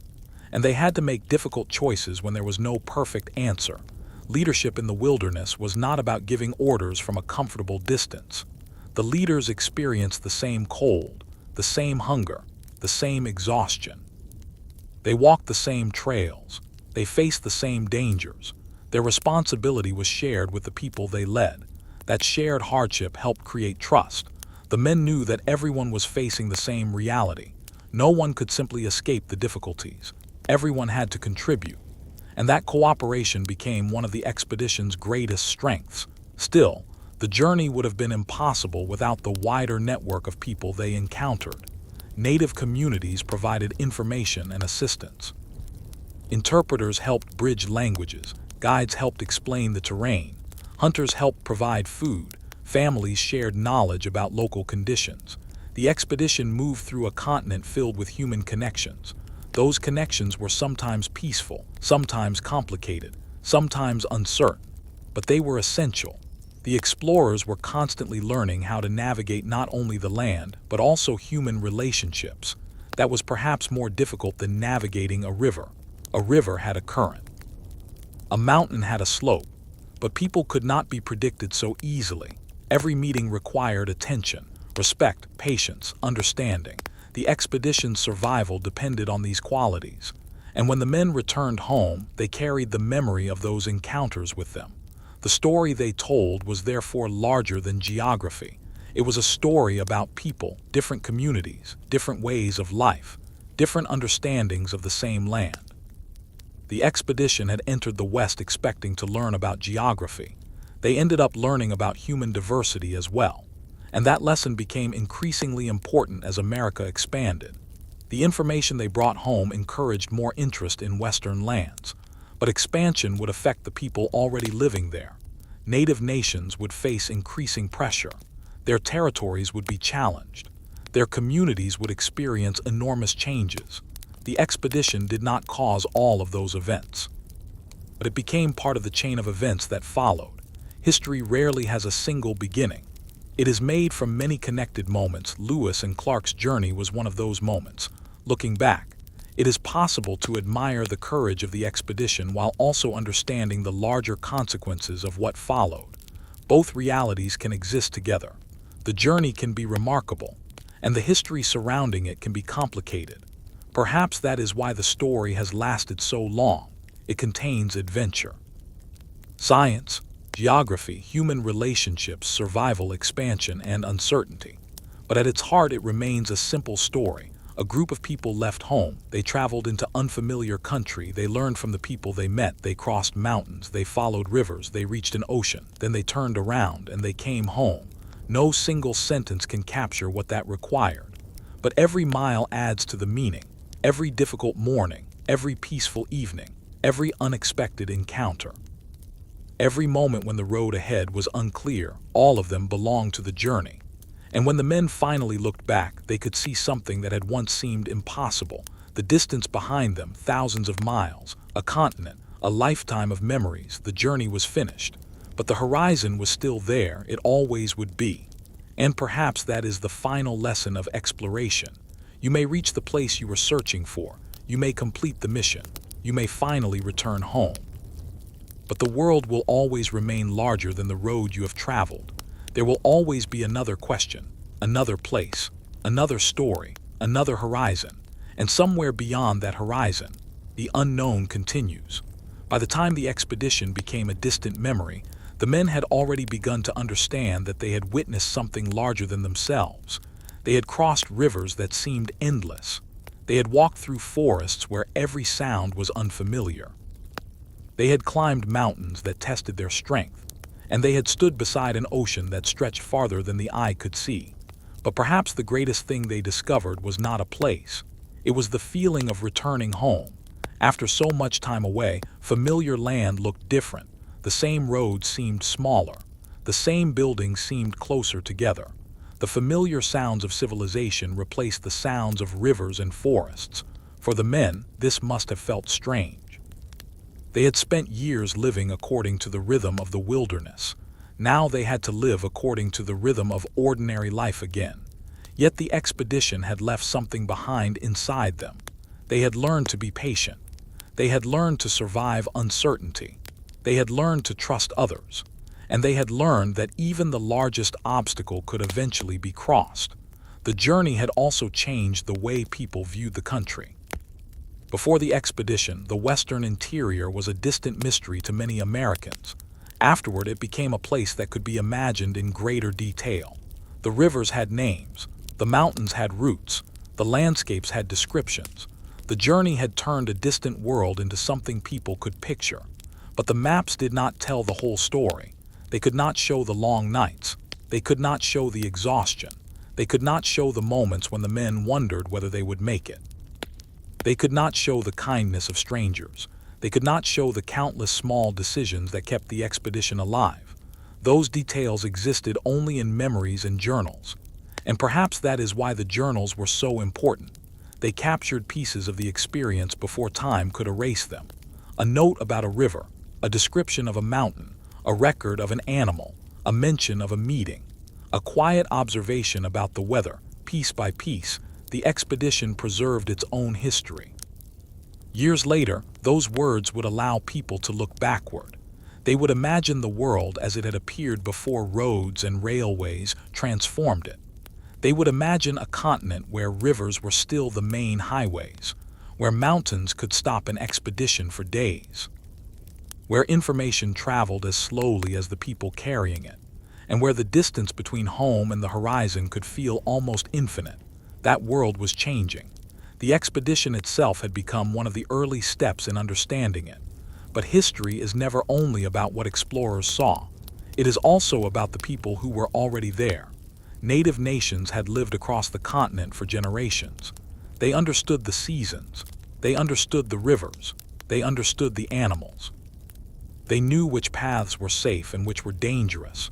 Their knowledge often helped the expedition continue. The explorers entered these lands as outsiders. They were learning. And sometimes the most important thing they could do was listen. This is one of the quiet truths behind the famous journey.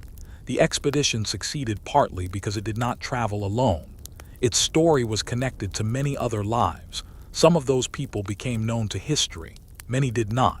But their assistance mattered. Without guides, interpreters, hunters, traders, and native communities, the journey could have been very different. The expedition was therefore not simply a story of exploration. It was a story of cooperation. And cooperation often appears in history without receiving much attention. A person points toward a trail, another shares food, someone explains a river, someone warns of danger, a group offers shelter. These moments may last only minutes, but they can change the direction of an entire journey. Lewis and Clark experienced this repeatedly. They learned that survival depended not only on what they carried, but also on what they learned from others. That lesson remained valuable long after they returned home. The expedition also demonstrated something else. The unknown does not always become less mysterious when you enter it. Sometimes it becomes more mysterious. The farther they traveled, the more they realized how much they still did not know. Beyond one mountain was another. Beyond one river was another. Beyond the Pacific was an even larger world. The horizon kept moving. And perhaps that is why exploration never truly ends. There is always another question, another place, another story. Lewis and Clark had answered some of the questions they were given, but their journey created new ones for future generations. What else was out there? What other routes existed? What other communities lived beyond the places they had seen? What more could be learned? The expedition had opened the door. Others would walk through it. The country would continue westward. The landscapes would change. New towns would rise. New roads would appear. And native communities would face profound changes as expansion continued. The expedition itself was only one part of that much larger history, but its legacy remained: the maps, the journals, the memories, the stories. And the image of a small group moving through an enormous continent with no certainty about what waited ahead. Perhaps that image is the most lasting one. Not a grand celebration, not a dramatic battle, just travelers moving quietly toward the horizon. They do not know how history will remember them. They do not know how many generations will hear their names. They only know that the next mile is waiting, so they continue. The river moves beneath them. The wind passes through the grass. The mountains stand in the distance. and the horizon remains just beyond reach. They have crossed America, they have reached the Pacific, they have returned home. But the journey has left them with one final understanding. The world is never truly finished being discovered. There is always more beyond what we can see, and sometimes the greatest adventure begins when the road disappears. The road had disappeared many times during the expedition, but somehow the men had always found a way forward. Sometimes the answer came from the landscape, sometimes it came from experience, and sometimes it came from the people they met. That was one of the greatest lessons the journey had given them. No traveler truly knows everything. The wilderness had a way of reminding them of that every day. A river could change overnight. A trail could vanish beneath snow. A storm could transform a peaceful afternoon into a dangerous night. The men had learned not to assume that tomorrow would be like today. They prepared for uncertainty. They watched the sky. They protected their supplies. They stayed close to one another. And when something unexpected happened, they adapted. That ability to adapt became more important than strength alone. A strong man could carry a heavy load, but a thoughtful man could decide what needed to be carried. A skilled traveler could walk quickly, but a careful traveler knew when to stop. The expedition survived because the men learned to make those distinctions. They were no longer simply following instructions. They were learning from every mile, and every mile changed them. When they first left, the continent ahead seemed like one enormous mystery. By the time they returned, it had become a collection of experiences. They knew certain rivers. They remembered certain mountains. They remembered particular camps. They remembered the people who had helped them. The unknown had become personal. That transformation is one of the most powerful parts of exploration. A distant place becomes meaningful when you have stood there yourself. A river becomes more than a line on a map. It becomes the place where you once rested. A mountain becomes more than a shape on the horizon. It becomes the slope you climbed when you were exhausted. A forest becomes more than trees. It becomes the place where you once listened carefully for danger. The expedition turned geography into memory, and memory into history. Years later, people would look at the maps and see routes. But the explorers saw moments. They remembered the sound of paddles hitting the water. They remembered the crackling of campfires. They remembered horses moving through grass. They remembered the quiet of the mountains. They remembered the Pacific waves. These sounds and images were part of their lives. And perhaps the quietest moments were the most powerful. Imagine one evening near the end of the journey. The men have traveled for hours. The sun is falling.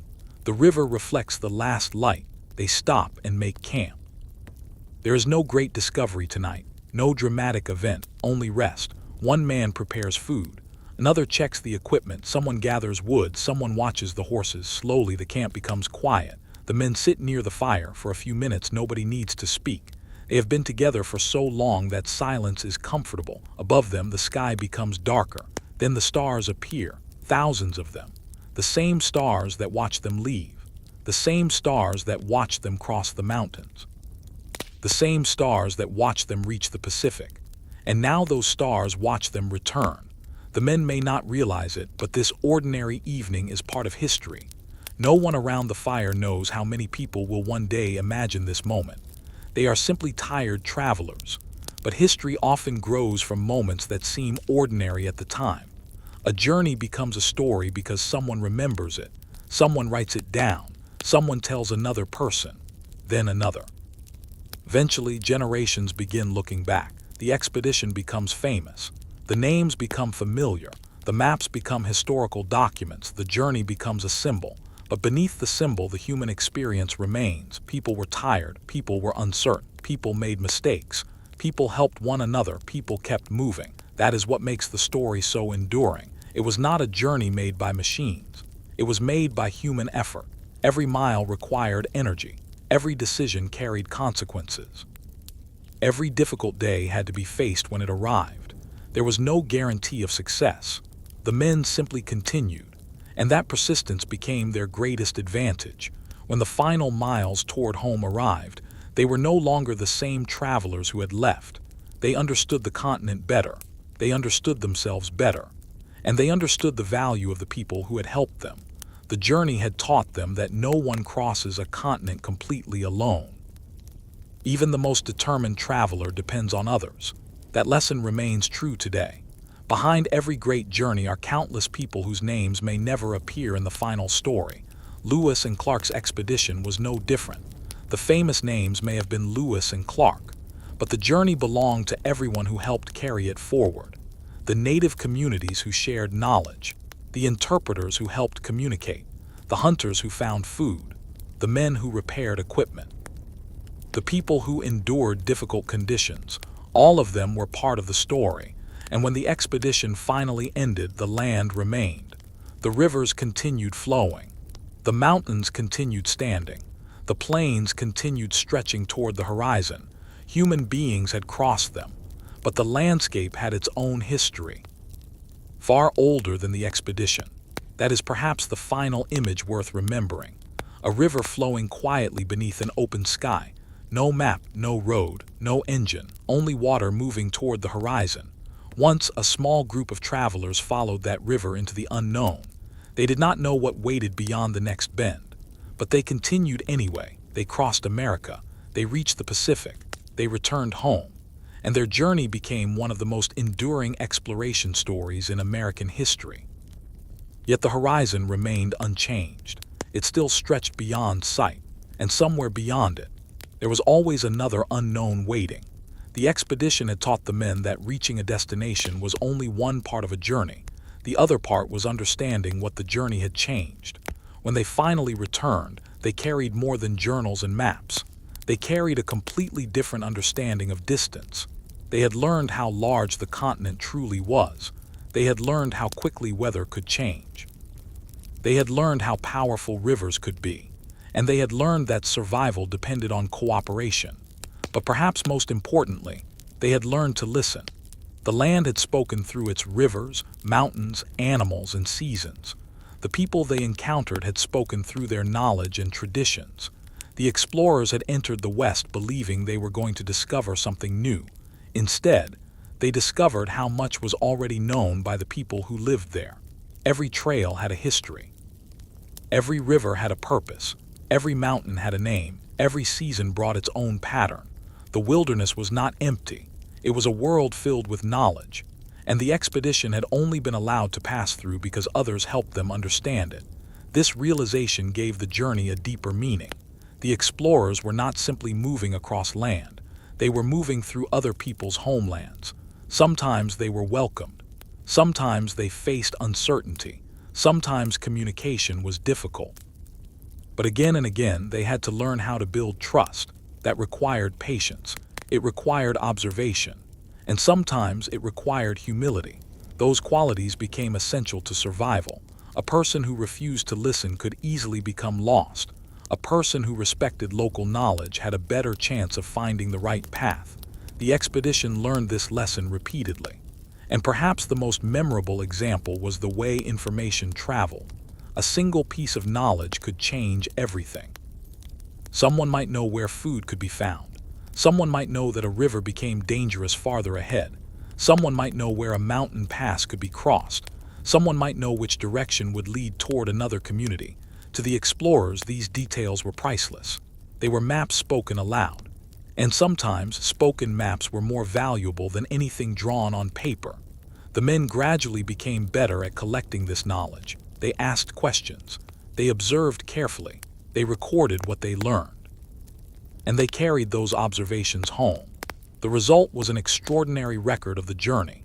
But there was another kind of record that could never be written: the emotional memory, the fear of entering unknown country, the excitement of discovering a new landscape, the exhaustion after a long day, the relief of finding a safe campsite, the quiet happiness of sharing food with companions, the sadness of leaving people they had met. These feelings were part of the expedition too, and perhaps they were the most human part. A map can tell us where they went. A journal can tell us what they saw, but emotion tells us why the journey mattered. The men were living through something they knew was unusual. Even when they did not know how history would remember them, they understood that they were far from ordinary circumstances. Every day could bring something new. Every sunrise could reveal another landscape. Every turn in the river could change their understanding of where they were. That constant uncertainty kept them alert. It also kept them curious Curiosity was one of the forces that carried them forward. They wanted to know what was beyond the next hill, what was beyond the next river, what existed beyond the mountains, and eventually what lay at the edge of the continent. When they reached the Pacific, that curiosity was rewarded. The ocean stretched before them. For a moment, the long journey had reached its western limit, but the expedition could not remain there forever. The return journey waited, so they turned around. The direction changed, the goal changed, but the spirit of the journey remained. They now had to retrace much of the distance they had crossed. The mountains had to be crossed again. The rivers had to be followed again. The same wilderness that had once seemed completely unknown was now partially familiar. That familiarity made the return different. They knew where danger could appear. They knew where certain resources could be found. They knew which routes were difficult. Experience had transformed the landscape. The same mountain looked different when approached with knowledge. The same river felt different when you understood its currents. The same trail seemed shorter because they had already walked it. This was another quiet lesson. Knowledge does not remove difficulty. It makes difficulty easier to understand. And understanding makes endurance possible. Eventually, the long return journey brought them closer to civilization. The signs became familiar. The traffic increased. The wilderness slowly gave way to settlements. The men knew they were nearing the end. Perhaps there was excitement, perhaps there was sadness. After spending so long together, returning to ordinary life would mean separation. The expedition had been their world. Now that world was ending. Yet endings are often difficult precisely because something mattered. They had shared too much to simply forget it. The journey had created memories that would stay with them. Years could pass. The country could change. New roads could appear. But somewhere inside them would remain the sound of the river, the cold mountain air, the Pacific horizon, and the countless nights spent beneath the stars. Their expedition was over. But its story had only begun its second life. The story would move from campfires into journals, from journals into books, from books into classrooms, and from one generation to another. The names Lewis and Clark would become familiar to millions, but the deeper message would remain much larger than two names. It would be about the courage to enter uncertainty, the patience to keep moving, the humility to learn from others, and the strength to continue when the destination still seemed impossibly far away.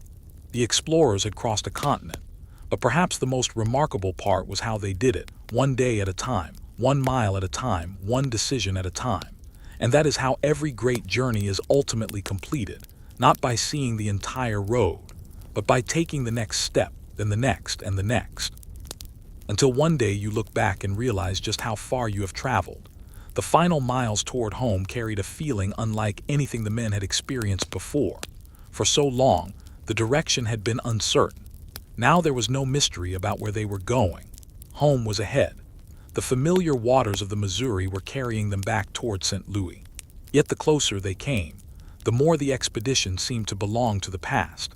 The men had spent so much time moving forward that stopping felt strange. For years, their lives had been defined by the next river, the next mountain, the next campsite. Now there was a destination that required no further exploration. They were going home. Along the river, the landscape slowly became more familiar. The wilderness did not disappear immediately, but signs of civilization became more common. There were settlements. There were boats. There were people moving along the river. The men knew that soon they would no longer need to sleep beneath the open sky every night. They would no longer have to worry constantly about food. They would no longer wake wondering what the next day's landscape would look like. For some, that must have been a relief. For others, perhaps it felt almost disappointing. After living for so long in a world where every day brought something new, ordinary life might have seemed surprisingly quiet. Still, the thought of seeing home again must have been powerful. They had left with uncertainty. They were returning with a story. But it was not only their story. The expedition had become a collection of hundreds of stories. Stories about rivers, stories about mountains, stories about animals, stories about storms, stories about hunger and exhaustion, stories about friendship, and stories about people they had met along the way. Some encounters had lasted only a few hours. Others had changed the entire course of their journey. The explorers had learned that a single conversation could be more valuable than a piece of equipment. A warning could prevent disaster. A direction could save days of travel. A shared meal could create trust. These small moments were easy to overlook, yet they were woven throughout the expedition. Without them, the journey might never have succeeded. And as they approached home, perhaps the men began thinking about the people they had left behind: friends, families, communities. People who had spent years wondering whether the expedition would return safely. They had been gone for so long that home itself had changed. The people waiting for them had changed too. Children had grown. Relationships had changed. News had arrived slowly. Life had continued while the expedition was away. That is one of the strange realities of a long journey. The traveler experiences one world. Home continues living in another. When the two finally meet again, neither is exactly the same. The men who returned were not the same men who had departed. They had seen too much. They had learned too much. They had endured too much. The wilderness had shaped them. It had taught them patience. It had taught them discipline. It had taught them that survival depended on cooperation. And perhaps it had also taught them humility. The continent was enormous. They had crossed it, but they had not conquered it. They had simply passed through a small portion of a much larger world. The mountains remained. The rivers remained. The native nations remained. The land continued its own history. The expedition was only one moment within that much longer story. That understanding becomes important when looking back from the present. The journey is often remembered as a great American achievement, and it was. But it was also an encounter between different worlds. The explorers entered lands that already had deep histories. They met people who understood those lands in ways the newcomers did not. They depended on that knowledge. Their success was connected to the generosity, guidance, and experience of others. The expedition therefore cannot be separated from the people it encountered. Their contributions were part of every successful mile. And as the men returned home, those memories traveled with them. Perhaps some names remained especially clear, perhaps some faces, perhaps a particular conversation, a moment beside a fire, a warning given at the right time, a guide pointing toward a distant trail. These were not simply details. They were part of what made the journey possible. The river continued carrying the expedition east. The current did much of the work. The men watched the landscape pass. After years of walking, climbing, carrying, and rowing, there was something peaceful about allowing the river to carry them. They had spent so long fighting distance. Now distance seemed to disappear beneath them. One bend passed, then another. The familiar world came closer, and eventually the moment they had been waiting for arrived. Sent Louis home. The expedition had completed its enormous circle. They had left from this place with questions. They had traveled west. They had crossed mountains. They had reached the Pacific. They had turned around, and now they were back. The journey that had once seemed impossible was finished. But the men could never return to the people they had been before. The wilderness had become part of them. The memories would remain. The knowledge would remain. The friendships would remain. And the story would remain. Perhaps that evening, after the excitement of returning had faded, one of the men finally found a quiet moment alone. The noise of civilization surrounded him. People talked, animals moved, boats passed along the river. But inside his mind, another world was still alive. He could see the mountains. He could hear the rivers. He could remember the Pacific. He could remember the long nights beneath unfamiliar stars. And perhaps he realized that although the expedition had ended, he would never truly leave it behind. Some journeys become part of a person's identity. This was one of them. The expedition had begun as a mission into the unknown. It became a test of endurance. Then it became a lesson in cooperation, then a record of discovery, and finally it became history. But history would continue long after the men were gone. The maps they created would be studied. Their journals would be preserved. Their experiences would inspire future travelers. The West would continue changing. The United States would continue expanding. And the native nations whose lands they had crossed would face profound changes in the decades ahead. The expedition could not predict any of this. They were living only in their own moment. That is what makes their story so human. They did not know the ending.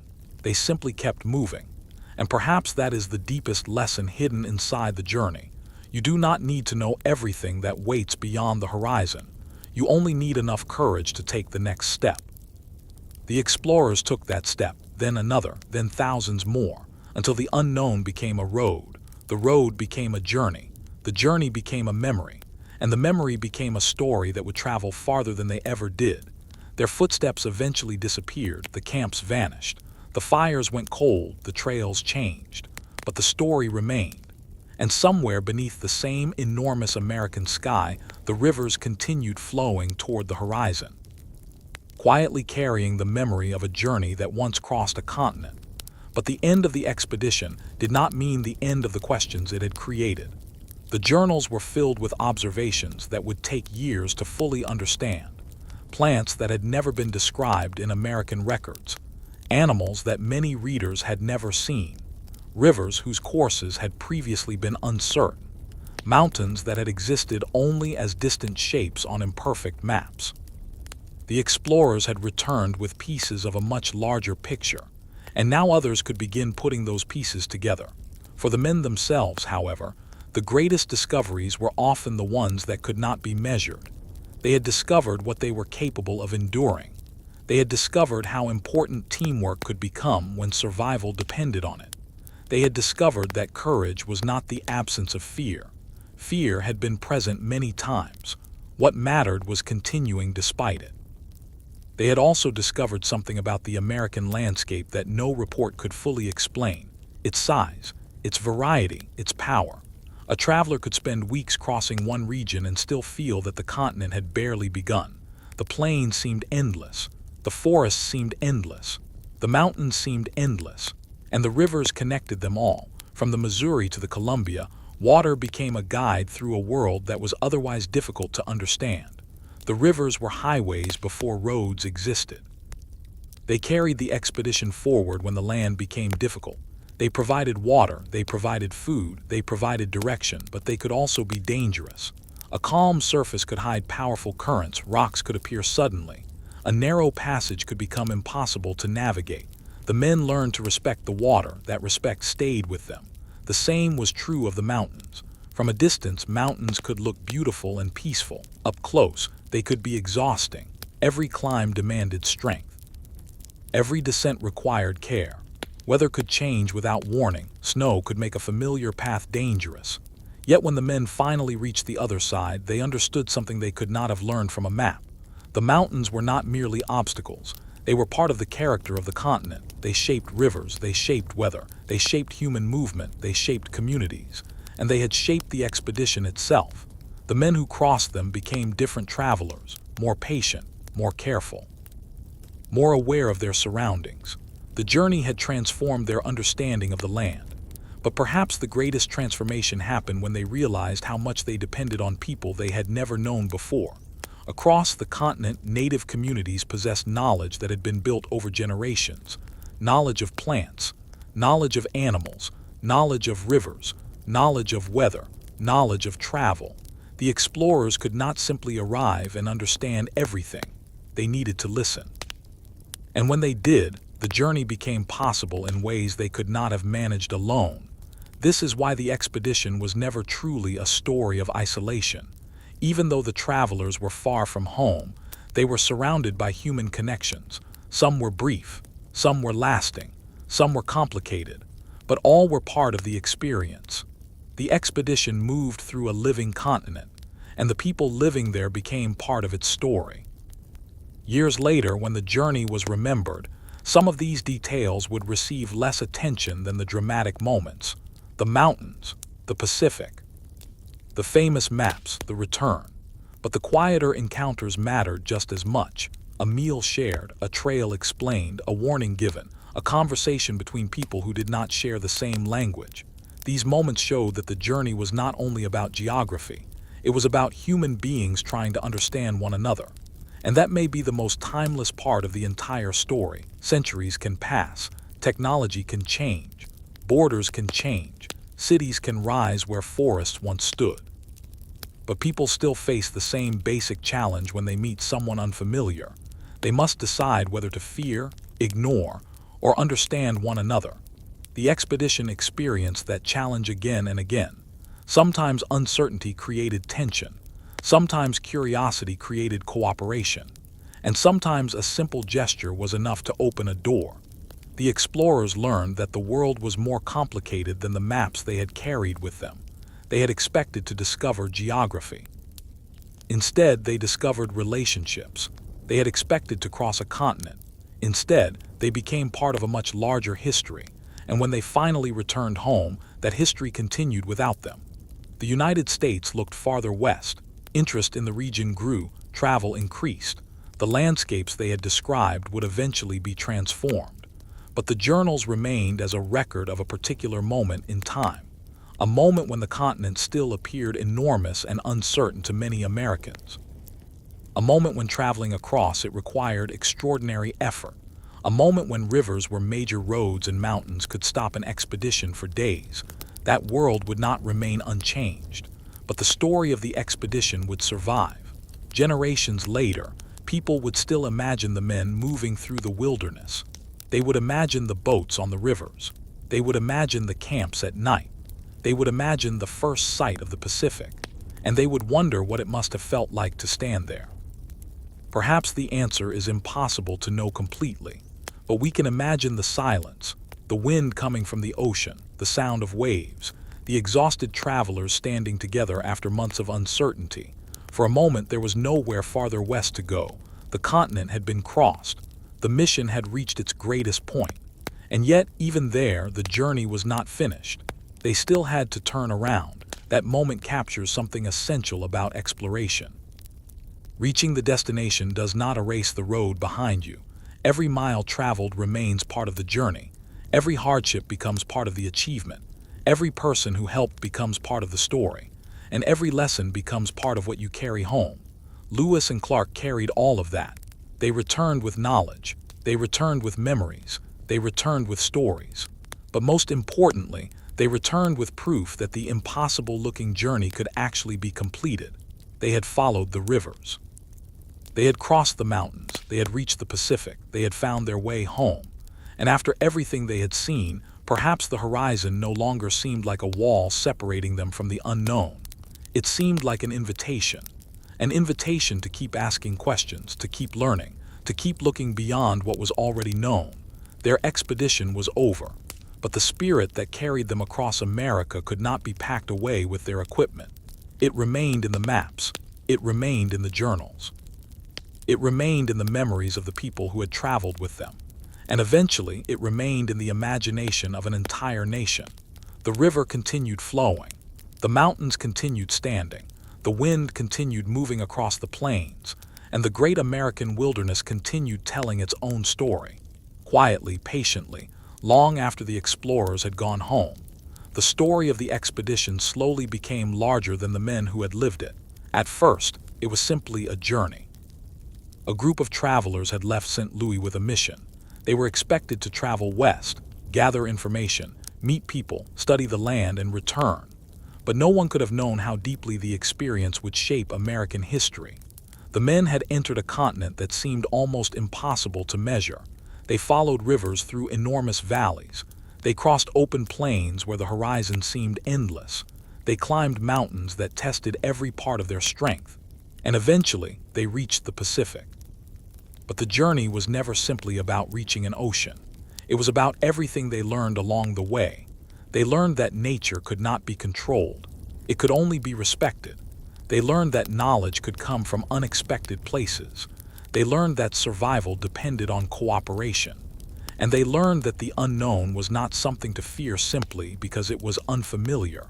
Sometimes the unknown was simply something waiting to be understood. That lesson stayed with them. It also became part of the story future generations told. When people imagined the expedition, they often imagined adventure. They pictured men moving through untouched landscapes. They pictured mountains and rivers. They pictured campfires beneath stars.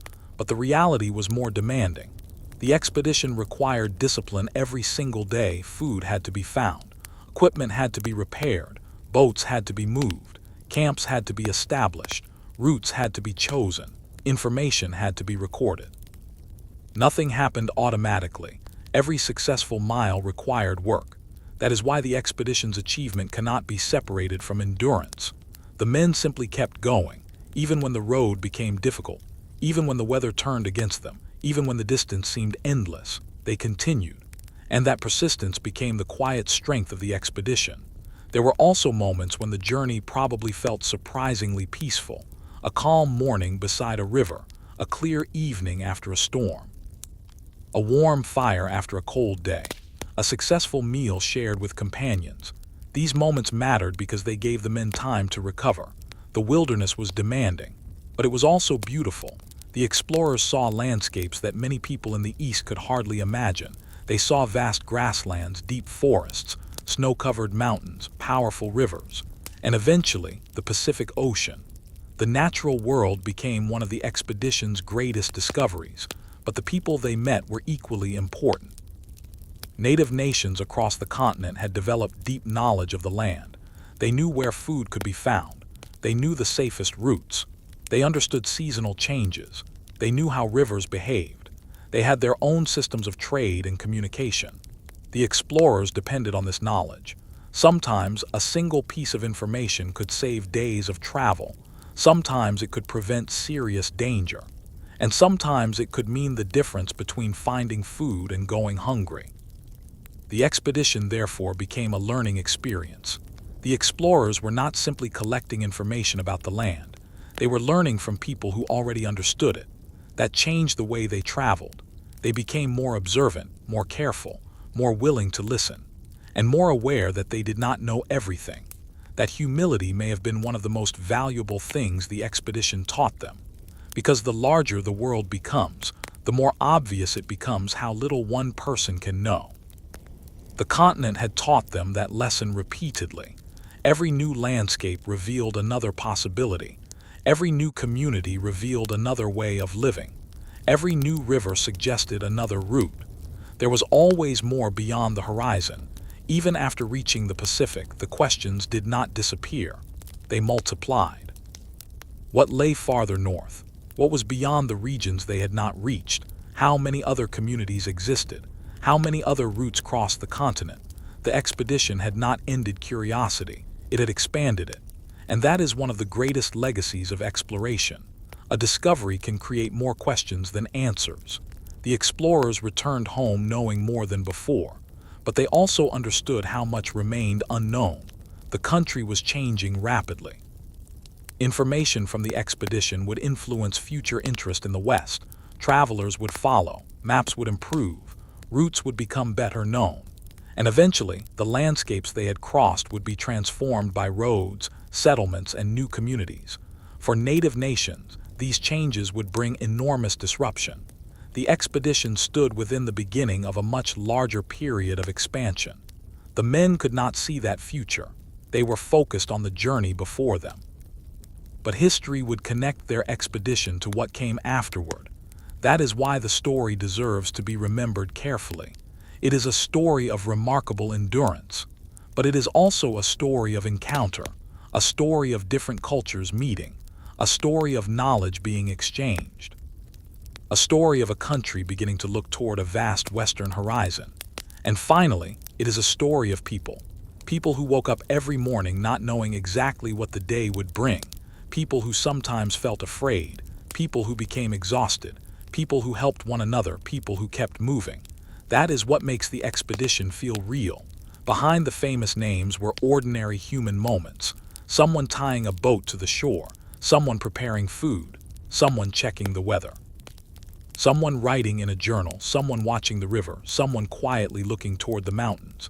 These moments rarely become famous, but without them the great journey could never have happened. And perhaps the most beautiful image is the simplest one. A small camp beside a wide river. The sun is disappearing. The men are finished with the day's work. Smoke rises slowly into the evening sky. The river reflects the last light. The mountains stand far away. For a moment, everything is still. Tomorrow will bring another day, but tonight they rest. They do not know that generations will one day remember them. They do not know that their journey will become a symbol of American exploration. They do not know how much the country will change. They only know that they have traveled farther than they ever imagined. And somewhere beyond the darkness lies home. The fire burns lower. The stars become brighter. The river keeps moving. and the men finally closed their eyes. The great journey is over. But the memory of it has only begun. Morning came quietly. The fire had burned down to ashes, and the river moved steadily beside the camp. For the travelers, another day had begun. But unlike the early days of the expedition, they now understood how far they had come. The wilderness had once seemed endless. Now it was behind them. The Pacific had once been a distant possibility. Now it was a memory. The mountains that had once seemed impossible had been crossed. The rivers that had once been unknown had become familiar, and the people they had met along the way had become part of their story. The expedition had changed them in ways they could not have predicted when they first left home. They had discovered that courage was not about feeling fearless. It was about continuing when fear was present. They had discovered that strength was not only physical. Sometimes strength meant patience. Sometimes it meant listening. Sometimes it meant admitting that someone else understood the land better than you did. And sometimes it simply meant waking up after the hardest day of the journey and trying again. Those lessons followed them home. The maps and journals would become historical records, but the lessons would remain personal. They had learned to value simple things: a warm meal, a dry place to sleep, a calm river, a familiar voice, a safe camp. After years of uncertainty, ordinary comforts could feel extraordinary. Perhaps that was one of the greatest changes the wilderness had created inside them. It had taught them gratitude. They had also learned that no great journey belongs entirely to the people whose names appear in history books. Behind every famous expedition are countless people whose contributions may never be fully remembered. The native communities who offered knowledge, the people who helped with communication, the hunters who found food, the companions who carried supplies, the individuals who warned them of danger. All of them were part of the journey. Without them, the expedition would have been different. Perhaps it would not have succeeded at all. That is why the story becomes richer when we look beyond the famous names. It was a human journey. Many lives touched it. Many decisions shaped it. Many acts of kindness helped carry it forward. And when the expedition finally returned home, those connections remained in memory. The country they returned to was also changing. The information they brought back would encourage greater interest in the West. People would look at maps and imagine what might be beyond the familiar settlements. Travelers would eventually follow. The landscapes would change. New communities would appear. The country would continue expanding. For native nations, that expansion would bring enormous challenges and painful consequences. Their lands and ways of life would face increasing pressure. The expedition was only one early chapter in that larger history. The men who made the journey could not see the future. They could only see the road ahead. That is important to remember.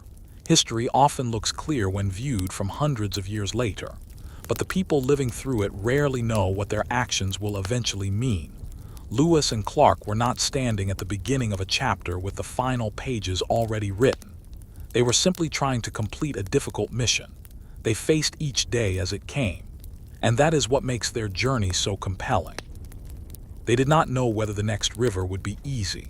They did not know how difficult the next mountain would be. They did not know who they would meet.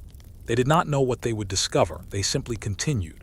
One day became another, 1 mile became another, and eventually the unknown became a completed journey. Their footsteps disappeared with time. Camps were forgotten. Trails changed. The wilderness itself changed. But the story survived. It survived because someone wrote it down, because someone remembered. Because later generations remained fascinated by the idea of crossing an entire continent without knowing exactly what waited ahead. Today, we can look at maps and understand the route. We can see the mountains. We can trace the rivers. We can locate the Pacific. But the emotional experience remains difficult to imagine. To truly understand it, we have to remember how different the world was. There were no modern roads carrying travelers across the continent. No engines waiting to take them home. No instant communication. If they became separated, help could be far away. If they became lost, there was no simple way to call for assistance. Every decision mattered. Every mile had to be earned. And yet they continued. That is why their journey remains one of the great stories of American exploration. Not because they were invincible. They were not. Not because the wilderness was empty. It was not. and not because they discovered a continent that had never been known. The land was already known to the people who lived there. Their achievement was that they traveled through an enormous and unfamiliar region, gathered information, built relationships, survived extraordinary challenges, and returned to tell the story. That story would travel farther than they ever could. It would cross generations. It would be told in classrooms. It would appear on maps. It would be remembered whenever people spoke about exploration and the American West. But beneath the famous story is something quieter. A group of tired travelers beside a river, a fire burning in the darkness, the sound of water moving past them, the wind passing through the grass, the stars shining overhead. They have no idea what the future will bring. They only know that they have survived, they have crossed America, they have reached the Pacific, they have found their way home. And perhaps in that quiet moment, they finally understand the true meaning of the journey. The destination was important. The discoveries were important. The maps were important. But the greatest part was everything that happened between the beginning and the end. The people they met, the hardships they endured, the lessons they learned, the moments when they almost lost hope, the moments when hope returned, the countless mornings when they simply stood up and continued. That was the real expedition, not one great moment, but thousands of small moments joined together. And that is how a journey becomes history. The river continues to flow. The mountains continue to stand beneath the sky. The plains continue to stretch toward the distant horizon. The world has changed around them, but the story remains, a story of courage, a story of endurance, a story of curiosity, a story of cooperation, a story of people entering the unknown and discovering that the unknown was filled with life, knowledge, and history. Lewis and Clark eventually walked away from the wilderness, but the wilderness never completely walked away from them. It remained in their memories. It remained in their journals. It remained in the maps they created. And it remained in the story they left behind. The expedition had begun with a question. What lies beyond the horizon? They traveled thousands of miles searching for an answer. And when they finally returned, they had discovered something even greater. There would always be another horizon, another river, another mountain, another question, another story waiting to be told. And somewhere beneath the endless American sky, the river kept moving. Just as it had before them, just as it would continue long after them. The expedition was over. The travelers were home. But their journey into the unknown had become part of history forever. The expedition was over, but the meaning of those years continued to grow. For Lewis and Clark, returning home meant stepping back into a world that had continued without them. The streets were familiar. The people were familiar. But they were not the same men who had left. They had spent years depending on one another, sleeping beneath open skis, crossing dangerous rivers, and making decisions far from any help. The wilderness had become their teacher. It had taught them that confidence without caution could be dangerous. It had taught them that knowledge could come from anyone. And it had taught them that the greatest distance could be crossed one small step at a time. Their journals became the bridge between their experience and the generations that followed. Through those pages, people could imagine the vast plains, the towering mountains, the powerful rivers, and the distant Pacific. But the journals also preserved something more important, the human side of the journey, the exhaustion, the uncertainty, the moments of fear, the moments of wonder, and the simple satisfaction of reaching camp safely at the end of another difficult day. These details made the expedition more than a historical event. They made it a human story, a story about people who did not know what waited ahead, yet continued anyway. And perhaps that is why the journey still captures the imagination. Most of us will never cross a continent the way they did. We will never travel for years without knowing exactly what tomorrow will bring. But we understand uncertainty. We understand difficult roads. We understand the feeling of wondering whether we are strong enough to continue. The explorers faced those feelings thousands of miles from home. They could not see the entire road. They could only see the next part, so they moved forward. That simple decision, repeated over and over, eventually carried them across America. Their greatest achievement was not a single discovery. It was persistence. The ability to continue when the destination was still far away. The ability to learn from mistakes. The ability to accept help. The ability to trust companions. and the ability to remain curious even when the journey became difficult. Those qualities carried them farther than strength alone ever could.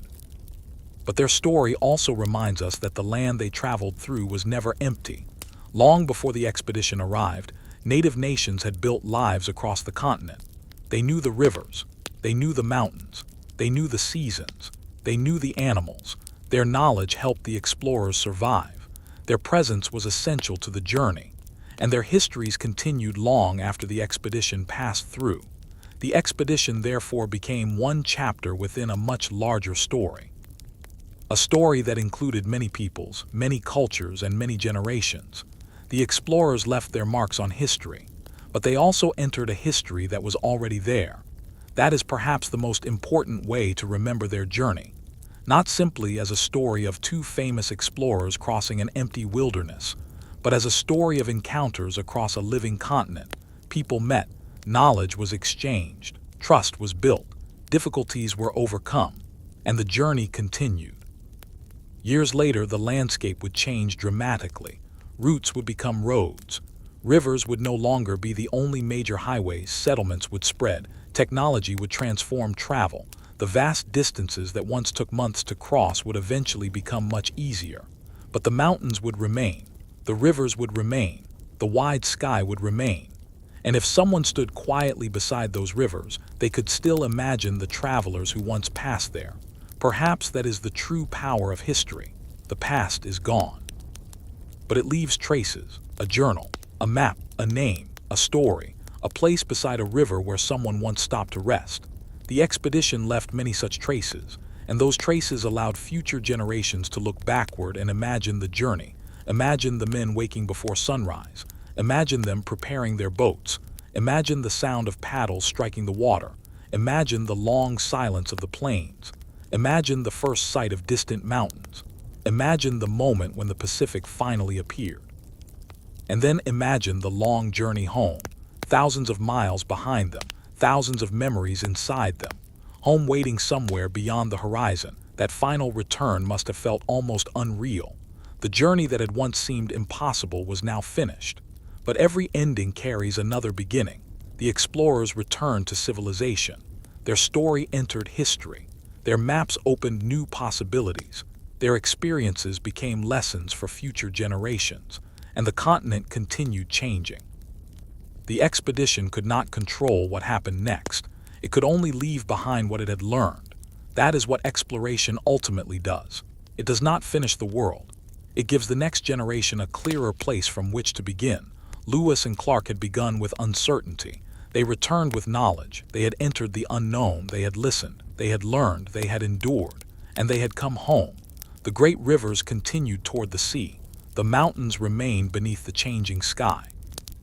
The grass moved in the wind, and the stars appeared each night over the same continent they had crossed. The men were gone from the wilderness, but their story remained there, quietly connected to the landscape. A story of determination, a story of discovery, a story of human connection, and above all, a story of continuing forward when the road ahead is uncertain. Because sometimes you do not need to know where every mile will lead. You only need the courage to take the next one, and then the next. Until one day, you turn around and realize that you have crossed an entire continent. The years passed, but the journey remained alive in memory. For the men who had crossed the continent, the wilderness was no longer simply a distant place on a map. It was a collection of moments. A cold morning beside a river, a difficult climb through the mountains, a quiet evening beneath the stars, a sudden storm, a successful hunt, a friendly face appearing after days of uncertainty. These memories became part of their lives. And as time passed, the expedition became something larger than the people who had experienced it. It became a story that belonged to America. People wanted to understand what the Western country looked like. They wanted to know about the rivers and mountains. They wanted to hear about the people who lived there. They wanted to imagine what it felt like to travel so far from home. The journals provided answers, but they also created new curiosity. Every description seemed to open another question. What was beyond the places they had reached? What other rivers crossed the continent? What other mountain passes existed? How much more remained unknown? Exploration rarely ends with one journey. One answer creates another question. One map reveals another blank space. One discovery leads toward another possibility. Lewis and Clark had experienced that firsthand. Even after reaching the Pacific, they understood that they had not seen everything. They had crossed one enormous part of the continent. But the world was still much larger. Their achievement was not that they had conquered the unknown. It was that they had entered it, learned from it, and returned. That difference mattered. The wilderness had never been waiting for them to give it meaning. It already had its own history, its own people, its own traditions, its own rhythms. The expedition became part of that history for a brief moment. Then it moved on. The rivers continued flowing. The forests continued growing. The mountains continued standing. The seasons continued changing. And life continued across the continent. Years later, travelers would look at the routes described by the expedition and realize just how difficult the journey had been. Modern transportation would make the distances seem smaller, but the original journey remained extraordinary. There were no paved highways, no reliable engines, no instant communication, no simple way to call for help. Every mile depended on human effort. That is why the expedition still feels almost unreal. It was a journey through a world where nature controlled the schedule. If the river was too dangerous, they waited. If the weather was too severe, they stopped. If food was scarce, they had to find another solution. The men could not simply force the wilderness to cooperate. They had to adapt to it, and adaptation became one of their greatest strengths. They learned to read the land. They learned to recognize signs of changing weather. They learned to conserve supplies. They learned to depend on one another. Most importantly, they learned that survival was rarely an individual achievement. A journey like this required a group. Someone had to cook, someone had to hunt, someone had to repair equipment, someone had to navigate, someone had to watch for danger. Everyone had a role. And when one person struggled, others helped. That shared responsibility created something stronger than simple teamwork. It created trust. The expedition became a small community moving through a very large world. And perhaps that is why the memories remained so powerful. They had shared experiences that few other people could understand. They had been hungry together, cold together, tired together, excited together, afraid together. And eventually they had returned together. The journey had tested them in countless ways, but it had also given them something that could not be measured: perspective. After seeing the vastness of the continent, ordinary distances must have seemed different. A short road could no longer feel enormous.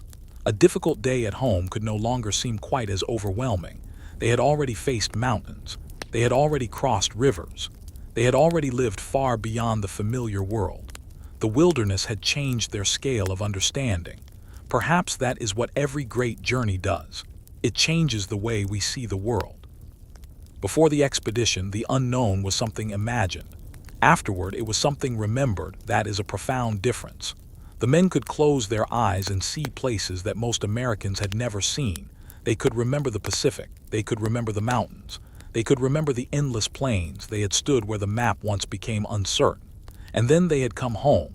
Their footsteps eventually disappeared. Their camps returned to nature. The landscapes changed, but the records survived. And because those records survived, the journey could be remembered. Generation after generation, the story became part of American history. But perhaps its most enduring message is much simpler than the history books suggest. The expedition began with uncertainty. It continued through hardship. It survived through cooperation, and it ended with knowledge. That pattern appears in almost every meaningful journey. You begin without knowing everything. You encounter obstacles, you learn, you change, you continue. And eventually, you look back and realize that the person who began the journey is not the same person who finished it. Lewis and Clark began as explorers with a mission. They returned as witnesses to a continent they had never truly understood before. Their journey had changed their view of America, and their records would change the way others viewed it as well. But the horizon remained, always distant, always inviting, always suggesting that there was something beyond what could currently be seen. Perhaps that is why their story continues to matter, because the human desire to explore does not disappear. We still look toward distant places. We still wonder what lies beyond the horizon. We still travel because curiosity pulls us forward. The technology has changed, the world has changed, but the feeling is remarkably similar, standing somewhere unfamiliar, looking ahead, and wondering what comes next. Lewis and Clark knew that feeling better than most. They lived it for years. When they finally returned home, they left behind more than a map. They left behind a reminder that the unknown may be frightening, it may be difficult, it may demand everything you have. But sometimes the only way to discover what lies beyond the horizon is to keep walking toward it. And so the great journey came to rest in history. The fires went cold, the boats were put away, the journals were preserved, the men returned to ordinary life, but the rivers kept moving beneath the enormous American sky. The mountains remained in the distance, and the horizon continued waiting, quietly, patiently, as if another traveler might someday look toward it and begin a new journey into the unknown. And perhaps that is where the deepest meaning of the journey can be found, not in the distance they traveled, not in the maps they created, not even in the famous moments that later generations would remember, but in the simple fact that they continued. There were mornings when the road ahead looked difficult. There were evenings when exhaustion made the next day seem far away. There were moments when the mountains appeared impossible to cross. Yet each morning, the men rose again. They packed their equipment, they prepared their boats, they gathered what they needed, and they moved forward. That rhythm became the heartbeat of the expedition.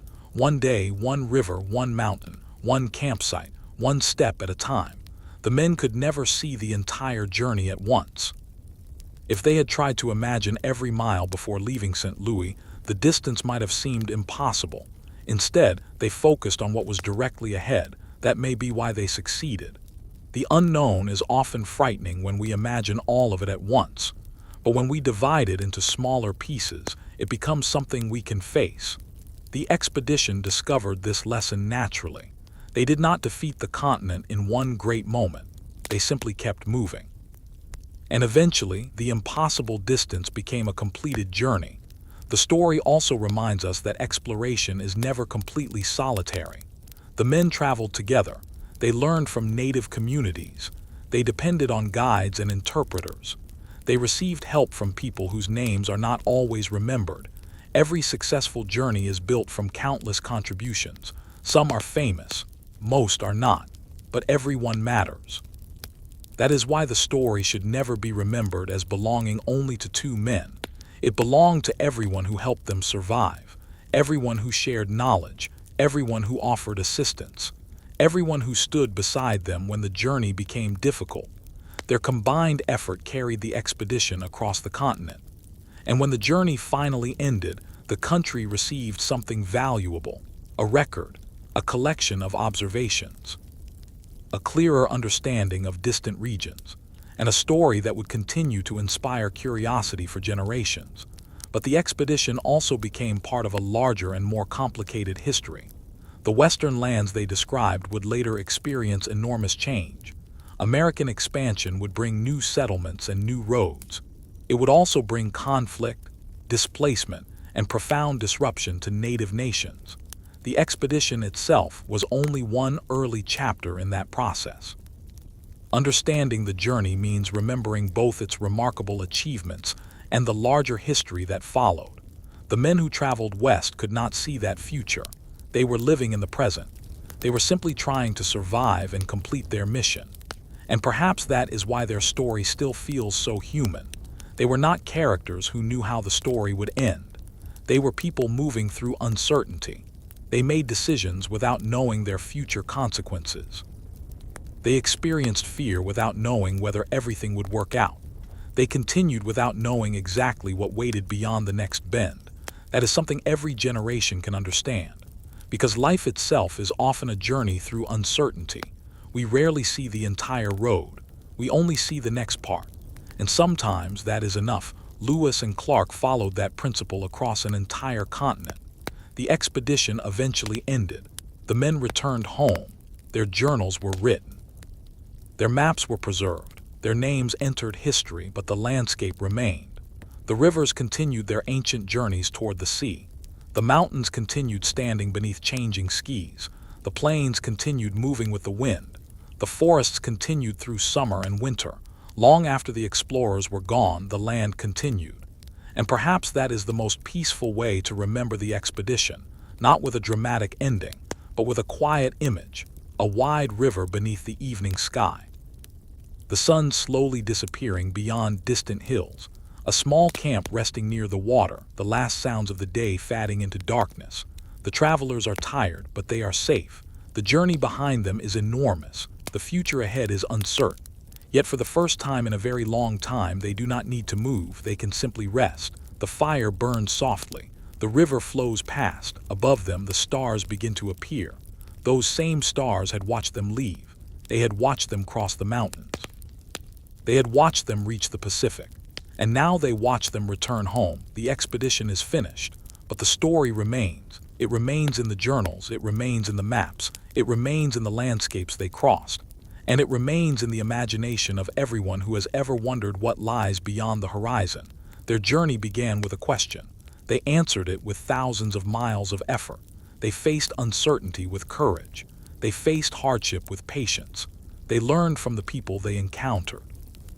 And they returned with knowledge that would shape the way future generations understood the American West.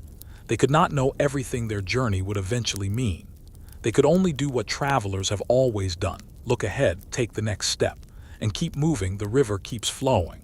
The wind moves softly across the plains. The mountains stand beneath the endless sky. And somewhere beyond the horizon, the unknown remains, waiting, quietly, patiently. Just as it was when two explorers and their companions first began moving westward into a world they had never seen. And that is where their journey truly becomes timeless, because the expedition may have ended long ago, but the human desire to explore has never ended. The horizon is still there, and there is always something beyond it. The expedition had reached its final chapter, but the road they had traveled remained alive in the memories of everyone who had been part of it. For the men who had made the journey, life slowly returned to something resembling normal. But normal could never be exactly the same again. They had seen too much. They had traveled too far. They had learned too much about the enormous world beyond the familiar settlements. A quiet river could remind them of the Missouri.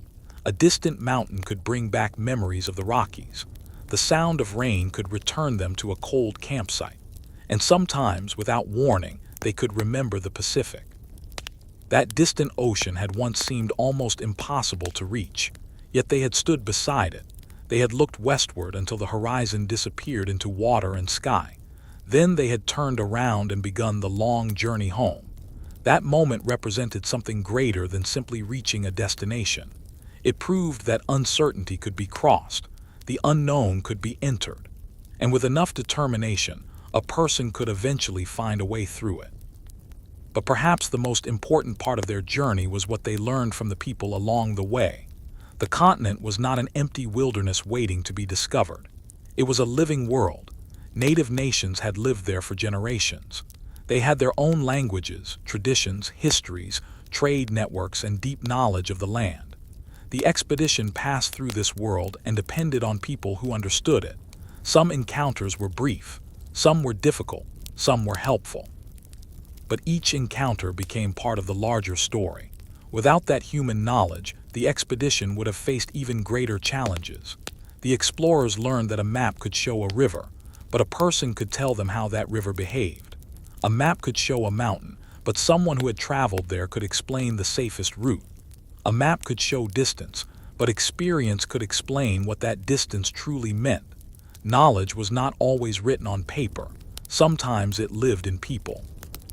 And the expedition learned to recognize its value. That lesson became one of the quiet achievements of the journey. They returned with information, but they also returned with a greater understanding of how much knowledge already existed beyond their own world. The years passed. The country continued to change. The West became increasingly important to American history. New travelers followed old routes. Maps became more detailed. Transportation improved. Communities expanded. The landscape that Lewis and Clark had experienced would eventually look very different, yet the rivers remained, the mountains remained, the Great Plains remained, and in those places the memory of the expedition continued, Today, when people look at a map of the United States, the distances can seem ordinary. But they were not ordinary to the travelers who crossed them. Every mile had to be earned. Every river had to be navigated. Every mountain had to be crossed. Every night had to be survived. And every morning brought another decision. That is what makes their achievement so enduring. They did not have modern technology to make the journey easy. They had determination. They had preparation. They had one another. And they had the willingness to continue learning. Their story is therefore not simply about exploration. It is about persistence, about facing something larger than yourself and refusing to turn away, about accepting that you cannot control everything, about learning from people who know things you do not, and about understanding that the road becomes possible only after you begin walking. The expedition began with uncertainty. It ended with knowledge. But between those 2 points were thousands of moments. Some were dramatic, most were not. There were long stretches when nothing remarkable happened, just walking, just rowing, just preparing food, just repairing equipment, just watching the weather, just waiting for morning. Those ordinary moments were the foundation of the extraordinary achievement. Without them, there could have been no famous discoveries, no Pacific coastline, no completed maps, no triumphant return. Great journeys are rarely built from one spectacular moment. They are built from countless ordinary moments that continue without stopping.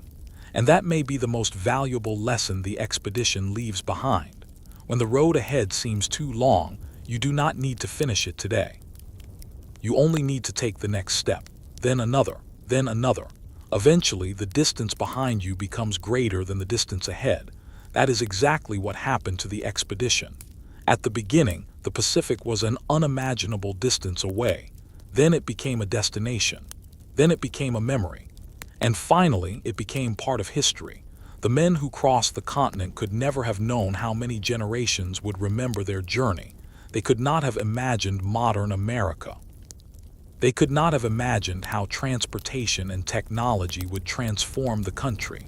They could not have known how historians would study their journals. They could not have known that people centuries later would still wonder what it felt like to stand beside them. They only knew the road in front of them. And they walked it. That is why their story continues to endure.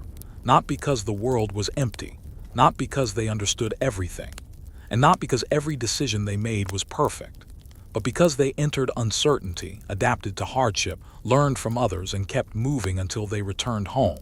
The journey had changed them. It had changed the way Americans understood the West, and it became one chapter in a much larger history that would continue for generations. The final image is simple. The expedition has ended, the travelers are home, the equipment has been put away, the journals are safe, the fires have gone cold, but outside the great American landscape continues.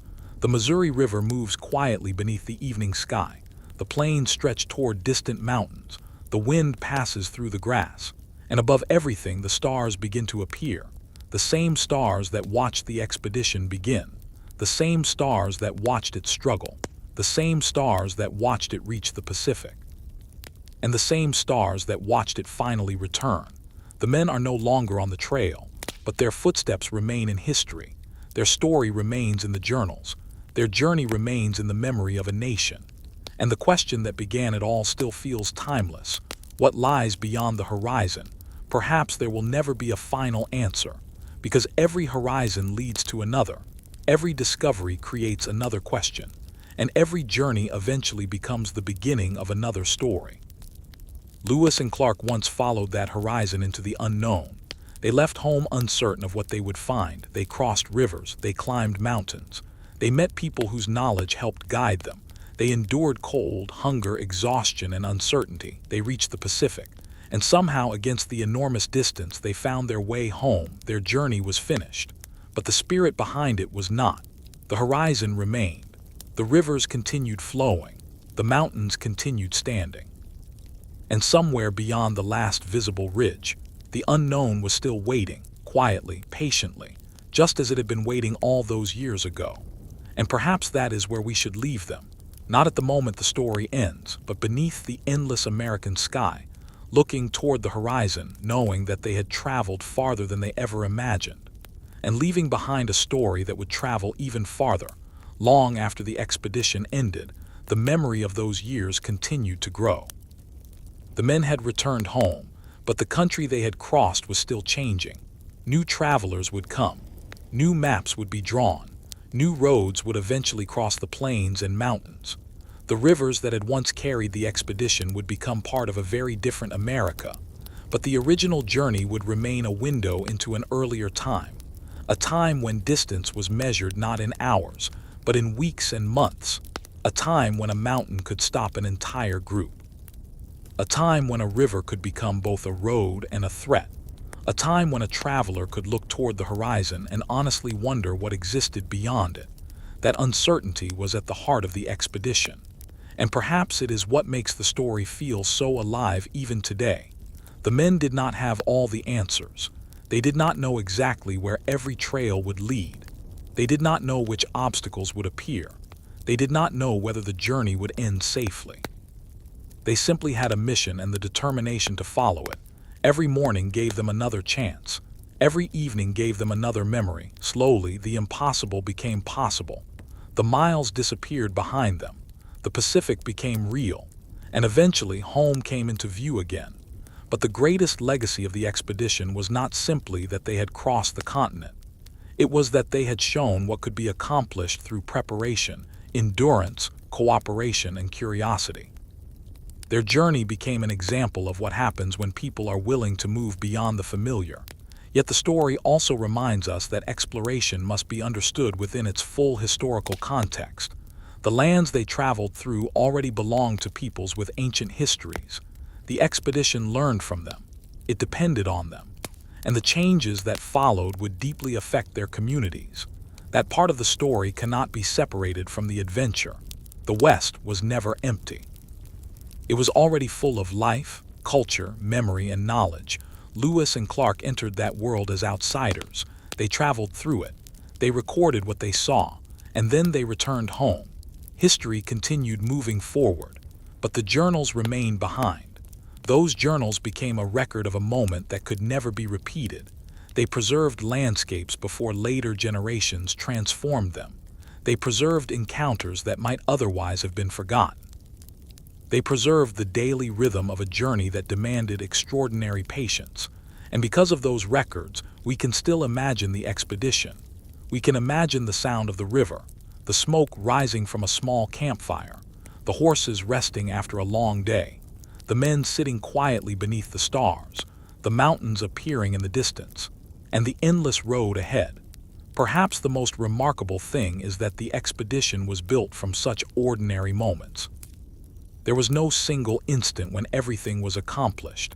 It happened slowly, a mile at a time, a day at a time, a decision at a time. That is how enormous achievements are often made, not through one perfect moment, but through the refusal to stop. And that is why their journey continues to speak to people today, because everyone understands what it means to face something uncertain. Everyone knows what it feels like to look ahead and wonder whether the road will be difficult. The explorers simply experienced that feeling on a scale few people ever have. They stood at the edge of what was known to them. Then they moved forward. They did not know exactly what they would find, but they were willing to find out. And that willingness changed their lives. It also changed American history. The expedition became a reference point for future generations, a reminder of a time when the western horizon seemed almost impossibly far away, a reminder of the people who traveled there, and a reminder of the many communities already living across that vast landscape. Today, the continent can be crossed in a matter of hours. A person can fly over the mountains that once took weeks to cross. A modern map can show the entire route instantly. A message can travel around the world in seconds. But none of that changes the basic human experience of exploration. Curiosity still pulls people toward distant places. Questions still lead people beyond familiar roads. And the horizon still creates the feeling that something unknown may be waiting beyond it. That feeling is timeless. It was there when the expedition began. It was there when the men reached the Pacific. And it remained when they finally returned home. The journey had ended, but the questions continued. Perhaps that is the true ending of the story, not a final answer, not a dramatic conclusion, but an open horizon. The river continues moving. The wind passes across the plains. The mountains stand beneath the changing sky. Stars appear as darkness settles over the land. And somewhere in that enormous landscape, the memory of those travelers remains. They came looking for a passage through the unknown. Instead, they found a world far more complicated and remarkable than they expected. They found rivers and mountains. They found hardship and beauty. They found people with knowledge of the land. They found moments of fear and moments of peace. And they found themselves changed by the journey. They left home as explorers. They returned as witnesses. And their story became larger than their own lives. It became part of the story of America. But perhaps after everything is said, the simplest image is still the most powerful. A small group standing beside a wide river. The sun is low. The day is quiet. The road behind them stretches for thousands of miles. The road ahead is uncertain. For a moment, they simply stand there, then they begin walking. One step, then another. The horizon slowly changes, and the journey continues. That is how their story began. That is how it survived. And that is why more than 2 centuries later, people are still willing to listen. Because the journey into the unknown was never only about Lewis and Clark. It was about the timeless human desire to see what lies beyond the horizon. And as long as there are horizons, there will always be another journey waiting. The journey may have ended, but its meaning continued to travel.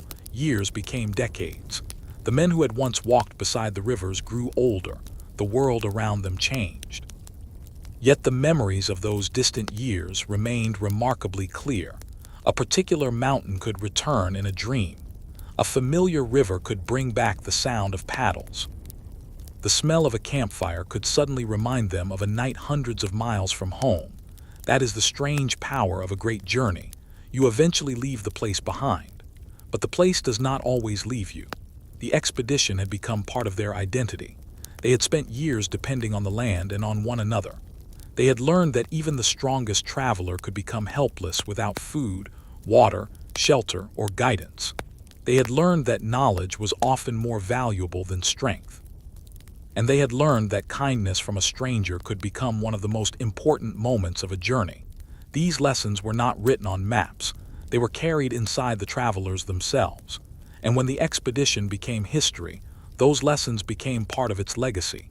People often remember explorers for the places they reached, but the deeper story is usually about everything they had to overcome before reaching them. The mountains did not simply stand in the distance. They had to be climbed. The rivers did not simply appear on a map. They had to be crossed. The wilderness did not simply provide beautiful scenery. It demanded food, patience, preparation, and constant attention. Every mile required something from the travelers. That is why the final distance meant so much. When the expedition finally returned home, the men knew exactly what they had accomplished. They had not simply traveled far, they had endured, they had adapted, they had learned. And they had returned with a record of a world that many Americans had never seen. But history continued moving. The West would change. The country would grow. New generations would travel across the same landscapes in very different ways. Some would follow rivers. Others would cross by road. Eventually, trains and automobiles would make the enormous distances seem smaller. But no modern traveler could completely recreate the experience of that first expedition. The silence would be different. The risks would be different. The sense of uncertainty would be different. Lewis and Clark had entered a world where the next bend in the river could genuinely change everything. That uncertainty gave the journey its unique character. And perhaps that is why the story still feels like an adventure. Because the men themselves did not know the ending. They had to discover it, one day at a time, one challenge at a time, and eventually, one final mile at a time. Their journey became proof that even an enormous unknown can be crossed, not quickly, not easily, but patiently. The expedition also left behind an important reminder about the people who were already living across the continent. The land was not waiting for someone to discover it. It was already known. It was already traveled. It already had stories. The native nations they encountered possessed knowledge developed over countless generations. The explorers learned from that knowledge. They depended on it. And their journey would have been far more difficult without it. So when we remember the expedition, We should remember not only the explorers who traveled across the land, but also the people whose knowledge helped them find their way. The story becomes much larger when we do. It becomes a story of encounters, a story of different worlds meeting, a story of cooperation and uncertainty, a story of curiosity, and a story of a continent whose history was already ancient when the expedition arrived. That understanding gives the journey greater depth. It reminds us that exploration is never simply about the explorer. It is also about the people and places encountered along the way. And after the explorers went home, those places continued their own stories. The rivers continued flowing. The mountains continued standing. The communities continued living. The seasons continued changing. The expedition was only one moment in a much longer history, but it was a moment that left a lasting record. Today, we can follow the route with a map. We can look at photographs of the landscapes. We can travel distances in hours that once required months. Yet the original journey remains difficult to imagine. Perhaps that is why it continues to fascinate. It asks us to slow down, to imagine a world without instant communication, without modern transportation, without certainty about what waited ahead. A world where a traveler could wake beneath the stars and know that thousands of miles separated him from home. And still he would rise, he would pack his belongings, he would join the others, and he would continue. That simple act happened again and again. And eventually it carried them across America. The expedition began with uncertainty. It ended with a story that survived the men who created it, a story that crossed generations, a story that still reminds us that courage does not always look dramatic. Sometimes courage is simply waking up and taking another step. Sometimes it is listening when someone else knows more than you. Sometimes it is continuing when the destination still feels impossibly far away. The explorers learned those lessons on the trail, and perhaps that is why their journey still feels relevant, because the world has changed, but uncertainty has not. The horizon is still beyond our sight. The future is still unknown, and every meaningful journey still begins with a decision to move forward. The expedition's final destination was home. But its greatest legacy was the road itself. The countless days between departure and return, the people they met, the challenges they survived, the knowledge they gathered, the memories they carried, those were the things that made the journey unforgettable. And when the final campfire disappeared into the darkness, the story did not disappear with it. It continued in journals. It continued in maps. It continued in the memories of those who had been there. And eventually, it continued in the imagination of people who had never seen the wilderness at all. The men had crossed the continent, but their story crossed something even greater, time. And as long as people remain curious about the past, their journey will continue to be remembered. The rivers will continue to flow. The mountains will continue to watch over the land. The wind will continue moving through the grass. And beneath the same enormous sky, the horizon will continue waiting, always distant, always mysterious, always inviting, because the journey into the unknown may end, but the desire to discover what lies beyond it never truly does. There was no grand moment when the expedition disappeared from history. Instead, it slowly became part of the American memory. The men returned to ordinary life, but the extraordinary years they had experienced could never become ordinary inside their minds. They had crossed a continent that once seemed impossibly distant. They had stood among mountains that stretched beyond their understanding. They had followed rivers toward an ocean they had never seen, and they had returned carrying knowledge that would influence generations. But perhaps the most valuable thing they carried was perspective. After living for so long with uncertainty, they understood how fragile comfort could be. A warm bed was no longer something to take for granted. A full meal was precious. A familiar road was comforting. Even the simple sound of people nearby could remind them how far they had once been from home. The wilderness had taught them to appreciate ordinary life. It had also taught them that the world was much larger than any single person could understand. Every new region revealed something unexpected. Every community had its own knowledge. Every landscape had its own challenges. The explorers had begun the journey believing they were going to learn about the West. Instead, the West taught them how much there was still to learn. That may have been their greatest discovery. The expedition did not close the book on the continent. It opened more pages. Future travelers would continue asking questions. Scientists would study the plants and animals they had recorded. Geographers would examine their maps. Historians would study their encounters. And ordinary people would continue imagining what it must have felt like to travel with them. The story would change slightly with every generation. Some details would become famous, others would be forgotten. But the central journey would remain. They left St. Louis. They moved west. They crossed the mountains. They reached the Pacific. They turned around. And they came home simple. Yet behind those few sentences were years of effort, thousands of miles, countless decisions, and moments that tested every person involved. The journey reminds us that history is often much slower than the way we tell it. A sentence in a textbook can represent months of hardship. A line on a map can represent hundreds of miles.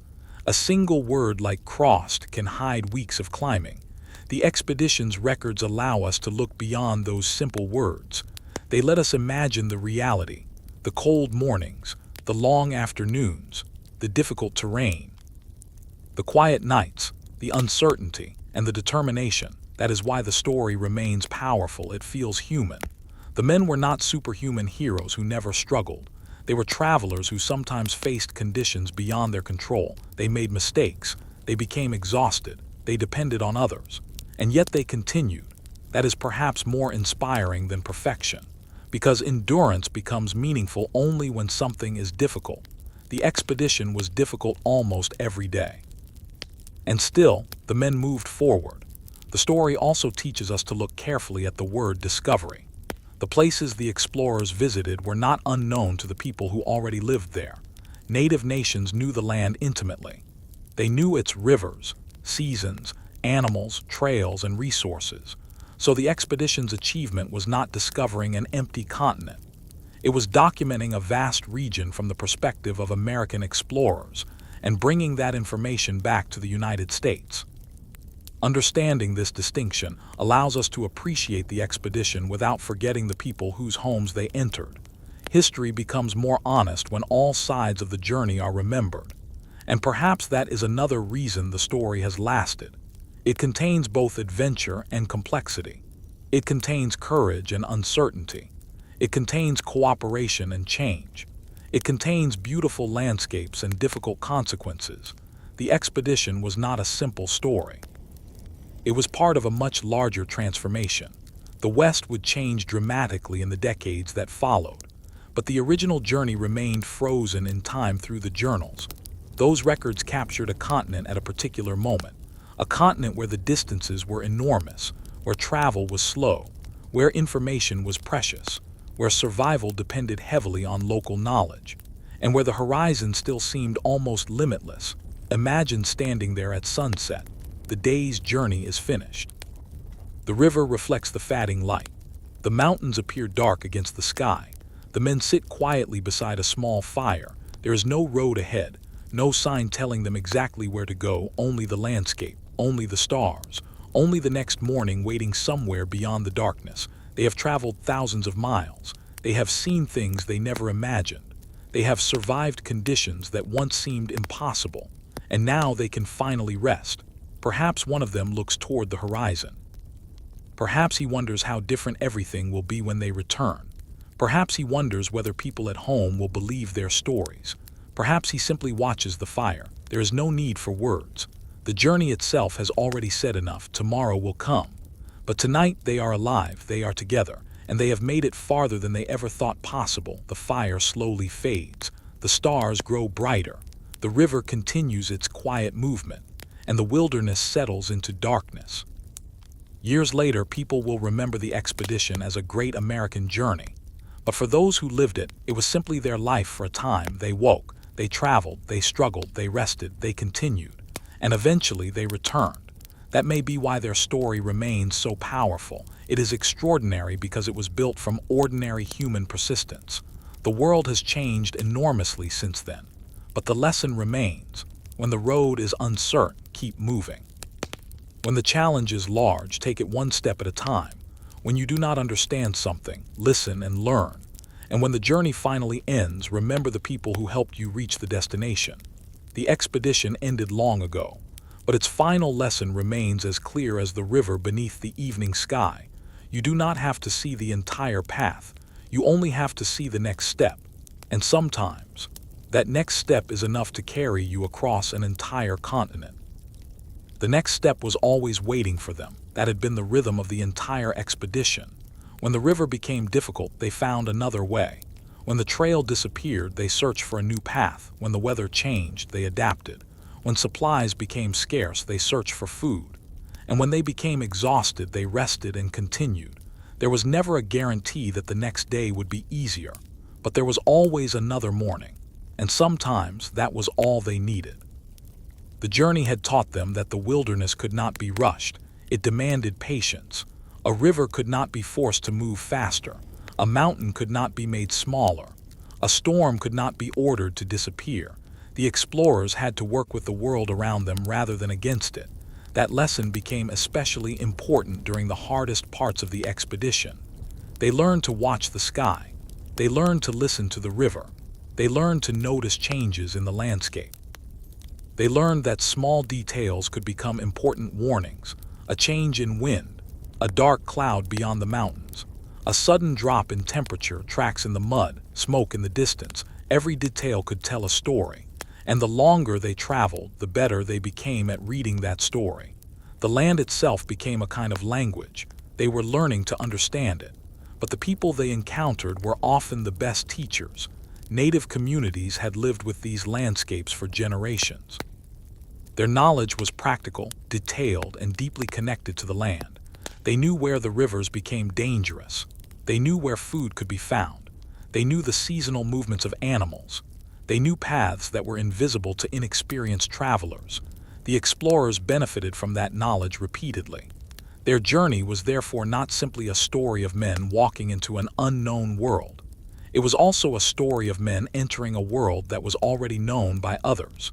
That distinction matters. The continent was not waiting for Lewis and Clark to give it a history. Its history was already there. Its people were already there. Its stories were already there. The expedition simply became one new chapter within that much older story. And eventually that chapter came to an end. The men returned home. The journals were completed. The maps were preserved. The expedition became famous. But the land remained. The same rivers continued flowing. The same mountains continued rising into the sky. The same winds moved across the plains. Nature did not stop simply because the explorers had gone home.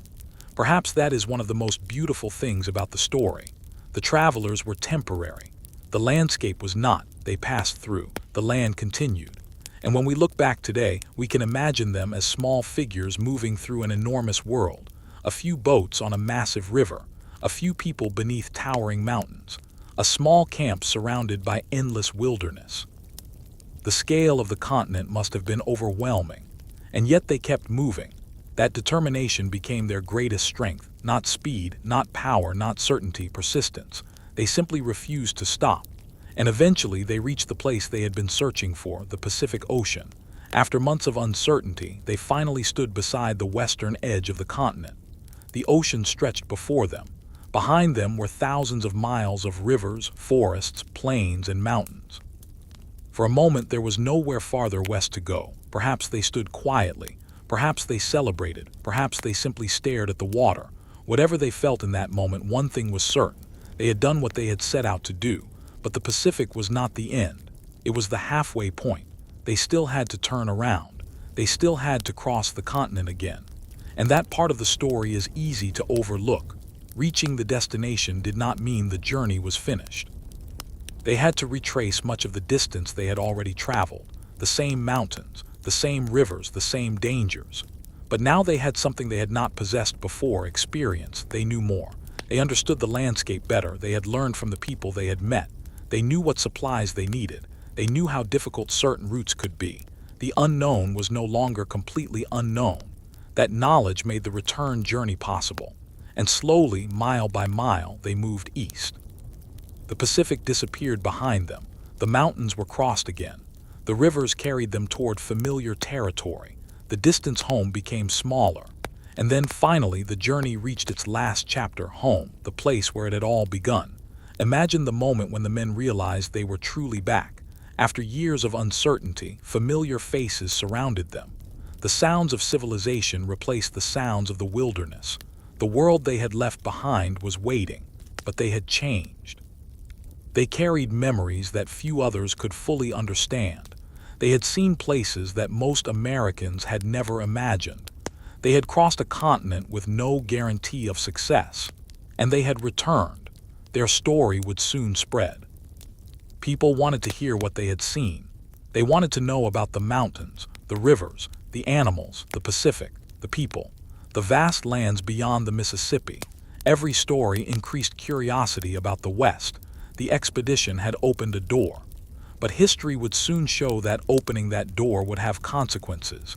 The expansion that followed would transform the American landscape. It would create new settlements and new opportunities. But it would also bring displacement, conflict, and immense suffering to native nations. The expedition itself was only the beginning of a much longer and more complicated period. The explorers could not see that future. They were simply returning home. And perhaps that is where we should leave them, not as perfect heroes, not as men who understood everything, but as travelers who stepped into uncertainty, learned from the world around them, depended on others, endured extraordinary hardship, and completed a journey few people could have imagined. Their story reminds us that history is made one decision at a time, one morning, one river, one mountain, one difficult mile, and then another, until eventually you look behind you and realize just how far you have traveled. The expedition began with a horizon that seemed impossibly distant. It ended with that horizon behind them, but the lesson remained. There will always be another horizon, another question, another unknown road. And somewhere beyond what we can see, another story is waiting to begin. The river flows quietly beneath the evening sky. The mountains stand in the distance. The wind moves through the grass. And the last light of day slowly disappears. The travelers are home. The journey is finished. But the story they left behind will continue traveling. Far beyond the rivers they crossed, far beyond the mountains they climbed, and far beyond their own lifetime. The story continued to travel long after the men themselves had returned home. At first, the expedition was fresh in the minds of the people who had waited for its return. They wanted to hear everything. What had the explorers seen? What did the mountains look like? How wide were the rivers? What kinds of animals lived in the distant lands? Who were the people they had met? And what had they discovered beyond the great Mississippi? The answers filled conversations. The journals provided details. The maps offered a new picture of the continent. For people who had never traveled farther west than the familiar settlements, the reports must have seemed almost unbelievable. There was an enormous world beyond the places they knew, and now they had descriptions of it. But for the men who had actually traveled there, the experience could not be reduced to a few maps or stories. They remembered the difficult days. They remembered the uncertainty. They remembered moments when the weather seemed determined to stop them. They remembered the nights when the cold made sleep difficult. They remembered the endless work of moving supplies. And they remembered the people who had helped them along the way. Those memories were more powerful than any map, because a map could show where they had been. Only memory could show what it had felt like. The expedition had taught them something that maps could never fully explain. Distance changes the way a person thinks. When home is thousands of miles away, every decision becomes more important. When the nearest help may be days away, preparation becomes essential. When the landscape is unfamiliar, observation becomes a form of survival. The men had learned these lessons slowly. They had made mistakes, they had corrected them, they had adapted, and eventually they became experienced travelers. That experience was one of the greatest things they brought home. Not simply information about the West, but knowledge about how to survive within it. Their journey also demonstrated the importance of patience. There were days when progress was painfully slow. A river could become difficult. A mountain could force them to stop. A storm could delay them. A shortage of food could change their plans. They could not simply demand that nature move according to their schedule. They had to wait. And waiting was part of the journey. Perhaps those slow days were some of the hardest. There was nothing dramatic to remember, no great discovery, no famous encounter, just the passage of time. Yet those ordinary days were essential. Without them, the expedition would never have reached the Pacific. That is another reason the journey deserves to be remembered realistically. Great achievements are often built from moments that seem insignificant. A man repairing a piece of equipment, another preparing food, someone checking the river, someone watching the weather, someone recording observations in a journal. Nothing extraordinary appears in any single moment. But together, those moments create something extraordinary. The expedition was built that way, day after day, week after week, month after month, until thousands of small efforts became one of the most famous journeys in American history. And perhaps when the men finally looked back, they understood that the greatest accomplishment was not reaching one particular place. It was making it through the entire journey. They had started with a destination. They ended with an experience filled with people, landscapes, hardships, discoveries, and memories. The journey had changed their understanding of the country. But it had also changed their understanding of themselves. They knew what they could endure. They knew how valuable companionship could be. They knew how much could be learned by listening. And they knew that the world was far larger than the familiar places they had once called home. That realization would remain with them. And it would remain with the people who read their story. Because the most powerful journeys do more than take us somewhere. They change the way we see where we came from. Lewis and Clark left home believing they were traveling into the unknown. They returned understanding that the unknown was not empty. It was full of people, full of life, full of history, full of landscapes that had existed long before they arrived, and full of possibilities they had never imagined. The expedition had not revealed the entire continent. It had simply lifted the edge of a curtain. Beyond what they had seen, there was still more rivers, more mountains, more communities, more stories, and more history waiting to unfold. The men could not know what the future would bring, but they had already learned one important truth. The world is always larger than the map in front of you. There is always something beyond the edge, and sometimes the only way to discover it is to begin. That is what they had done. They began, they continued, they endured, and they returned. Their journey eventually became a story told around campfires, in classrooms, in books, and in the memories of generations. But beneath all those retellings, the original truth remained simple. A group of people left home. They entered an uncertain world. They faced challenges they could not predict. They learned from the people they met. They crossed mountains and rivers. They reached the Pacific. And they found their way back. No story needs to be more complicated than that to be extraordinary. Because sometimes the greatest adventure is simply refusing to turn back. The horizon had once seemed impossibly far away. Now it was part of the past. And as the years continued to pass, the men could look toward the western sky and know that somewhere beyond those distant horizons were places they had once walked, places where they had camped, places where they had struggled, places where they had laughed, places where they had wondered whether they would ever see home again. Now they were home. The journey was finished. But whenever they remembered those years, perhaps they could still hear the river, still feel the wind, still see the mountains, still imagine the enormous sky above them. And perhaps for a moment they were travelers again, moving west, following the river, looking toward the unknown, one step at a time. And that is where the story finally settles, not in the noise of history, but in the quiet memory of a road that once seemed endless, a road that carried them farther than they had ever imagined, a road that changed them forever, and a road whose story would continue long after their footsteps disappeared. There was something deeply peaceful about knowing that the hardest part was finally behind them. The great rivers no longer represented uncertainty. The mountains no longer stood between them and the unknown. The Pacific was no longer a distant dream. It had become a memory. And home was no longer something they could only imagine at night. It was real. It was waiting. But memories have a strange way of keeping old journeys alive. Years after the expedition, the men could still remember the first days when everything seemed unfamiliar. They could remember the excitement of moving west. They could remember the endless landscape opening before them. They could remember the first great challenges, and they could remember how quickly excitement could turn into exhaustion. The journey had taught them that adventure was not always dramatic. Most of the time, it was simply work, walking, rowing, carrying, cooking, repairing, watching, waiting, then doing it all again the next morning. That repetition was the real engine of the expedition. The men did not succeed because every day was extraordinary.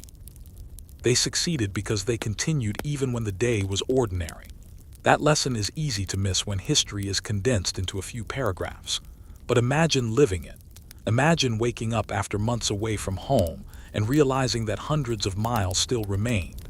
Imagine looking at a mountain range and knowing that there was no road around it. Imagine seeing a powerful river and knowing that your only choice was to cross it. Imagine knowing that if something went wrong, help might be very far away. And then imagine standing up anyway. That was the reality of the journey. The men learned to live with uncertainty. They could not eliminate it. They simply became better at handling it. They learned to observe. They learned to plan. They learned to adapt. And they learned to trust one another. Trust became one of the expedition's greatest resources. When conditions became dangerous, each man had to know that the others would do their part. When someone became sick or exhausted, others had to help. When decisions became difficult, they had to communicate. The expedition was never simply a collection of individuals. It was a group, and the strength of the group often mattered more than the strength of any single person. That truth became visible again and again. A strong traveler could still become lost. A skilled hunter could still miss. A powerful man could still become exhausted. But a group working together could overcome problems that would defeat one person alone. That is one of the quiet lessons the expedition left behind. Great journeys are rarely completed alone. They are built through cooperation, and cooperation often begins with something simple: listening. The explorers had to listen to their companions. They had to listen to guides. They had to listen to people who understood the land. They had to listen to warnings. Sometimes the most important information came from someone whose name would never appear in a history book: a local traveler, a hunter, a guide, a member of a native community, someone who knew the land because generations of experience had taught them that knowledge could save lives. The expedition's survival depended on it. And perhaps this is one of the most important things to remember when thinking about exploration. A traveler may enter a new place, but that does not mean the place is unknown to everyone. There may already be people who understand it deeply. There may already be roads that are invisible to outsiders. There may already be stories that explain the landscape. There may already be generations of knowledge waiting to be heard. The expedition encountered that reality repeatedly, and it changed the way they understood the continent.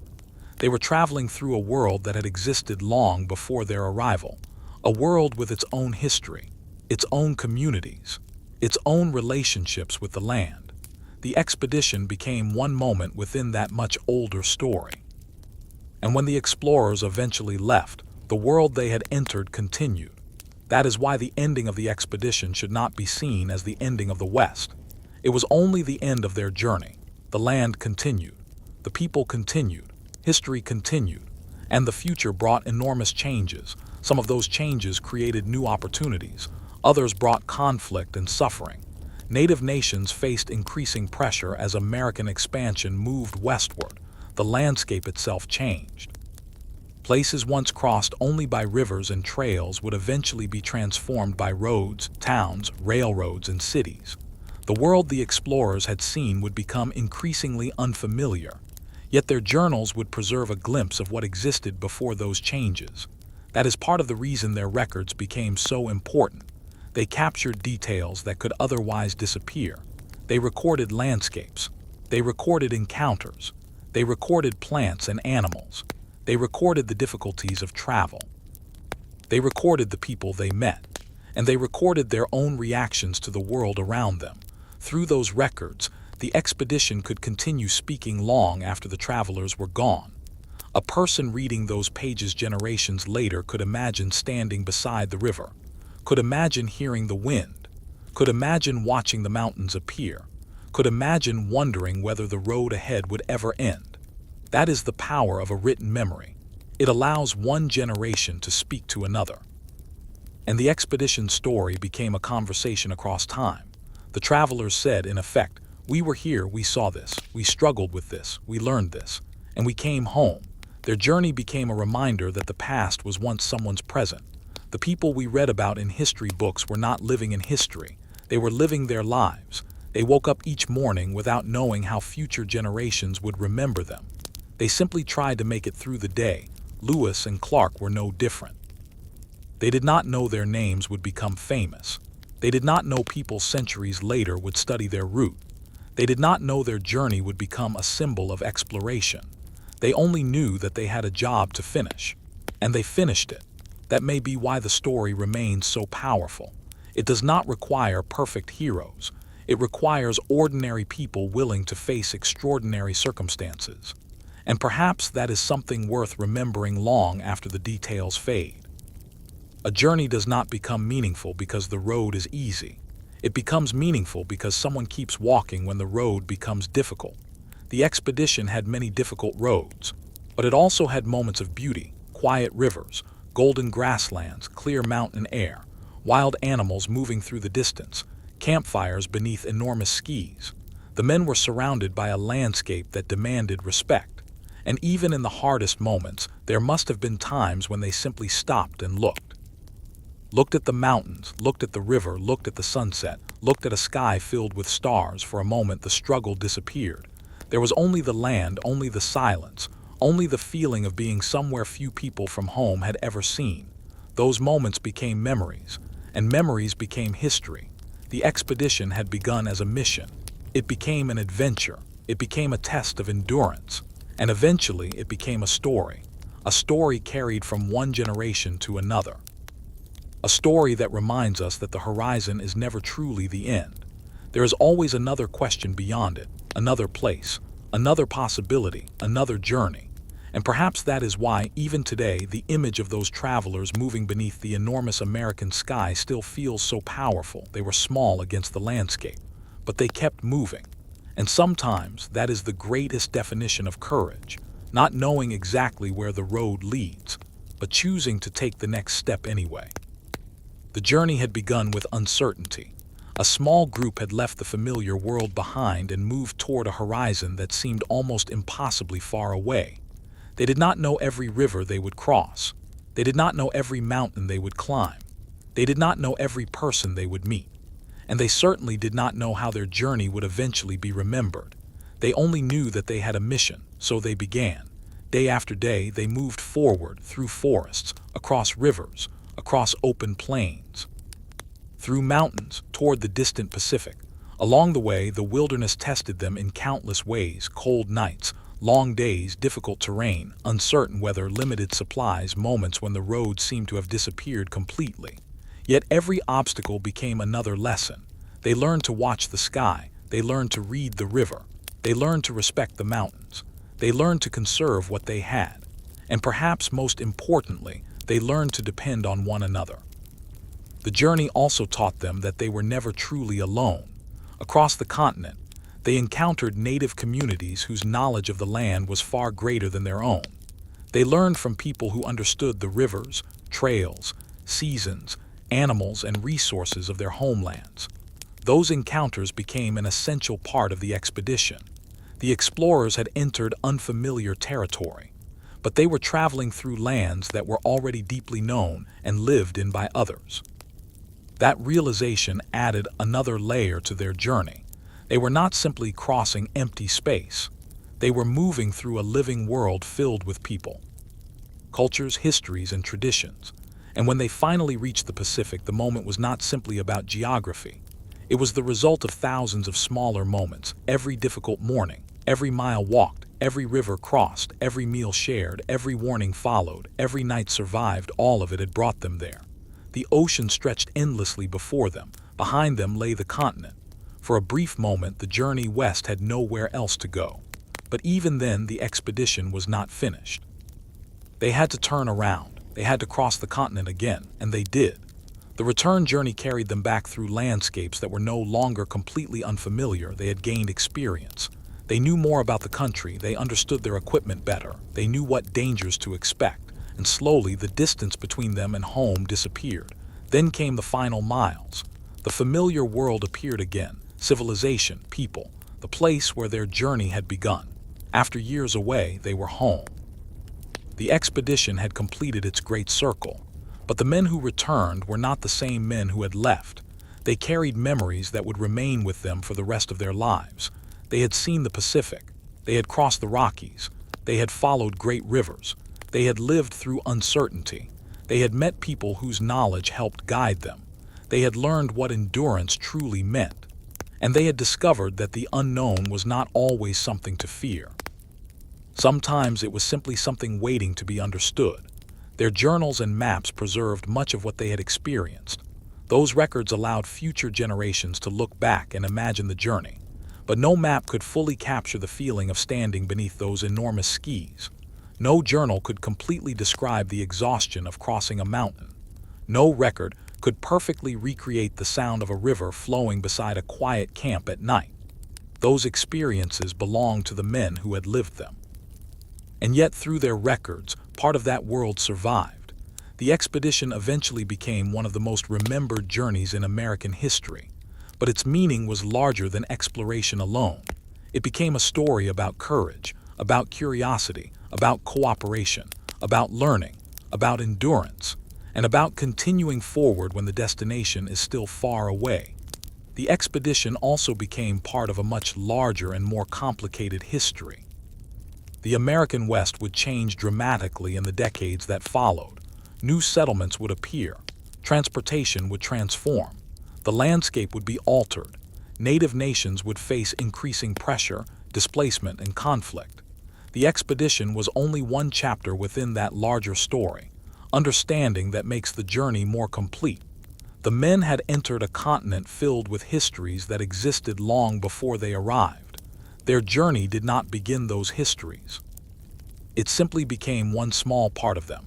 And perhaps that is the most honest way to remember what happened, not as the story of an empty wilderness waiting to be discovered, but as the story of travelers moving through a vast and living continent, learning from the people they encountered and recording what they saw. Their footsteps eventually disappeared. Their camps returned to nature. The boats they used became memories. The world they knew changed, but their story remained. And perhaps that is why people still listen, because somewhere inside the story is something timeless. The feeling of standing at the edge of what you know. The feeling of looking toward a distant horizon. The feeling of wondering whether you are ready for what comes next. Lewis and Clark faced that feeling more than 2 centuries ago. They did not have every answer. They did not know the future. They simply took the next step, then another, then another. Until one day they looked behind them and realized how far they had traveled. That is the true power of their journey, not that they knew everything, but that they were willing to learn, not that they never struggled, but that they continued, not that the road was easy, but that they kept walking. And when the journey finally ended, they left something behind that was greater than the distance they had crossed. They left a story of a continent, a story of rivers and mountains, a story of encounters and discoveries, a story of hardship and hope, a story of people who entered the unknown and found a world much larger than they had imagined. Today, the roads are different, the technology is different, the distances can be crossed in hours instead of months, but the horizon remains. There is still something beyond what we can see. There are still questions waiting for answers. There are still journeys waiting to begin. And that is why their story continues to matter, because every great journey begins the same way. Someone looks toward the horizon, someone wonders what lies beyond it, and then, despite the uncertainty, they decide to move forward. The river flows quietly. The mountains stand beneath the endless sky. The wind moves across the plains. The last light of evening fades beyond the horizon. The expedition is over. The travelers are home. But the journey they began so long ago continues to live in history. And perhaps, somewhere beyond that distant horizon, another story is already waiting. For a long time after the expedition ended, the memory of the journey remained with the men who had lived it. They could return to familiar streets, familiar houses, and familiar faces. But the wilderness had changed their understanding of home. Home was no longer simply the place they had left behind. It was also everything they had seen along the way: the rivers, the forests, the plains, the mountains, the distant ocean, and the people who had shared pieces of their world with them. Every place had left a mark. Every difficult day had taught them something. Every successful day had given them another reason to continue. And perhaps when they looked back, they realized that the expedition had never truly been about reaching the Pacific. The Pacific was only the point toward which they traveled. The real journey was everything that happened between departure and return. It was the friendships formed along the trail, the lessons learned beside rivers, the moments of fear, the moments of wonder, the long nights, the early mornings. The countless ordinary decisions that eventually created an extraordinary achievement. That is how history is often made, not in one dramatic moment, but through thousands of small moments that no one realizes are important while they are happening. A man wakes before sunrise. He prepares his belongings. He helps his companions. He walks. He rests. He walks again. The day ends. Then the process begins again. And after enough days, enough miles, and enough determination, the impossible distance becomes a completed journey. That was the story of Lewis and Clark. They began with uncertainty. They continued through hardship. They learned from the people they encountered. They crossed a continent. And they returned home. Their journey became a record of an extraordinary moment in American history. But the land they crossed had its own story long before they arrived. Native nations had lived across those rivers, forests, plains, and mountains for generations. They understood the land in ways the explorers could not. Their knowledge helped guide the expedition. Their presence reminds us that exploration is never simply about the person holding the map. It is also about the people who already know the land. That truth gives the journey a deeper meaning. The explorers were travelers. The continent was their teacher. And the people they met became part of the lessons. The expedition eventually ended, but the horizon did not. It never does. One horizon becomes another. One question leads to another. One journey creates the desire for the next. Perhaps that is why the story remains alive after more than 2 centuries. The world has changed dramatically, but human curiosity has not. People still look at distant mountains and wonder what lies beyond them. People still stand beside rivers and wonder where the water came from. People still travel because they want to see something they have never seen before. The technology may be different, the roads may be different, the risks may be different, but the feeling remains the same, that quiet moment when the familiar world ends and the unknown begins. Lewis and Clark stood at that boundary more than once, and each time they chose to move forward. That choice carried them across America, it carried them to the Pacific, and eventually it carried them home. Their footsteps are gone now. The camps have disappeared, the equipment has vanished, the men themselves belong to another century, but the story remains. It survives in books, in maps, in journals, in historical records, and in the imagination of anyone who has ever wondered what it would feel like to cross a continent without knowing exactly what waits ahead. Perhaps the most fitting way to remember them is not with a dramatic ending. Instead, imagine the wilderness at sunset. The river moves slowly beneath the fading light. The grass bends gently in the evening wind. The mountains stand far away, their peaks disappearing into the twilight. The travelers have finished another day. The fire burns quietly. There is no urgent decision tonight, no mountain to climb, no river to cross. For a few peaceful hours they simply rest. Above them the stars appear one by one. The same sky stretches across the continent. The same stars shine over the mountains, the plains, the rivers, and the distant Pacific. The journey that once seemed endless has finally come to an end. But the memory remains beneath that sky. A memory of courage, a memory of endurance, a memory of friendship, a memory of discovery.